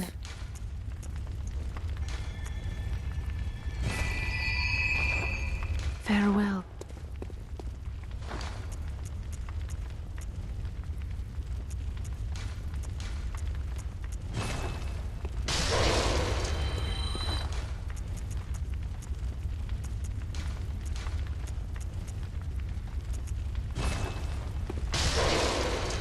I'm keeping one for lore and imagery, but I think we have them. Very well.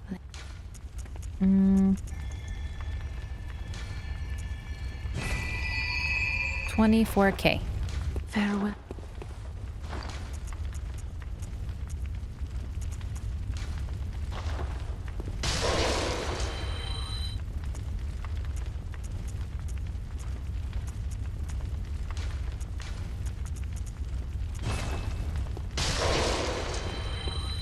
Gammon away. Go on, good.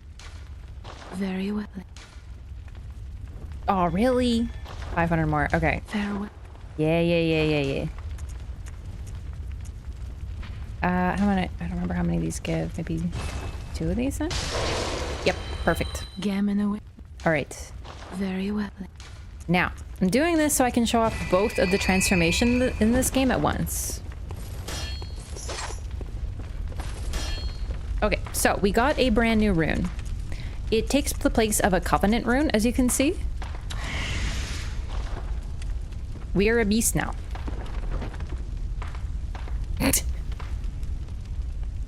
Just your standard werewolf-ass beast. But, as discussed, this one takes its truest form when you wield a beast weapon. In other words, the beast claw. Even in its untransformed form, you get that beastie buff.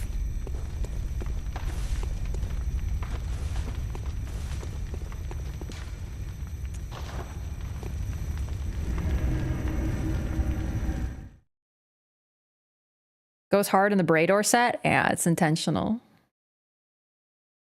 It's really cool. I'm gonna show off what it does, just with some easy enemies over here. So this syncs well with the Beast Claws. In fact, it's sort of like an upgrade to the Beast Claws. Even untransformed, you get the Beast Blood increase. Normally, you need to be transformed for that. Oh, you're not an enemy. Why did I think you were? Also, we make beast sounds. And I'm pretty sure it changes the moveset. But I'm not a user of this set normally, so... Oh yeah, it sure does. I need to have the light. This is so cool. Alright, we gotta fight some things that are not in the darkness.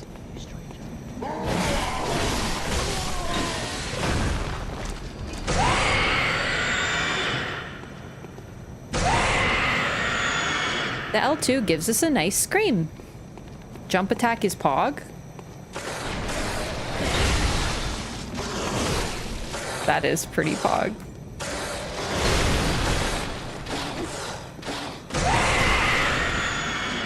The scream knocks enemies away. You get an at-home beast claw, which does a roar.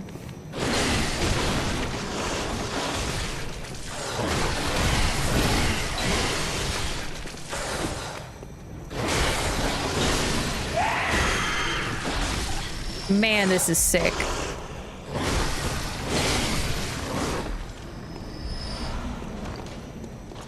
This is an unupgraded Beast Claw, and you can see as we do more damage because of our Beast Blood meter.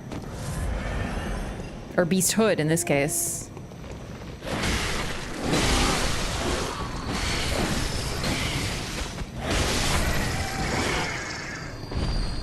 Pretty cool, huh?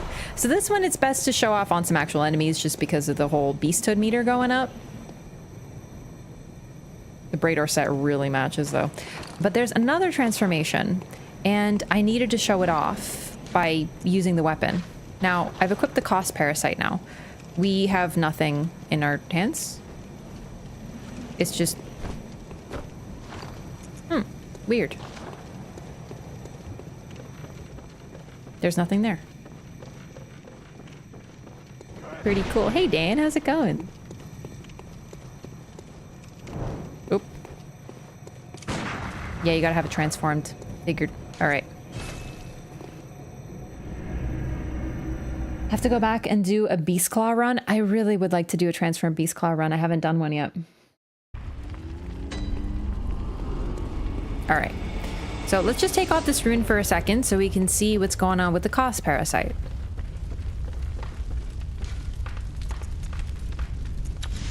All right, so we're not a beast, but we have a weapon equipped. Like we are on the Kos parasite, but there's nothing there. There's nothing.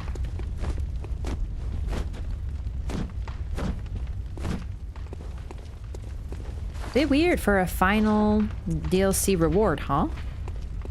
But we got another transformation, and apparently, Kos parasites stimulate phantasms. So let's try our other transformation. Huh! It appears.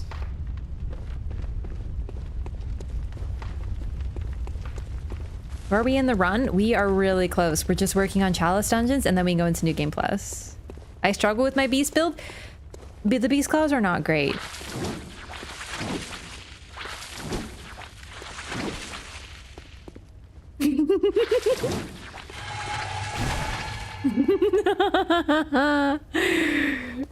This is the true form of the Kos parasite.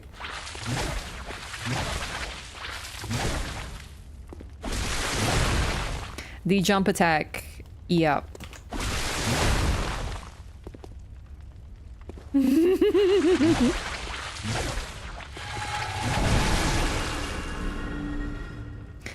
So those are likely phantasms indeed, now that I think about it.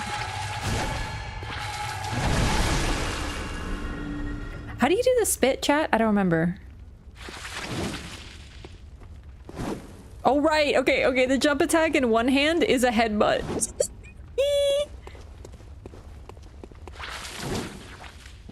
Also, the movement of it is so uncanny. It's like you're being controlled from the inside. I don't think they've addressed this sort of concept since beyond the Frenzy Flame in Elden Ring. The way the boss moves... What's the boss's Frenzy Flame? I don't remember his name again. Whatever, him. The way he moves, that uncanniness, it's as if he's being controlled or pulled from within. Midra. Also, Mesmer is kind of comparable in that when he does his attack, his, I call it snake time, when all the snakes come out all at once, it looks like he's spasming or almost like having a seizure as they coil inside of him. You can see him in the center of it. And this whole moveset is sort of like we're being controlled rather than we are the ones in control. And what's really cool about this one is the moveset absolutely is not there unless you have the Luminwood transformation. You cannot use this weapon without it. I think it's the backstep R1. Hang on. There it is. Yeah, you spit. Also, the dodge, as you can see, is very... You have to be locked on. I'll show it off. It's super cool. This is your reward. And at what cost? Never really used the Beasthood mechanic. Beasthood is so strong. Honestly, even at level 4, you can use Beasthood and kill a boss from the DLC in a minute. It's not easy. You have to get good RNG, but you can. At what cost? Exactly. Look at the dodge. Okay, I have to get a little better angle here.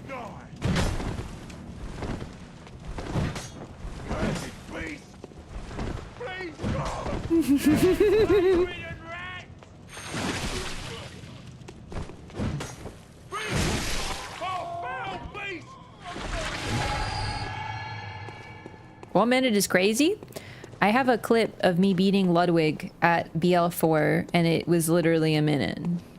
It was good RNG and it took hundreds of attempts. I'm not saying I'm good at the game, I'm saying I got lucky, but the point is that with Beasthood and with a fully upgraded sock lever, oh yeah, you can do that.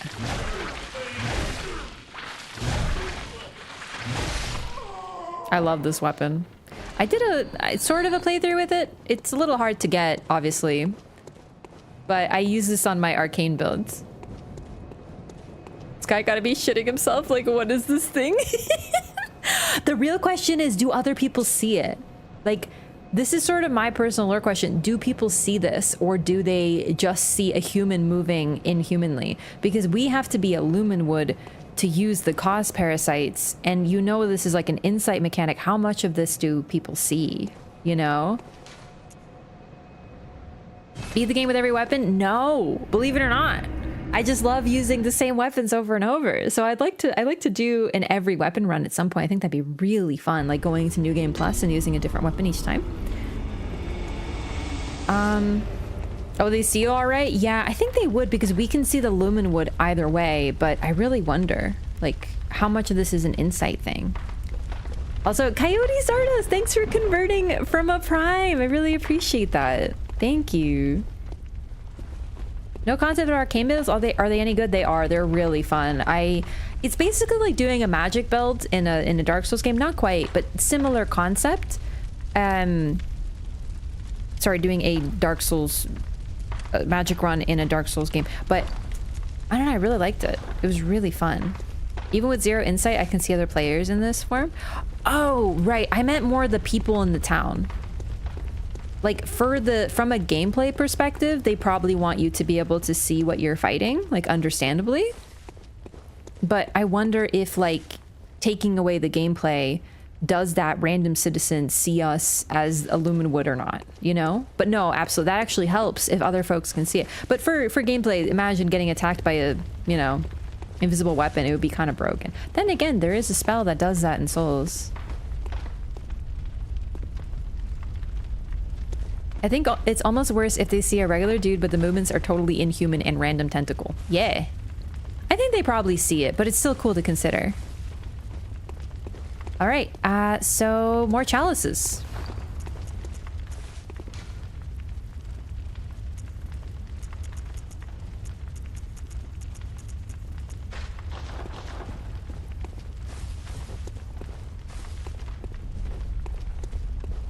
Very Lovecraftian, Nyarlathotep would disguise himself as human and trick humans, and very few people could see through his disguise. Cool. I love the idea of human but not, you know? Very spooky. Okay. So we have one boss left, technically 2, but one major boss. But like I said, we have to do chalices before you go into New Game Plus. So let's see how this goes. Time to get lost some more? Yeah, but I think rather than getting lost, this is going to be fighting a difficult boss for me. I don't know how this is gonna go. I feel like I'm okay at Amygdala. But Defiled Amygdala is a whole different beast. Did Kos have parasites before or after she died? She had them before, but there's a good question to be asked if they are actually parasites for her or if they're just a part of her. Because the Kos parasite, hang on, how is it worded? A Kos parasite is said to stimulate phantasms inhabiting a lumen wood. So was that a symbiotic relationship? Were they really parasites? Because the phantasms that seem to be controlling the fishing hamlet that have taken over it also transformed the people, but they didn't mind it. They were fine with it.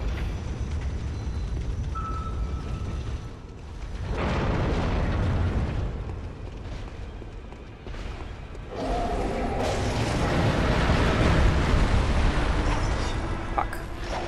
Oh, the distance.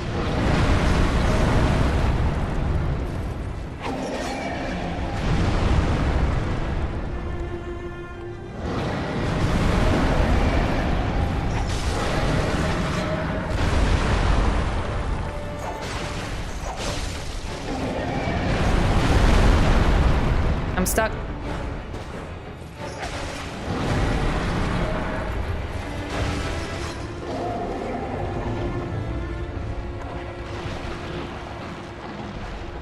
So gross.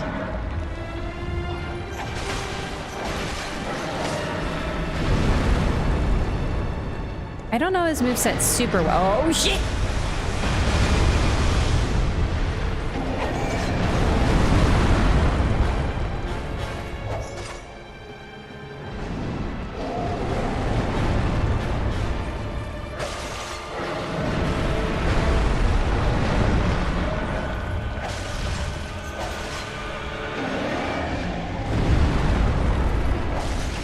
The cane is really good for this because of the height that it hits, so I can hit the head pretty, like, normally. So that's what I'm going for right now, because a riposte would be great. Oh, shit. Yep. I shouldn't have rolled back. I had to roll back into it. That's what I'm looking for, that move. But of course he knows it when I'm dead. Use pellet? No. The threaded cane does not work very well with beast blood pellets. So there's some hidden mechanics in the game, sort of. They're implied with some of the item descriptions. But, for example, beasts are weak to serrated damage. So my weapon, sufficiently deadly as a rigid bladed cane, but also serves as a whip when its blade is split into many. Flogging the beast with the whip is partly an act of ceremony, an attempt to demonstrate to oneself that the bloodlust of the hunt will never encroach upon the soul. It does righteous damage. I think in both forms, but that I'm not sure about. It doesn't scale well with beasthood because it is not a beastly weapon. It is a proper weapon. So the saw spear and saw cleaver, for example, I don't have the cleaver, really? Oh, I never bought it, are beastly weapons. They have incredibly high beasthood development. It kind of depends on the weapon. Kind of if it's like a noble weapon, then it won't do as much beast blood development. What's your favorite weapon? The cane. Lose max HP. This is a defiled chalice. You get 50% HP while here. You can break his legs, but it's hard. I don't choose to go for the leg break. It just takes too long, doesn't do enough damage. So I like to hit the points. It just... You gotta be careful not to get hit. That's the main problem with defiled.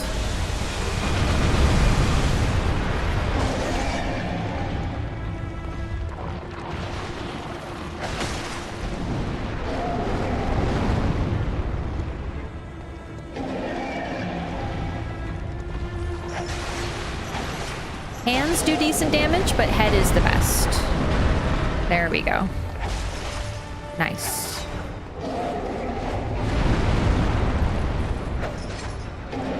That's not to say you can't use beast blood pellets with a threaded cane, it's just not that worth it compared to other weapons. You won't get much of a damage boost.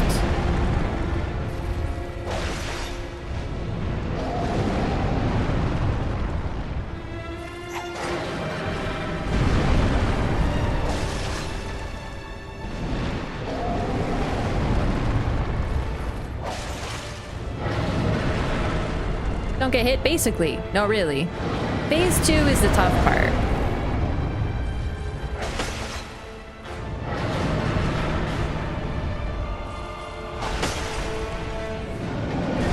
Oh shit, I forgot about the forward attacks.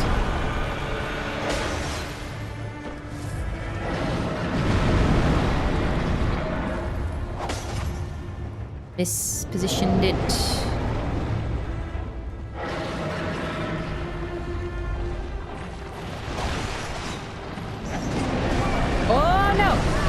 Wait, really?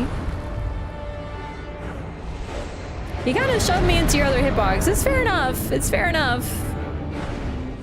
I think I'll do a little bit less of a passive one. I normally fight him pretty, like, in the middle of all his nonsense, but we'll just have to see. He doesn't... I'm hitting his weak point, but it still takes time. Did patches appear here? No, not for me. Oh, I killed him. Yeah, I killed him. Where is he supposed to appear? Simon's bowblade, just shooting arrows. Yeah, that would be a pretty good one. I just haven't used it personally. We can always level it up, but last time I fought, I think I just used the saw cleaver or saw spear. We can always do that. Okay. Okay, that's fair enough. Wow, I just realized the thing on his chest opens and closes. Spooky.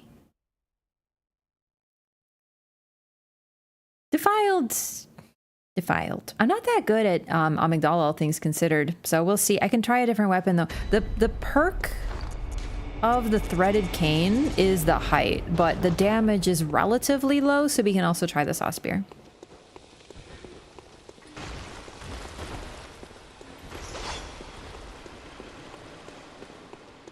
I can't hit him as easily with the saw spear because it hits so low, but it might do more damage. Hello. Again. all right, like I get it, but I really feel like I'm far from the arm that's hitting me. What is this? Hang on, what's his name? Capra Demon from Dark Souls 1? I'm getting fogwalled.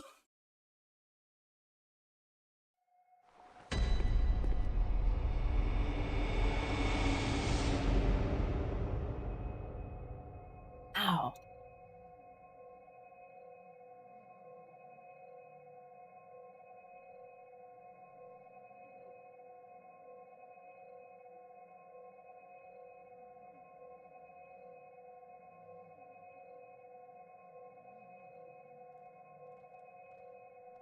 Okay. Estelle? I want to say better and I want to say worse than Estelle. Let's see if I can get into the arena and then we'll see what's going on. Step 1 is getting in there. I did say I'm not that worried about Amygdala, but like it's because Watchdog was my usual wall. Doesn't mean that I'm not going to struggle with Amygdala over here though.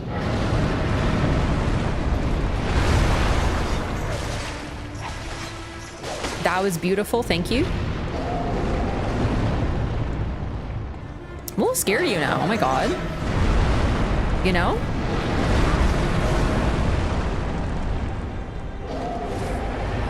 Oh shit! Oh fuck! Oh my god. Laser beams.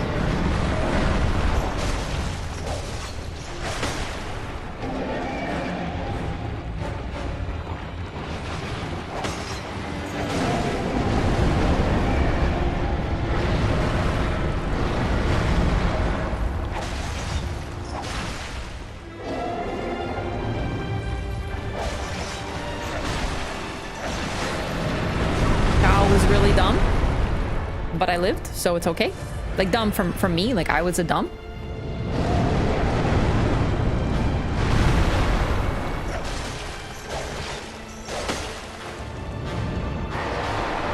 He's pissed. Holy shit. Give me your face. Let me stab you in it. Very poggers behavior.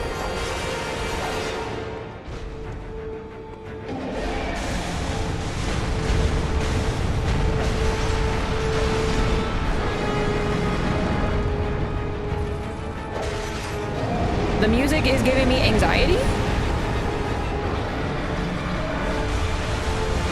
I'll be over here.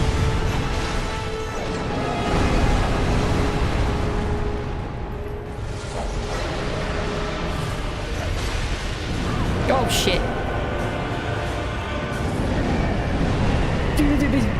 Yeah!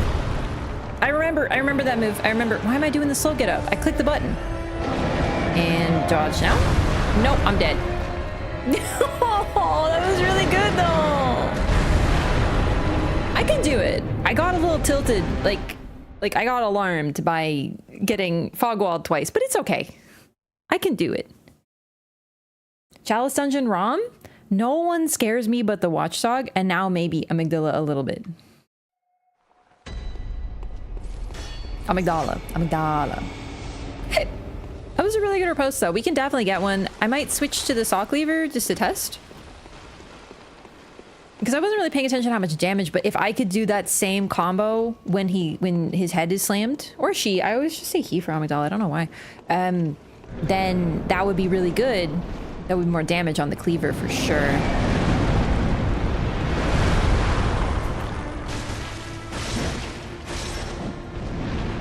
That ended up not being as good so far. Okay.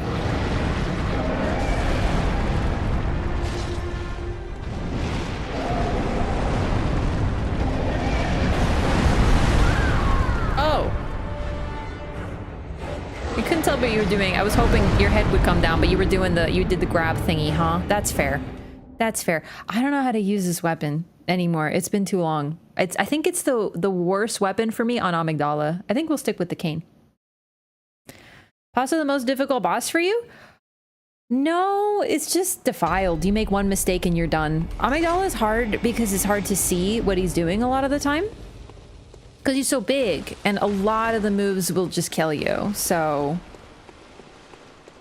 I would say defiled, not defiled, but just regular ROM in the Chalice Dungeons on top of defiled Amygdala and defiled Watchdogs are the 3 most complained about difficult bosses. And it's really just like getting punished for a mistake. Like that again. Damn, I really feel like my timing's fine. It's not, clearly, but it's... I'm having trouble getting into the arena.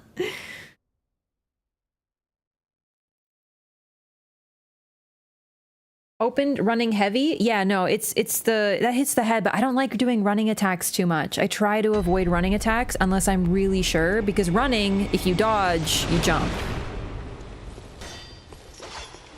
Get one shot, nerd? Yeah, I did get one shot. I'll try doing the... Because it's this, I remember.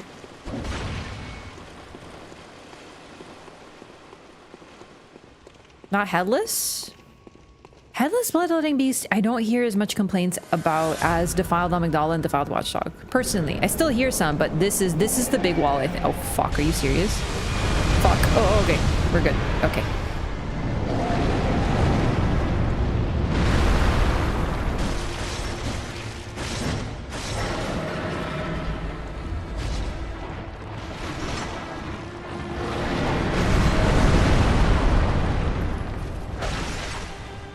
I'll stick to the cane.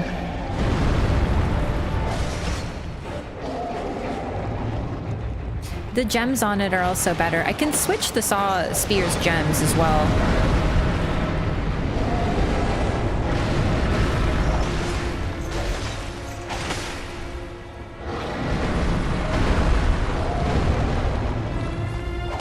Oh, I misjudged! Oh!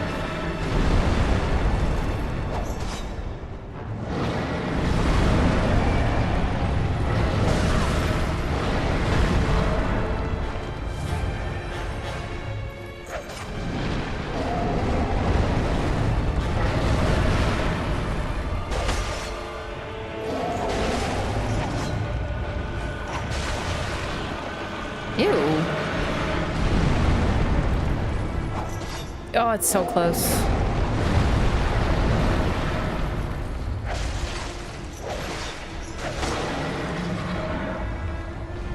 Actually, this isn't too bad. It's really just phase 2. I need to do better.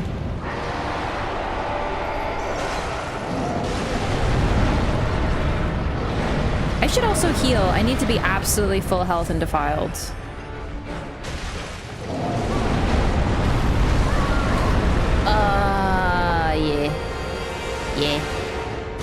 Yeah.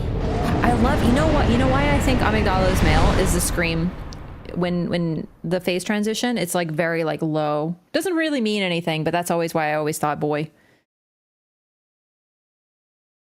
Lightning paper better than fire for this fight?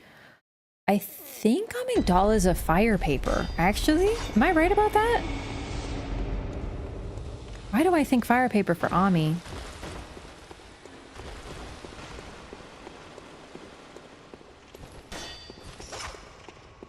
Using a heavier weapon? Nah, I like using what I like. Both fire and bolt do about the same damage. I think people recommend fire, but I don't really remember why.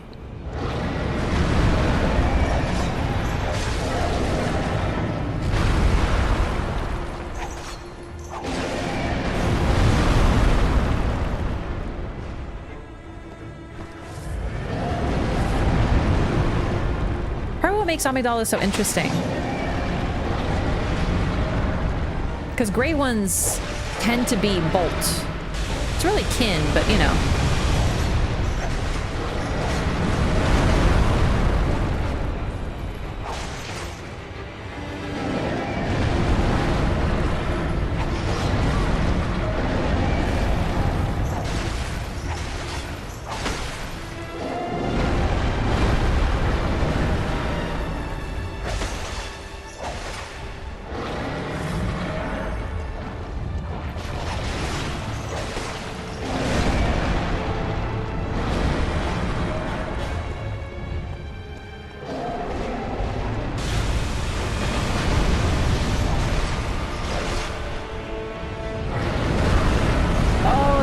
Not a, I lived? Oh my god. And that's why you always heal to full.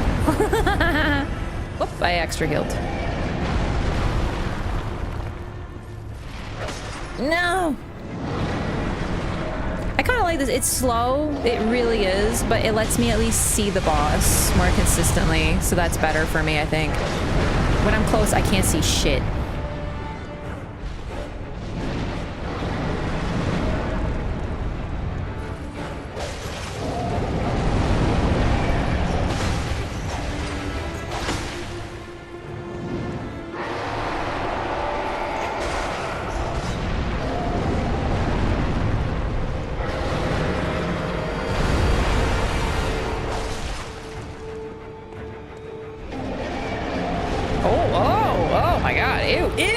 Okay, yeah, that's phase 2 for you, baby.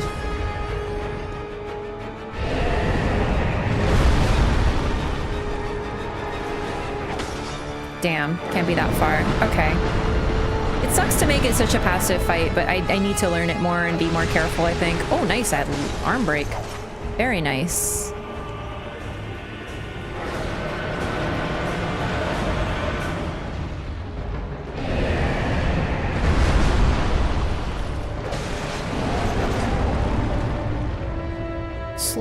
Slow, but one riposte will really even this out.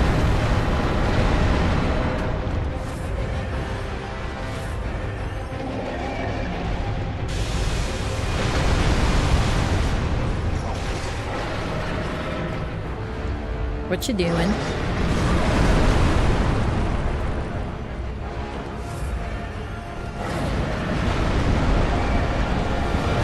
Do you think you could slam the ground a little bit for me, please? Like with the face?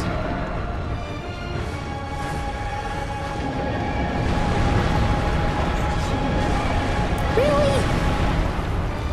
I'll take it. Arm breaks or something, but I want the face.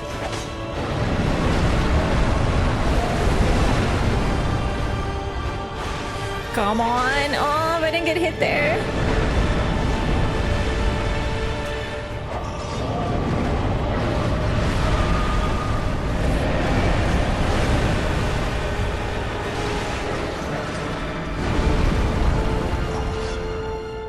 I gotta do R2s. Some of the chat? No, I'm having fun. Oh shit. No, the elbow tap. That's a real bummer. I was ready for the slam, not the pre-elbow tap. If I had gotten a riposte, we would have been really close there. Also, I am still using a plus 9 weapon. We might actually want to go to plus 10. I think that extra damage would help a little bit. I think I have 3 blood rocks.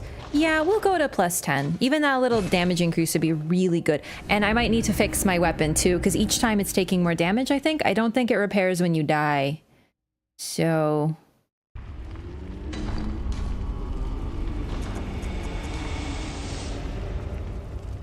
Yep, it's almost broken.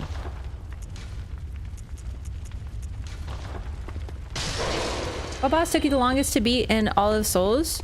Blood level for Orphan of Kos.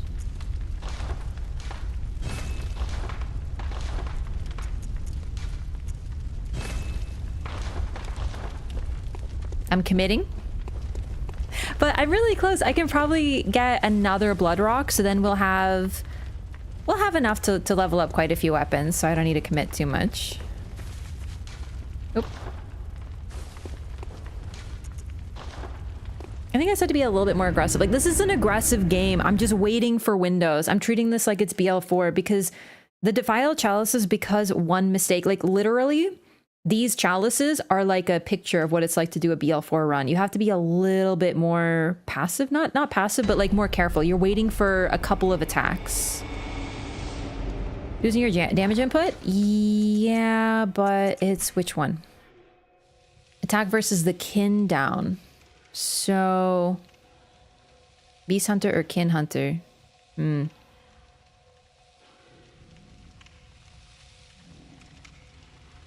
guess I can change it. 1.8%. Yeah, I think that'd actually be better. Because we can replace it with an 18%, I think. Amygdala is weird. I think it's considered kin, but it also responds to beast, right? Like something like that. That's why you use fire paper on it. Also, I'll probably try fire paper soon once I get a little better at the moveset.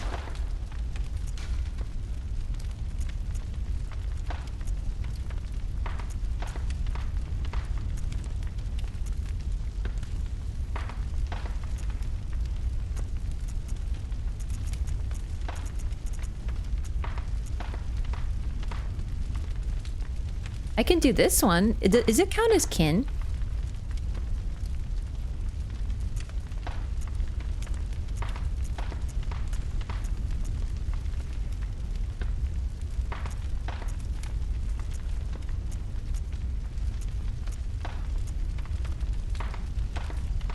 This one might be better, but it's only a 3. It's gotta be better. I thought there was a physical attack 16%.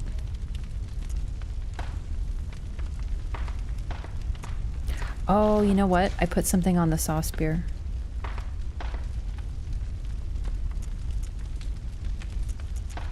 No, wait, I swear I had a beast one. Oh man, I don't know. Try bolt paper? No. Fuck it. It's fine. I don't really have another good replacement gem. Neither kin nor beast. Oh, then it's fine. Even better.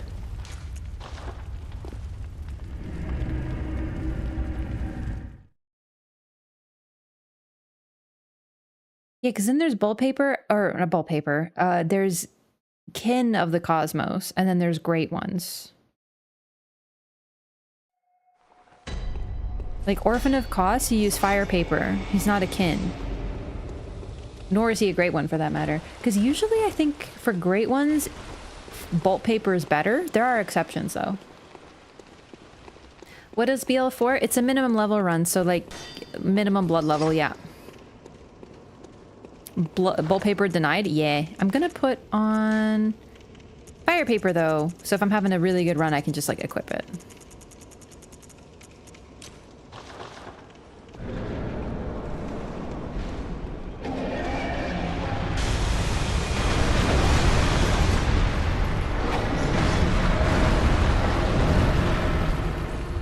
That wasn't a running attack? I could have sworn. Fuck.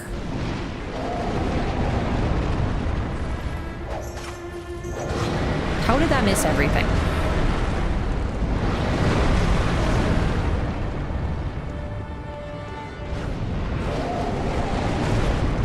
Well, that clipped me.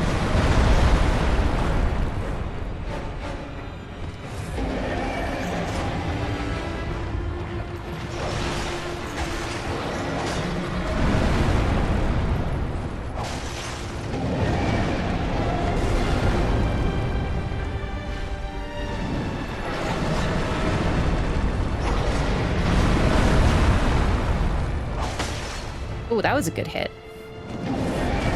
Ah.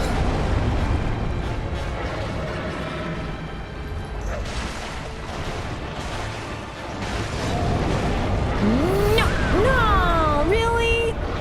Oh, I couldn't get out. Oh, I'm trying to be a little bit closer. I don't want to just wait for the single move. But I think our damage is better for sure, even a little bit. Going for the arms early, make him go into second phase faster. Nah, it's really just I go for what I can hit. Apparently Amygdala means almond. I'm pretty sure it's Latin. I could be right. Amygdala, maybe? But the reason it's called Amygdala... Okay, there is a region of the brain that we call the amygdala that governs fear. It's Latin?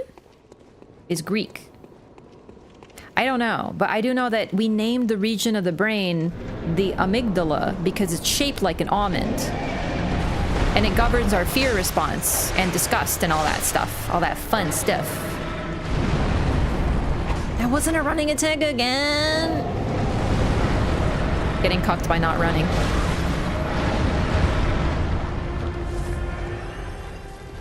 So he's called Amygdala because his head has the same shape as the fear center of the brain.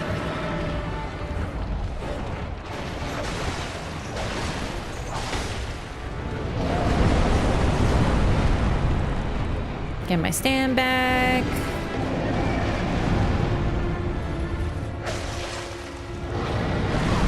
Damage it's better for sure. Even like a little, even the, I mean, the plus 10 increase is pretty good, so.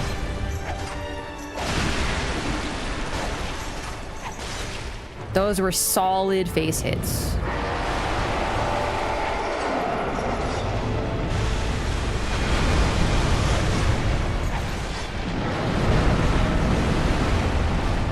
Get my stand back again.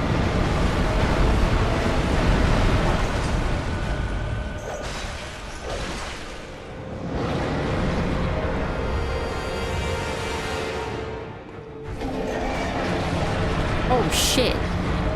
Oh shit, I died to goo? You really trapped me in it? Oh, that sucks. Yeah, there are some benefits to staying away, that's for sure. Knew it governed fear, but not disgust. Fear and disgust, I think, are governed by the same center of the brain because they're sort of similar. Like, disgust is related to fear. I think they found that the pathways that lead one or the other are the same. So, like, fear often leads to disgust because a lot of what people fear is what they don't understand. So, like, in the case of, like, bigotry, you know, people hating someone because of, you know, who they are, like, you know, like homophobia, for example, they express that they're disgusted by it, but it's a fear. Repulsion. Yeah. Basically, they're big babies.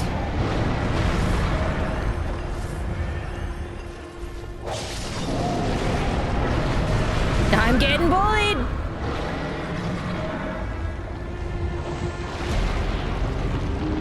I did get really bullied. That orphan is so resistant to Bolt when other things that look like him are super weak to it. And right before him, you get a kin hunter gem, so you might think you want to use it. It might suggest that he's kin. That's actually why he's so deceptive. I should probably mention, that's actually why I have a Bolt paper emote here in the channel, and it's time for you to learn the history. When I did, I spent like hours on minimum level BL4 Orphan of Kos. He's a tough boss. I struggled with him a lot. And inevitably, people would come in and they'd see me playing and they'd tell me to use wallpaper because they needed to backseat and give advice. They just needed to, right? They needed to. But the problem that I had, it happened again, is that people were backseating incorrectly. They would say use wallpaper because, like you're saying, he looks like he should be weak to it. He's not. I was using fire paper the whole time and people were like, you should use wallpaper, it's better. And I had to be like, no, you are incorrect, it is not better. And it happened dozens and dozens of times until use wallpaper became a meme in the channel. So not only people were like incorrect, but they were confidently incorrect. Fire resistance of 205 and bolt resistance of 228. Exactly. So it's better to use fire paper. Not much, but it's a big difference. It's enough of a difference to make BL4 better. I did not think I was close enough, but okay. Okay. Backseating being wrong? Oh my god. On top of that, that was the big one.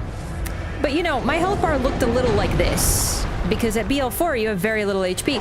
So I had people who would come in and be like, wow, your damage is so low. Do you suck at this game? You should use this, and you should also level up your HP. By the way, what's BL4? And it's like, Jesus Christ. I would get people coming into a challenge run. I had like BL4 minimum level challenge run. All that. And they would still come in and be like, oh, clearly she's stupid. Oh, she must not know how to level up in this game. We must help her. And that's it. So, like, use wallpaper. So I decided to put a funny face on it and put it in the chat. Yep.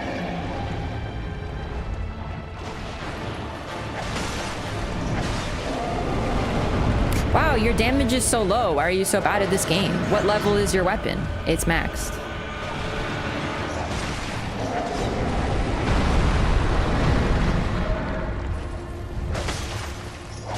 Oh, 2 solid hits. You love to see it. They talk to a pro like that? I know, right? How dare they? Nah, it's just... like, it doesn't matter. Backseating is annoying no matter. But it was the confidently incorrect. Like, they don't even know what the challenge run is, but they assume they know better, you know?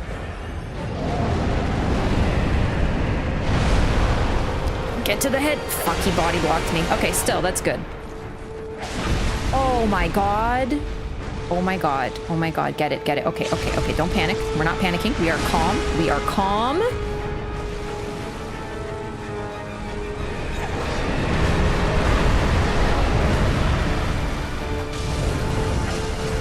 Decent. Very good. Very good. I'm not panicking. I am calm.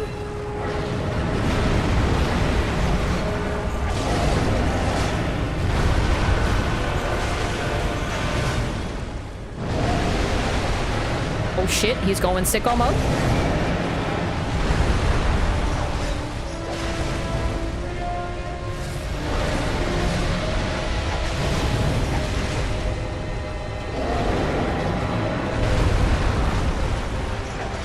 How did I miss both of those? I'm so depressed.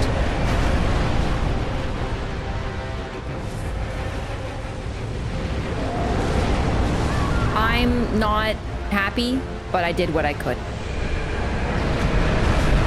We can do this.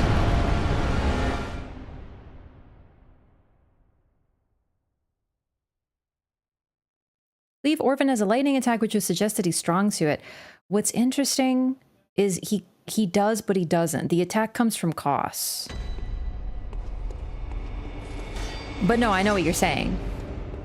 Can't imagine you getting really angry. I actually just don't think I'm capable of getting angry at Bloodborne. Like, this is my Zen game, do you know what I mean? Like, I'm chilling.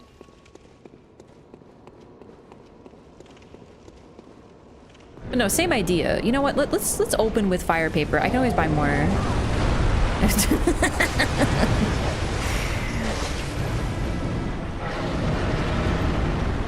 Good start, but I lived, so it's fine.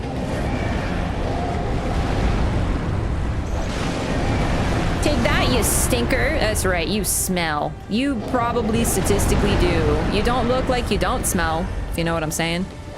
God, doesn't the whip look so fucking hot with fire on it? Oh my god. I wish I could have this all the time. Look at it move.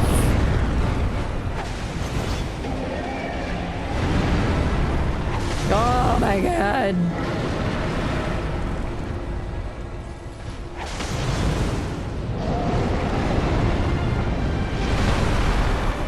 Yes! Yes! Fire paper!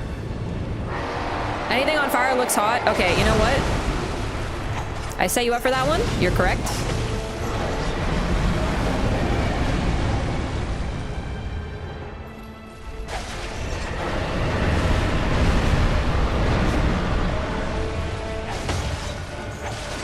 Yes. Gaming? That's it. I'm fucking fire papering. Just call me the fire paper gamer. Woo! That's my name.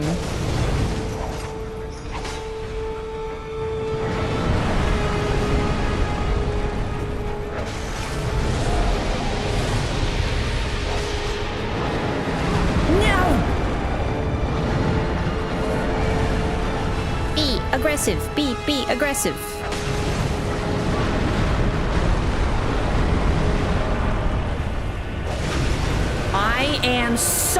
I'm gaming so hard right now!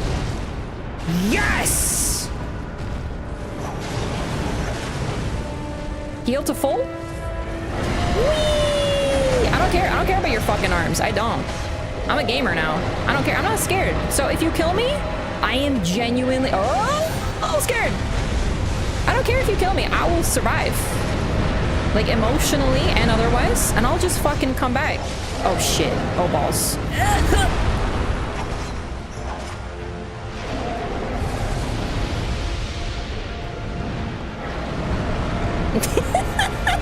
Him using his cut off arms to hit you is so good. Hey, can you slam your head down? I love you. No, but really, I can't fucking hit you, actually. Like, can you... Ami. No, Ami. We're good, we're chill. It's fine. I need to be able to hit you, though, baby. Have mercy on the poor bastard. I'm the poor bastard. No!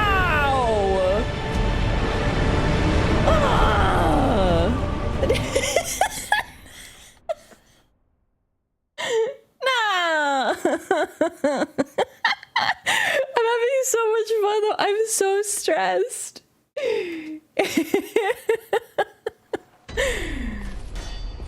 It's hard because he really puts the face out of reach, eh? But that helped a lot. It helped me be more aggressive. So I'll use a couple more. And then we'll just keep on going. Definition of gatekeeping. Yeah, really.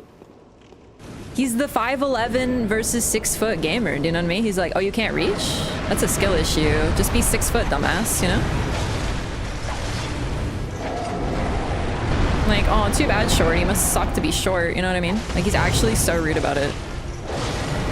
Because you might notice he cuts off his, like, baby arms. So it's harder to hit him because the arms are cut off so they don't hurt him anymore. Fuck. It's a joke. It was a prank. You're not a baby. Did I call you a baby? I don't even remember.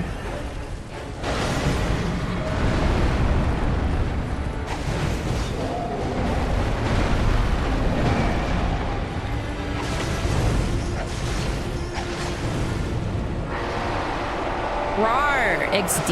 Am I right, gamers? Holy shit. All headshots all the time. Hit him in the dome piece. The fear center of the brain! Woo! Jesus fucking Christ, brother. You need to chill a little bit. Like, take something for it. Oh my lord.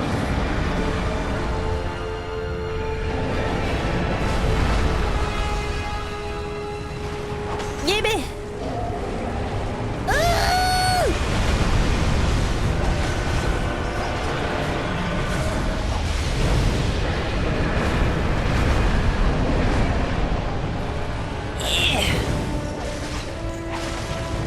Yo, he's giving me the head, and I don't mean anything, you know. Not just head, just the head. He's giving me the head so much. That can't be taken out of context at all. Fuck.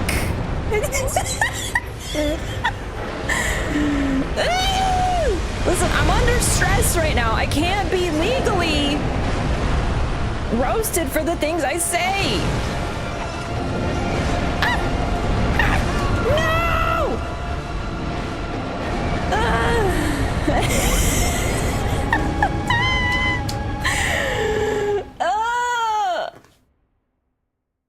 Never end up on those rage compilations? No, I've definitely had rageful moments, but I don't know. I just don't get angry at like Bloodborne, dude. I don't. Like, how could I get angry at like, you know, I'm one of those like, oh, how could I be angry at you, you know? Statements under duress or inadmissible evidence. Exactly. I don't say suspicious things, chat. I don't. It's just that was a run where he gave me the head a lot. And it went well. It's true. He's an orange shitlord. The best. I love oranges. I love all flavors of cat, but like I find myself developing a soft spot for the oranges because they really are a little stupid, but like they're so charming about it. Like they're so dumb. Like, how do they do it, you know? Oh shit! I'm alive? This shocks no one more than I must tell you.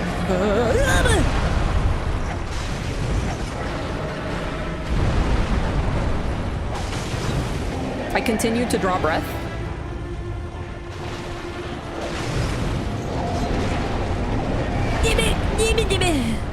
Woo.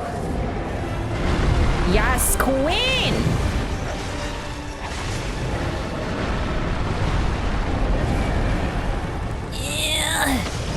I never felt shorter in my life than fighting Amygdala.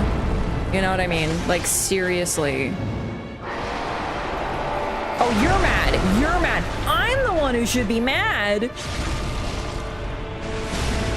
want to talk about getting hit in the dome piece? I don't even want to hear you complaining. Do you know how many times you hit me upon the dome? And you one-shot me when you do it, you rude-ass dingus. Fuck. Get run distant and then get in there. Yes! Oh, I ran out of stamina. That's such a bummer.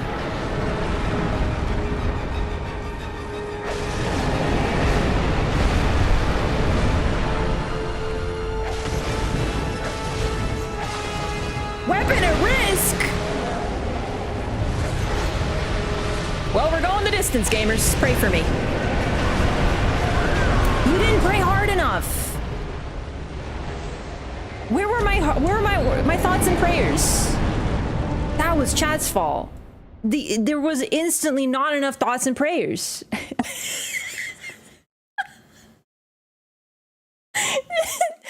I had little time to prepare. I didn't even have time to clasp my hands. You weren't ready? Admittedly, that did make me panic a little bit. Like, I'm not gonna lie to you. There was some panic behind my decision making. I didn't think you needed thoughts and prayers. You should always be ready. Don't go blaming the people. But then who can I blame? That's really unfortunate. Yeah, this game has weapon degradation, but you're really like never, you're never gonna encounter it unless you're running a weapon durability down gem like I am.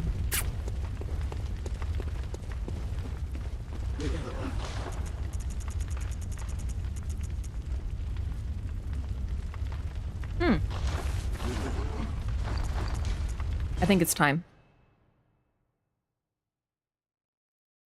My hands are clasped. I'm ready this time. Okay. Let's see if my memory is still good. Hang on.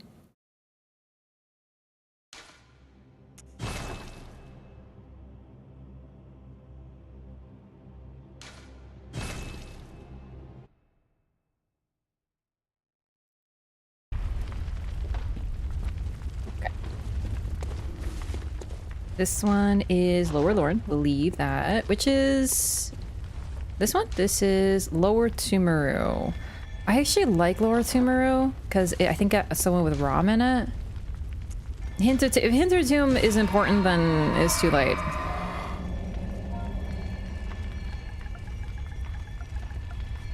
How many M's is it? Is that it? Yo, is my memory still good? Did I do it?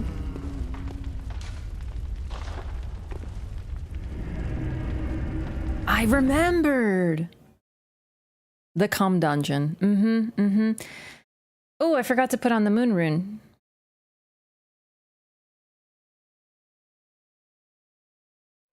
I will in just a second. I'm doing this to farm some runes. Not runes, sorry. Blood echoes.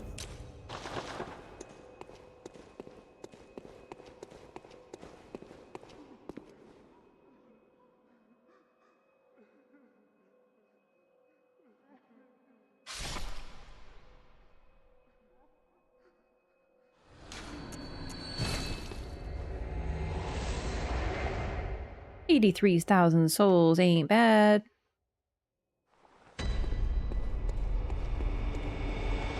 Dungeon with the space gets censored? There's very little reason to talk about Cum in this channel, but this is one of them.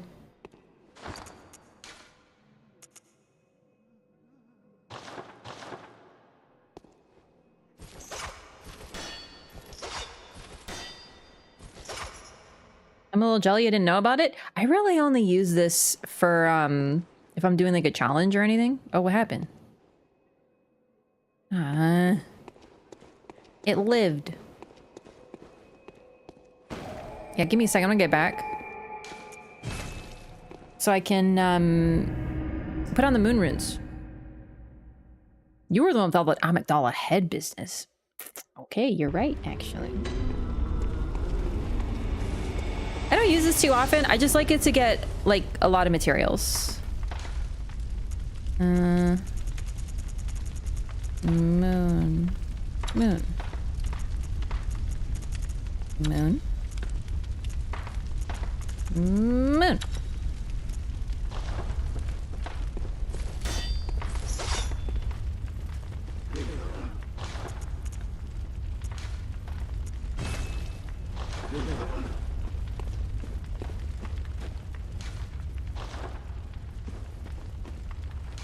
Grinding is boring? Yeah, I only use this like this for like fire paper and stuff. Really not that often though. Mark out when in there to repeat it super fast. Yeah, I was doing that. I just forgot to put on the moon runes. Be careful, your soul memory will be very high. Ah, yes.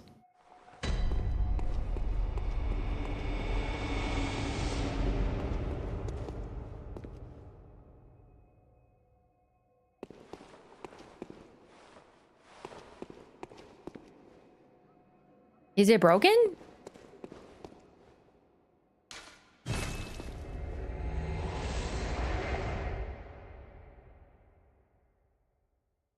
Being weird.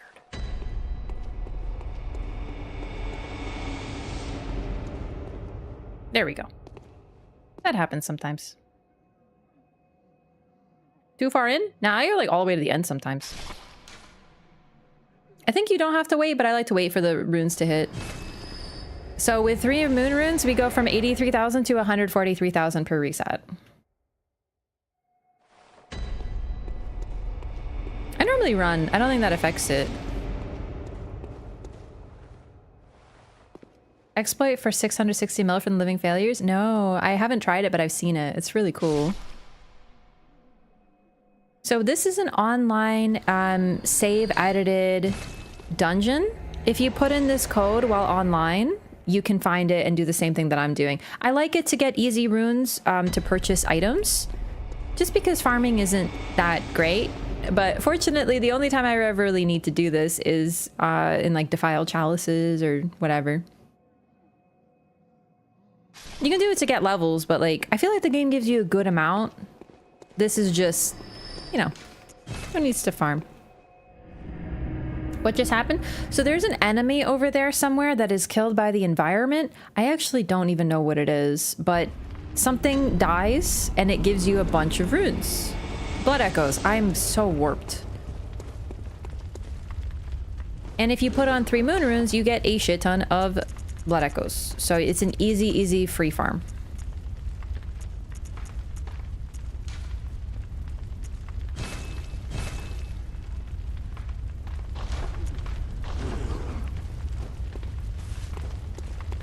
NPC hunter getting killed by a swing axe. There we go.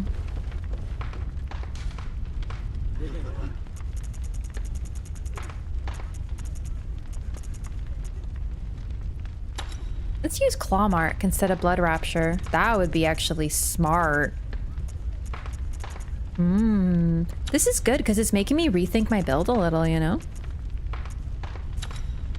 Am I missing the clockwise metamorphosis? I could have sworn there was a 15%, but maybe not.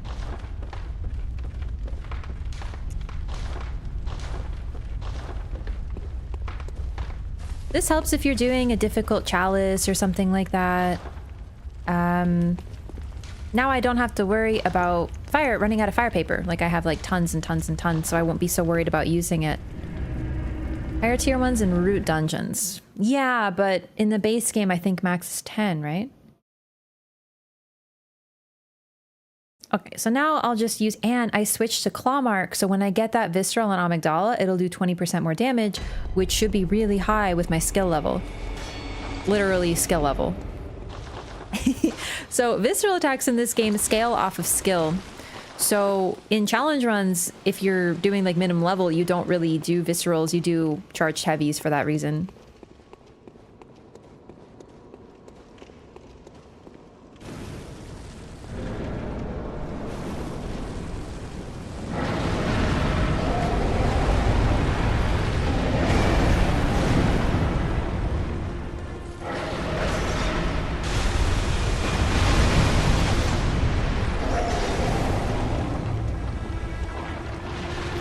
Not giving me the good attacks, but that's okay.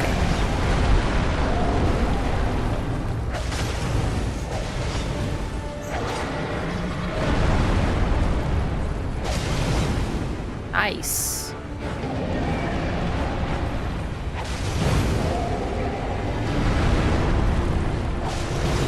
Might notice we're kind of baiting certain attacks by staying in front of him too, right? Like close but in front. I don't really know how to bait certain attacks from Amygdala. Like I don't have like the AI mapped out in my brain or anything, but this is good.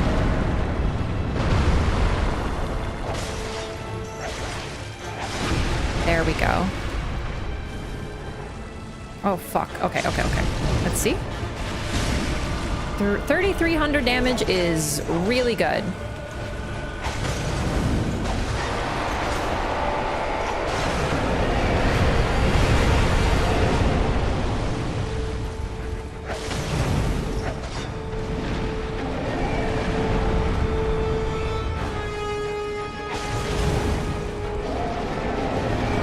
Shit. Hey, that's my first heal! We are getting better.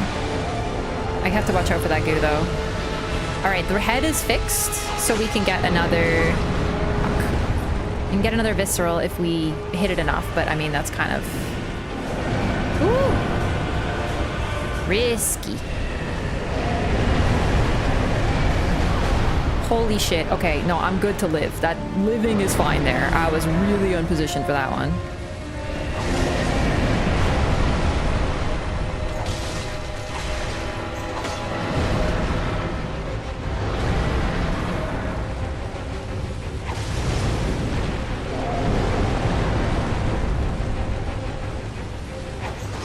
Shit.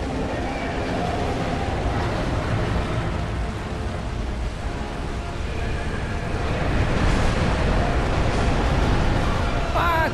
Oh! I thought that was a slam down, but it was a little different.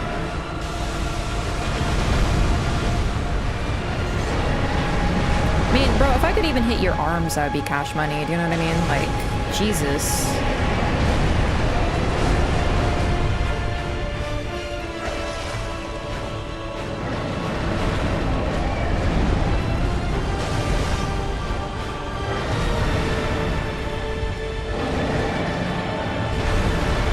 There we go. Ah, the hand. So the fact that his attacks go farther is not the only problem with the hand. They also they push you. They're an extra block. So first of all, he has fewer attacks that you can respond to because so many of his arms are higher to the ground, but he also moves you a little bit, so you kind of can't get to the hand. And then you do I'm doing the whip attack, but it's hitting his severed hand, not an attached one anymore, so it doesn't do damage anymore. Ugh. We're so close, but I can't hit him at the end. It's very Elden Ring like. Ugh. Antler headpiece is sick. Thanks! I love it. It's one of my favorites. I should change the chest piece though. It's a little much, but maybe it's just enough.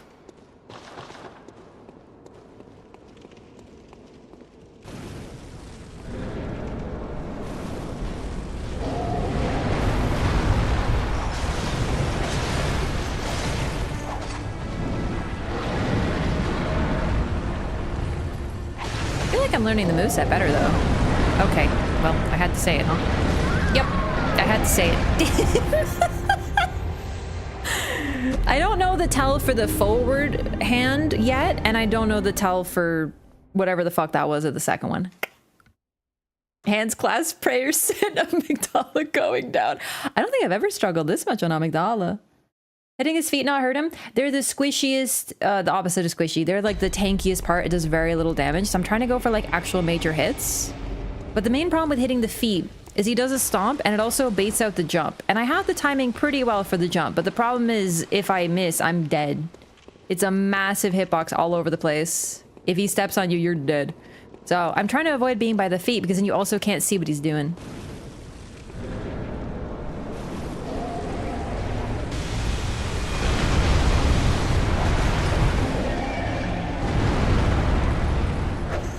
Come on.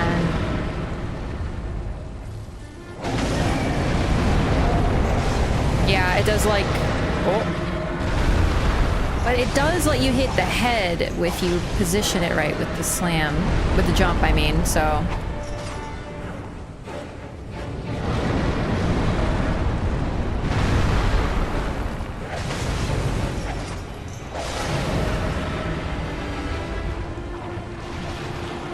Oops. Whoops.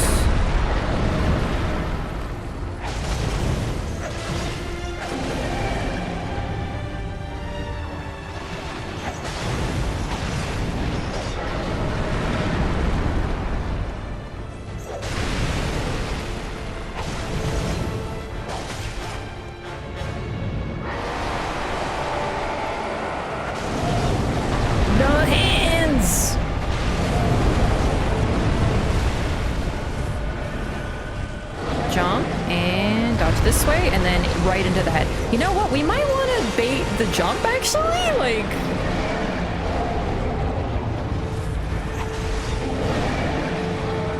It's risky, but it gets me right at the... Well, okay, that time it didn't.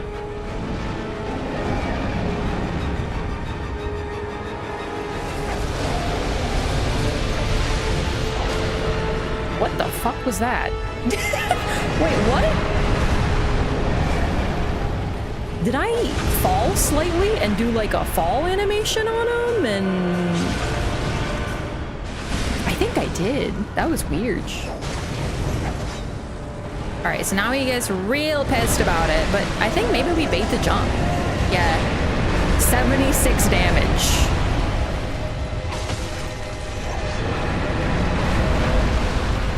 Oh, damn, actually? Oh, wait. Jump and dodge and hit. Oh, actually? Oh, fuck. Did I just break his legs? What the fuck, really?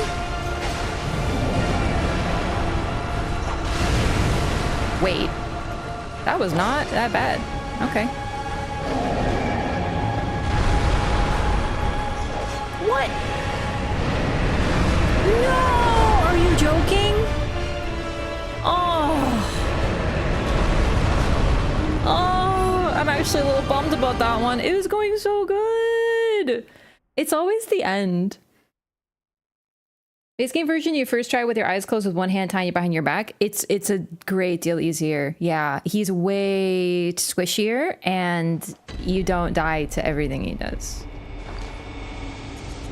Still, I think I have it. Yeah, we'll do. Okay. So, yeah, we just keep going as is. That's the problem I have with Amygdala, is it's really just that last bit that you can't get because his attacks are so much worse. But the baiting the jumps has promise. I think that works. The feet are the key. I think when I focus on the feet, it fucked me up. The distraction of Miyazaki, as they say, you know?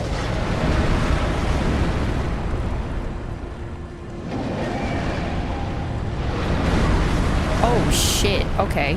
So hang it by the feet, but not too much.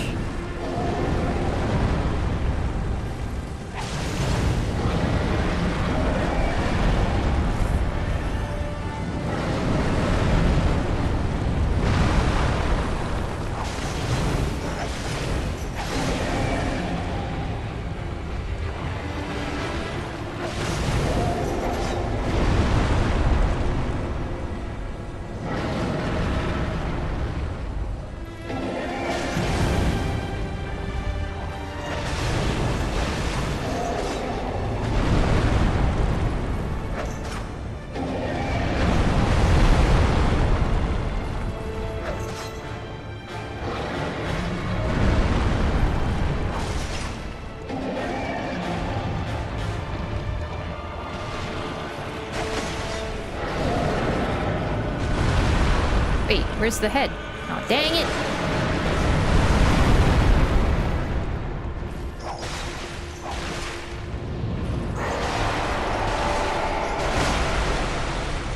I broke his foot! Dude, he's so pissed. He hates it. He looks, he's like, what the fuck are you doing to my feet, you weirdo? Jump and dodge.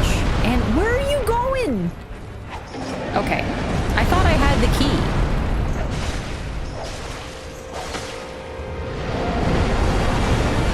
I don't know what hit me, but I'm alive, so it's okay. We don't need to find out. Oh, shit.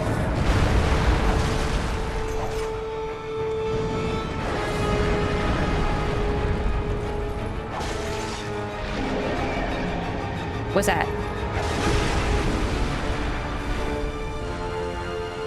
I think that was in fixing the feet, actually. Okay.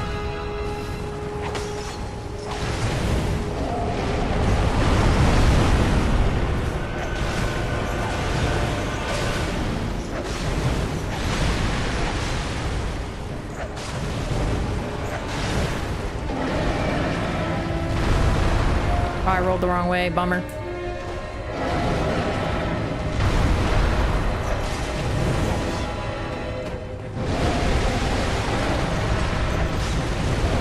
Okay, that's a fix. You know what? Breaking the feet makes him waste a turn fixing it every once in a while.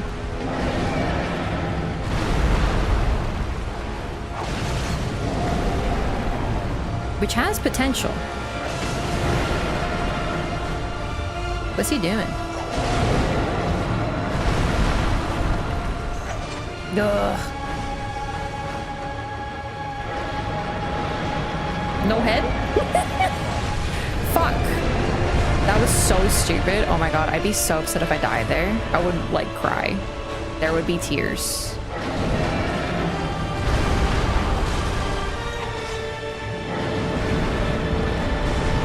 Shit.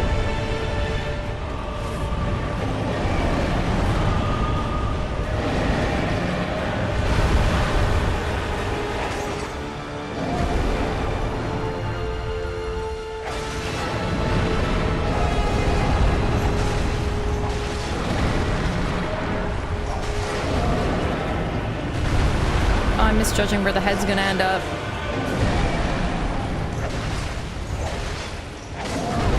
Fuck. Careful. And here. Wrong way. Okay. Man, I'm such a pest. He's not doing any of his epic shit. He's just like getting his fucking feet broken.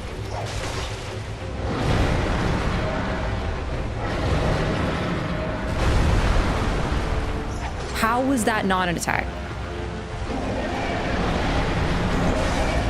Am I really gonna be just a foot gamer?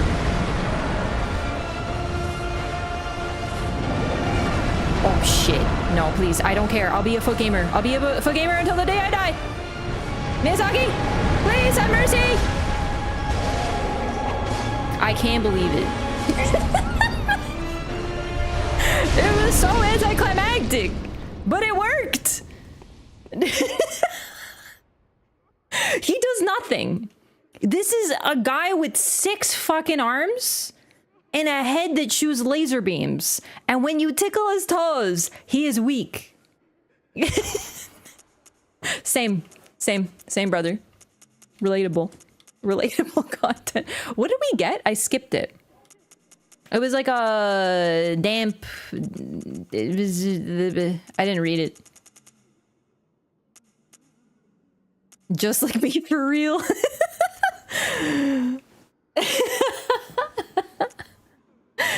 Rap is locked in when the fire paper comes out. Yeah, I don't know what I got there. I've literally... Oh, here we go. Holy shit. Was it this one or was it Nourishing? Oh my god, this is really good, I think. Except for the attack versus beast down. But like, was it this one or this one? Either way, these could be poggy. Wait, Cursed Abyssal? Shit, there's more? Oh my god, there's so many gems. Are you sure it was Abyssal?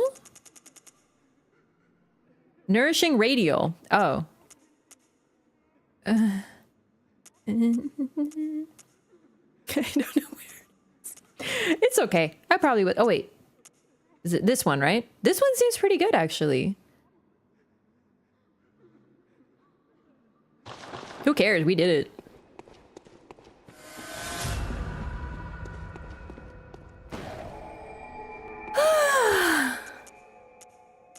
We got it. Where is it? Great Tumaru Ehil Chalice.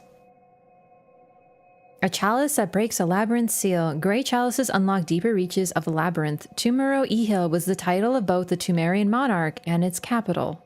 This reveals that while early Tumerians were mere humble guardians of the slumbering Great Ones, their descendants felt entitled to name themselves a leader. And eventually the leader married a goddamn Great One, for real, for real. The feet were the key, like I always said. I doubted. I have to be honest with you. I doubted it, and it turns out you were correct. The feet were the key all along.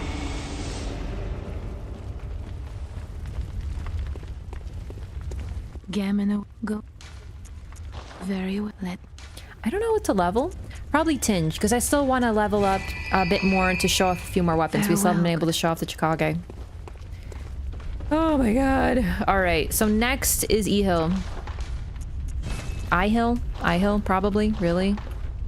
This is, I think, the final chalice for the story. I still haven't done eyes.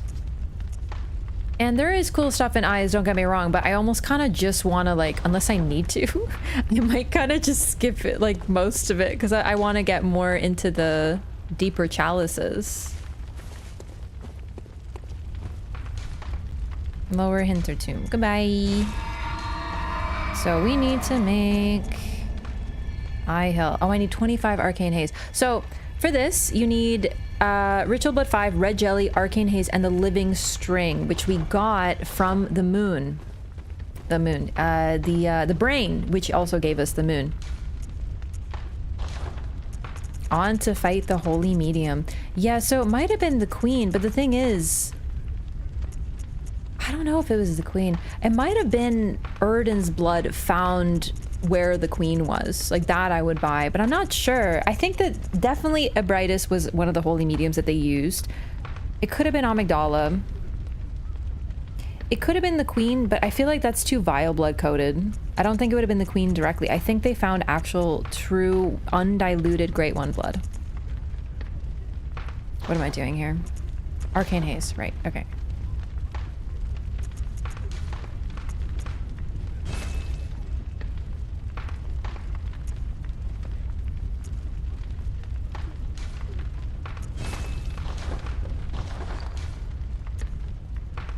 Just a baby gray one, right? Yeah, that's the cool thing. This is the whole reason I'm doing this, is because there is a particularly cool NPC.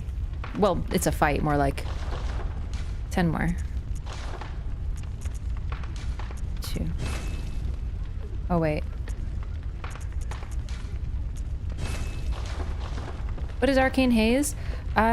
So to activate a chalice dungeon, you need various materials, and this one requires Arcane Haze. So I have this tool that just lets me extract it.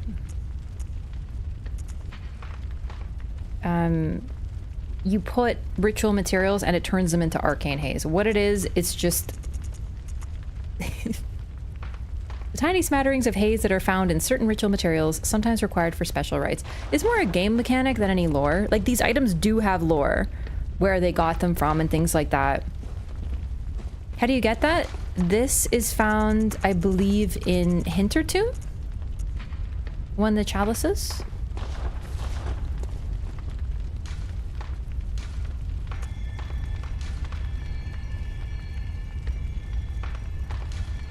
We're done with Defiled. Oh my god. Ugh. Still has to do eyes. But we're really close. So there's a couple more bosses. I don't remember how long this one is. But then we have to go eyes, and then we basically at least gone into every chalice. This one's the key. Eyes has some stuff, but really we have all the sets, we have all the weapons.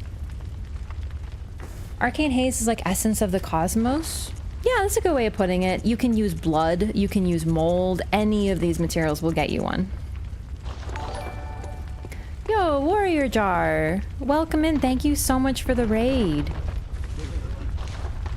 Welcome in. Oh my god, that took me out fighting that boss. It was really fun, but I'm tired. Farm haze from the big white bug things? You can. I know other things drop it, but honestly, Arcane Haze, it's pretty easy to. You can just buy certain cheap materials. Is there a reason the Tumerians lived underground? We don't know, but likely it's because of their history. They started as guardians of the tombs of the gods. They were guardians of the slumbering great ones, and the slumbering great ones slumbered in tombs built under the ground. It's not unusual to build tombs under the ground, so presumably that's where they were kept. Welcome in, Raiders. I'm just doing a Bloodborne lore run. We are nearing the end, as you can probably tell by this. So, however, I think honestly, I know it's the worst timing after a raid, but I think I need to go to bed. That Amygdala took me out. But that was the chalice I was the most scared of. Defiled chalices are hard because you're at half HP. So as you see, 1 or 2 hits of everything kills you. I'm really happy to have gotten that one done because it's fun, but it's stressful. Did my first playthrough this not long ago. So good. Nice. I'm glad you enjoyed it. This is a good place to be if you want to know a bit more about this game too, because we're doing everything. Everything. She got the big EP? Yeah, oh my god, that took me out. But I'll be back tomorrow, everybody, and with everything we should actually finish our first run of Bloodborne for the Loreathon, but then we'll go into New Game Plus. We're gonna be doing, we can kind of discuss everything at that point. I've sort of been like trying to segment conversations so that we're not talking about super end gamey stuff right at the beginning. To try to keep it for the folks who maybe haven't played this game, to sort of introduce it slowly. But now that we've introduced everything, now that we've seen everything, now that we've talked about everything, we can get into like the more open discussion. So it'll be great. I'm really looking forward to it. I love New Game Plus. It's such a comfy game. Look, a person. Makes me so happy. I love seeing activity in this game. Okay, let's see. Fake person? No, they're real. They're real to me. Yeah, thanks for hanging out, everybody. Let's see.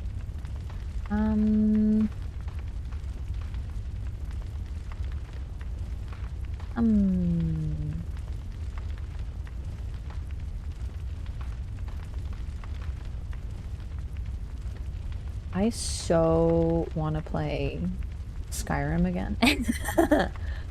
I'll send you over to Bolt Paper, playing some Hollow Knight. Oh, but it's the palaces. What are they called? Palaces? Not Path of Pain. The hard things. P4. Me and Neo too? No, I want to play it too. Pantheons. Thank you. I knew I was forgetting. I just called them P4 or whatever, so I forgot. I'm glad you had a great time. Thanks so much. Thanks again for the raid, Warrior Jar. Sorry about the bad timing, but I really hope that you enjoyed your game. Thanks for sending your community over.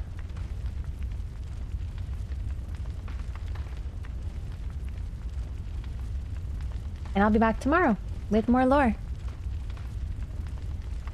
Make sure to say hi to Amanda for me. And soon, I think this week I'll be picking a new game to add to the Loreathon, so we'll kind of be playing multiple things at once. Beat it last week for the first time. I beat DS3 yesterday. Nice! I'm really glad to see folks playing there's always people playing these games, but like it's just always nice. Hollow Knight Loreathon? I might. Good night, everyone. Thanks so much. Minecraft lore? I'd be too scared. Minecraft's a scary game. Good night. Good night. Thanks for hanging out for my comfy game. And I'll see you tomorrow. Have a good weekend. Sleep well.